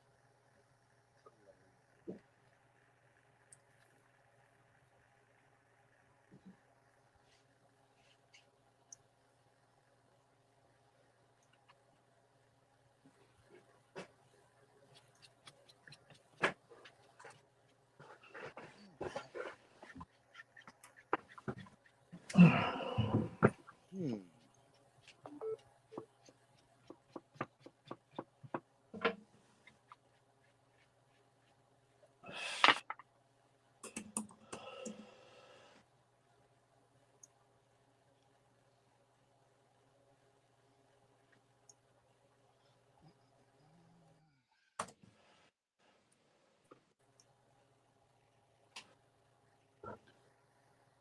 But you know what? The worst thing, Susie, it could be, you know what I hate? Is it when they buy an item and then start asking the questions. Yeah, it's too late. It's like, Just you'll see soon enough. That's how you reply to those. I had a guy last week message me and tell me he was upset because my item wasn't shipped out. And it was Sunday night, and he didn't see any tracking for it yet. I said it's sold on Friday at 7 o'clock at night. There's no weekend shipping. You don't realize that?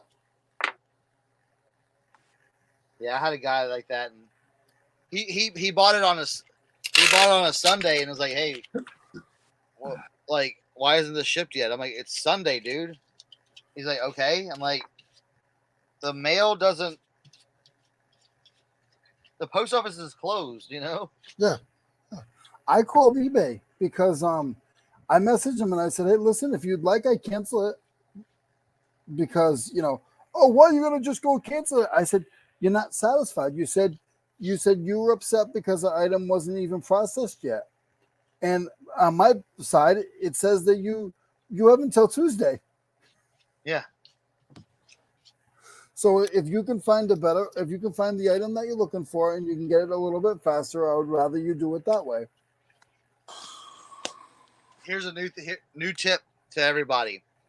You sell an item, or say someone offers you, make an offer or whatever, and they haven't paid yet, and they ask, send you a message, hey, I'd like to cancel this.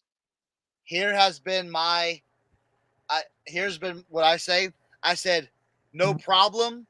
eBay will automatically cancel your order after 4 days of non-payment. And I just let it sit there. I don't cancel it.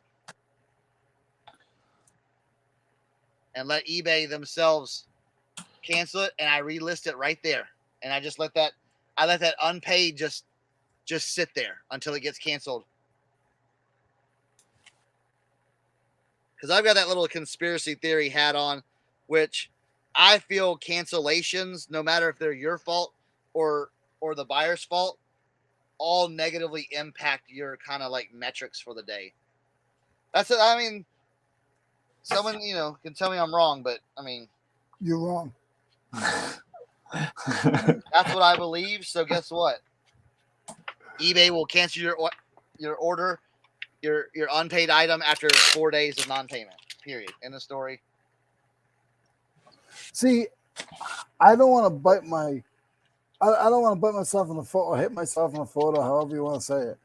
But with tools, it's not as bad as a lot of you guys. I hear so many of you guys that sell clothes and different hard stuff that somebody will like that. I got you, Leroy. Got him. Got you. Got him.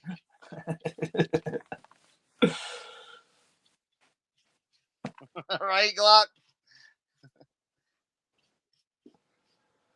They got Leroy hard, bro. Look at him. Got him.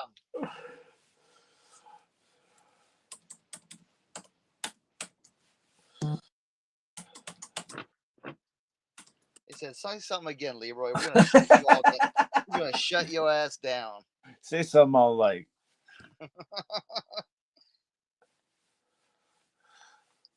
Yo, I got this sweet like blank like vintage trapper. Man, I should have put like a cool patch on that or something. We got patches. Maybe I can do a military.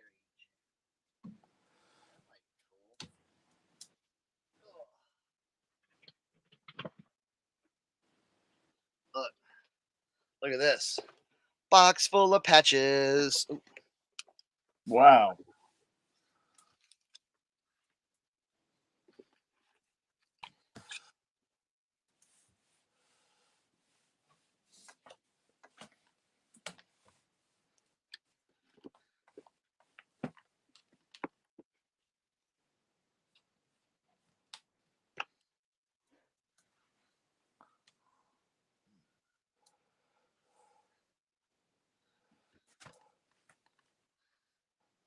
You know what? That would be interesting, Glock.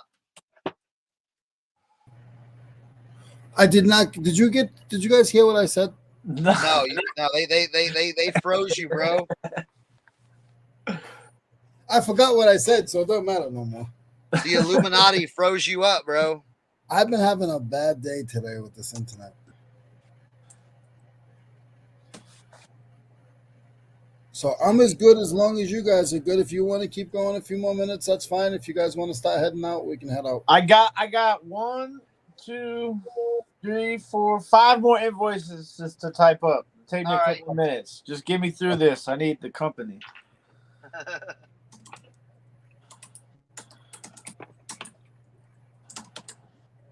Yeah, I got some cool patches. Look at this F-35 patch. Got that.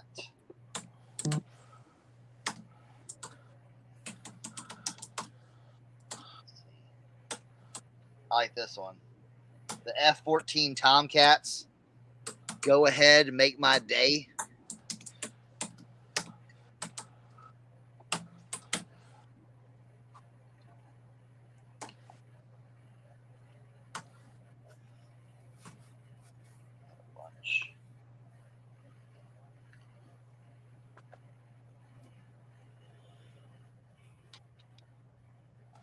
This one's cool.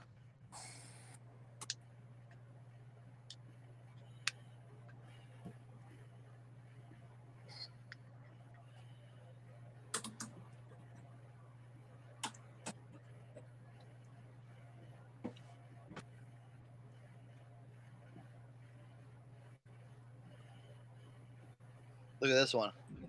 Vintage Top Gun. Oh, man. Where did you get that? From my brother.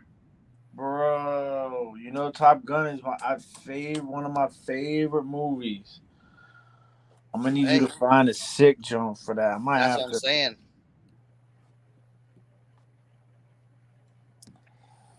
We got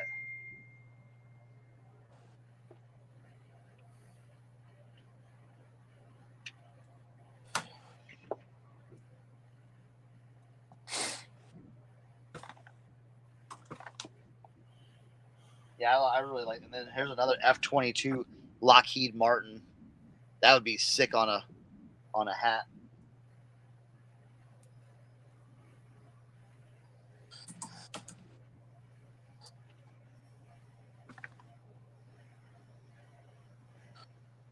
Man, sometimes shipping be weird. Like this first class package going to someplace in Wisconsin, pre-pirate ship is like $9. This package, first class, going to Kansas, pre-pirate ship is $6. I don't understand it. Maybe that other place is like in the cut somewhere, and they gotta like take like a ferry and a horse and shit like that.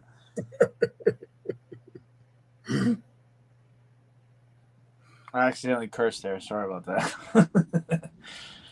I didn't hear it. What did you say? Man, I am. For those of you that don't know, who have never met me in real life, I am a cursing machine. No, you're not. Don't believe him. He's not. I disagree. I say he's a scheduling fanatic. He will schedule anything. Oh, man.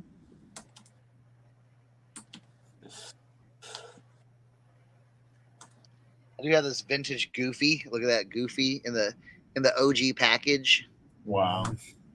You could probably just sell that by itself. Yeah.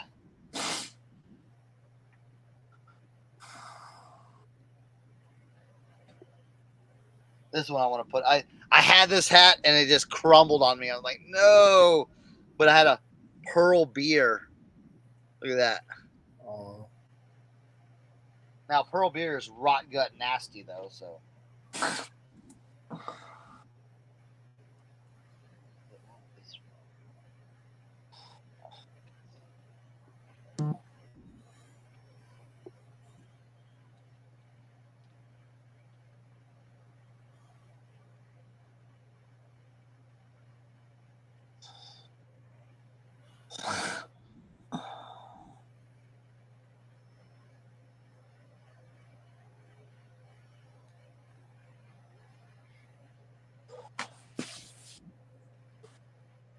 one's kind of cool too. The F-18 Jolly Rogers. That's pretty badass. I'm getting a lot of love from Kansas in my lives. Kansas is showing up, man. Shout out Kansas.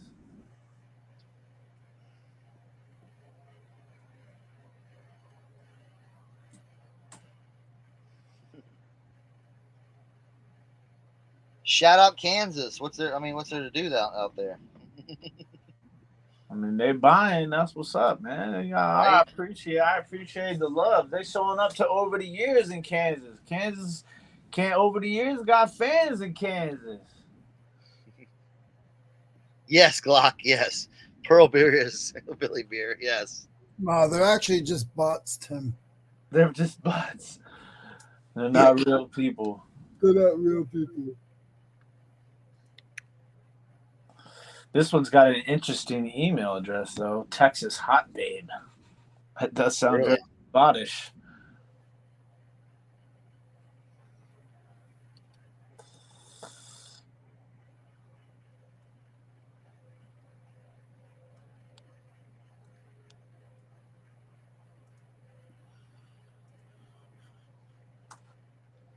That's interesting.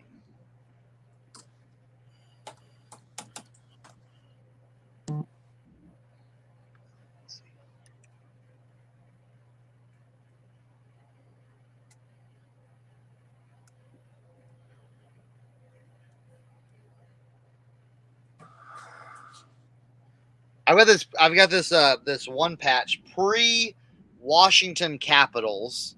Okay. But look at this. Capital Invitational Washington DC tournament 1968. Wow. Like, where the heck did you find that? Dude, I found this in a down the road in this one like abandoned, not abandoned, but it was like a thrift shop / pawn shop. It was called Aunt Jen's.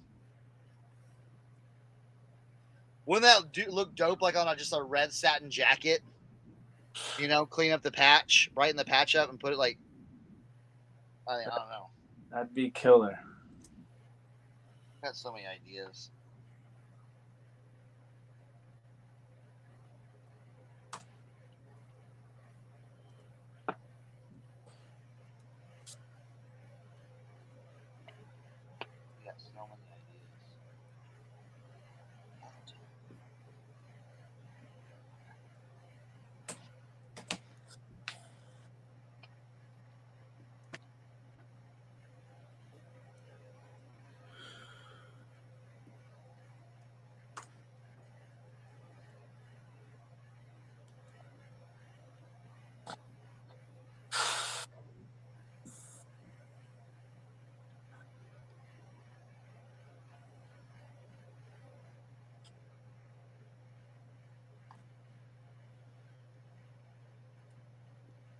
Oh yeah, I got some crazy ones over here. Okay, let me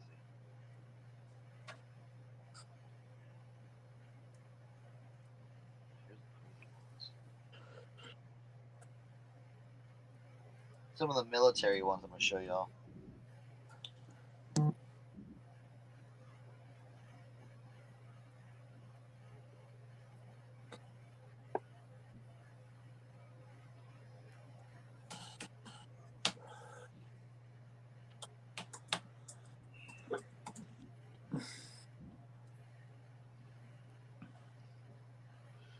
So we got the Electronic Reconnaissance Weapons School. Look at that. That's kind of crazy. Then we got the Tomcat Tweakers. Then we have the A6F Intruder. And then we got the F-22 Raptor. Dude, you should just make an all-over print patch shirt or jacket. Yeah. This one's crazy.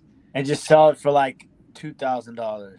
Strategic Air Command Well, so what I want to do, and I want to get like one of these like a leather bomber jackets Yeah. and put like the patches like down the sleeves and a Yeah. couple, like I think that would look cool. So sick. Because I have some of the bigger patches that you can't really, like put on there. Like something like, let me see. I've got this really old dope one, F14.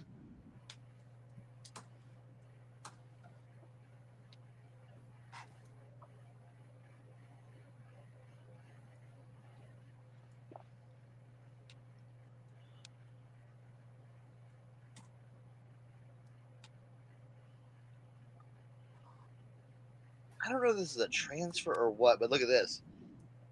This is kind of crazy. I partied in the infield with 98 Rock,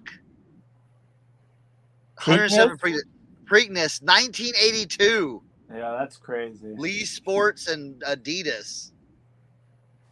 That's a crazy one right there. Yeah, but it's not. It's I don't know what it is. It's like a. I really don't know what. I mean, it's like sticky. It's like a fabric sticker. Oh, bro, we missed out in 82. Buy any pair of Adidas sports shoes at Lee's Sports and get an Adidas Lee's Sports t-shirt and baseball cap free.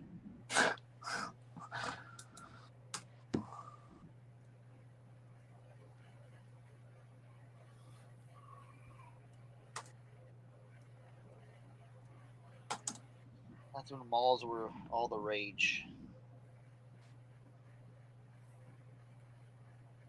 Oh, I want to put this on a hat too. I bought a hat. I bought a hat from a lady, and she's like, "Well, this one's all messed up, I said, "Oh, I just want it for the patch." And she's like, "What?" It's like, I'm just gonna take the patch off, and throw away the hat. She's like, "Well, how are you gonna take the patch off?"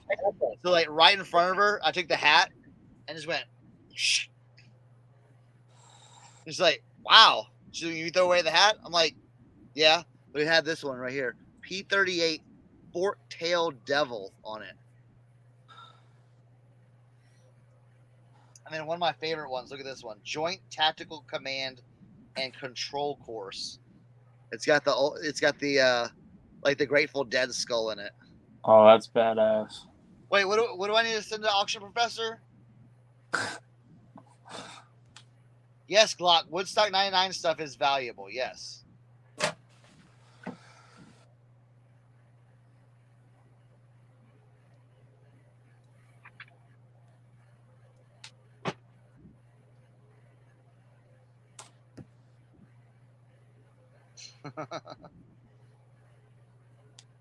I'm still blocked for some reason on Auction Professor's lives YouTube. Like when he does lives, I can't comment. I'm blocked. I mean, I can comment. No one sees it. I guess we got unruly that one day.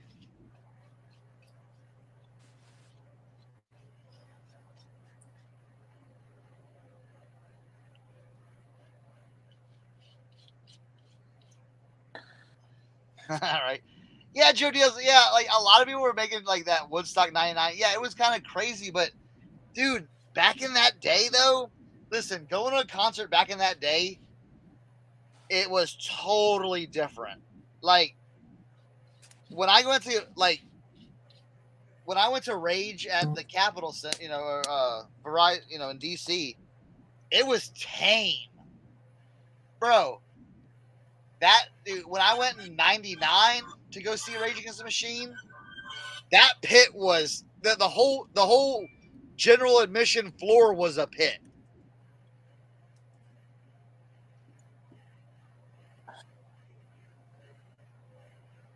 When I went to go see Cypress Hill 5 times, I got high every time, and I've never smoked in my life. Right? I was just there.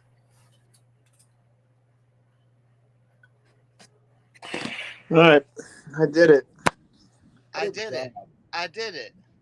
Packed everything. Send invoices. What's going on, David? Hey, Dave.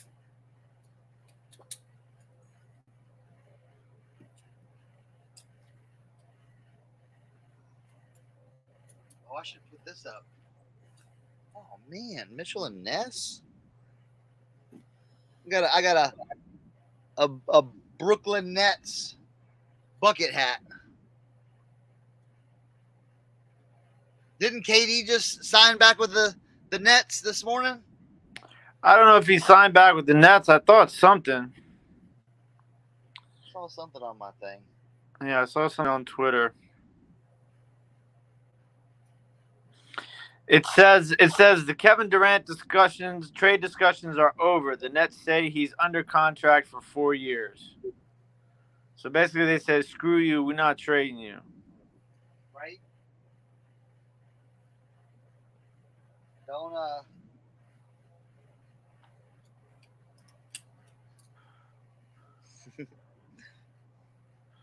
Don't yeah, I think so. I think some of these people are being careful with demanding trades and not paying or playing and stuff like that. They saw what happened to Deshaun. Oh, you want all the skeletons out of your closet? There we go. You want to leave? Here you go, bro. Chase Young has also got put on the PUP list, so he's out at least 4 weeks to start the season. Uh-oh.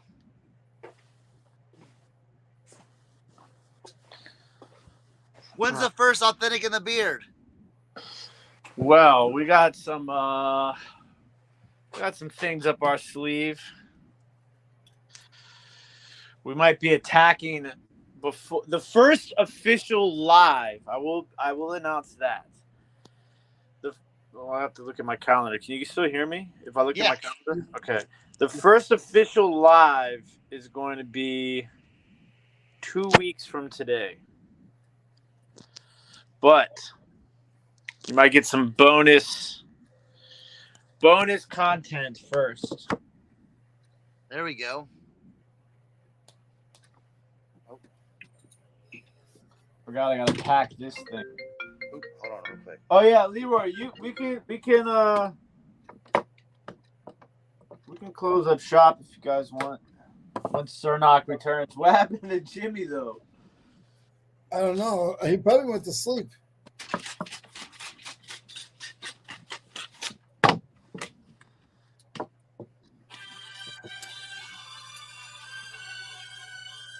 Damn, everybody getting phone calls. No, it's all day long. It's annoying. Yeah, I gotta take a phone call.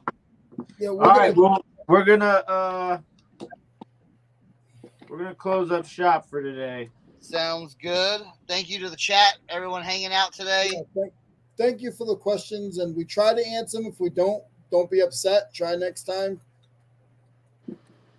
Right. Shout out Kansas. All right, guys. Y'all peace out, everybody. Hey. Wait. Oh. I'm going to be live tonight, 7 o'clock p.m. Eastern Standard Time, slanging killer snapbacks and trucker hats.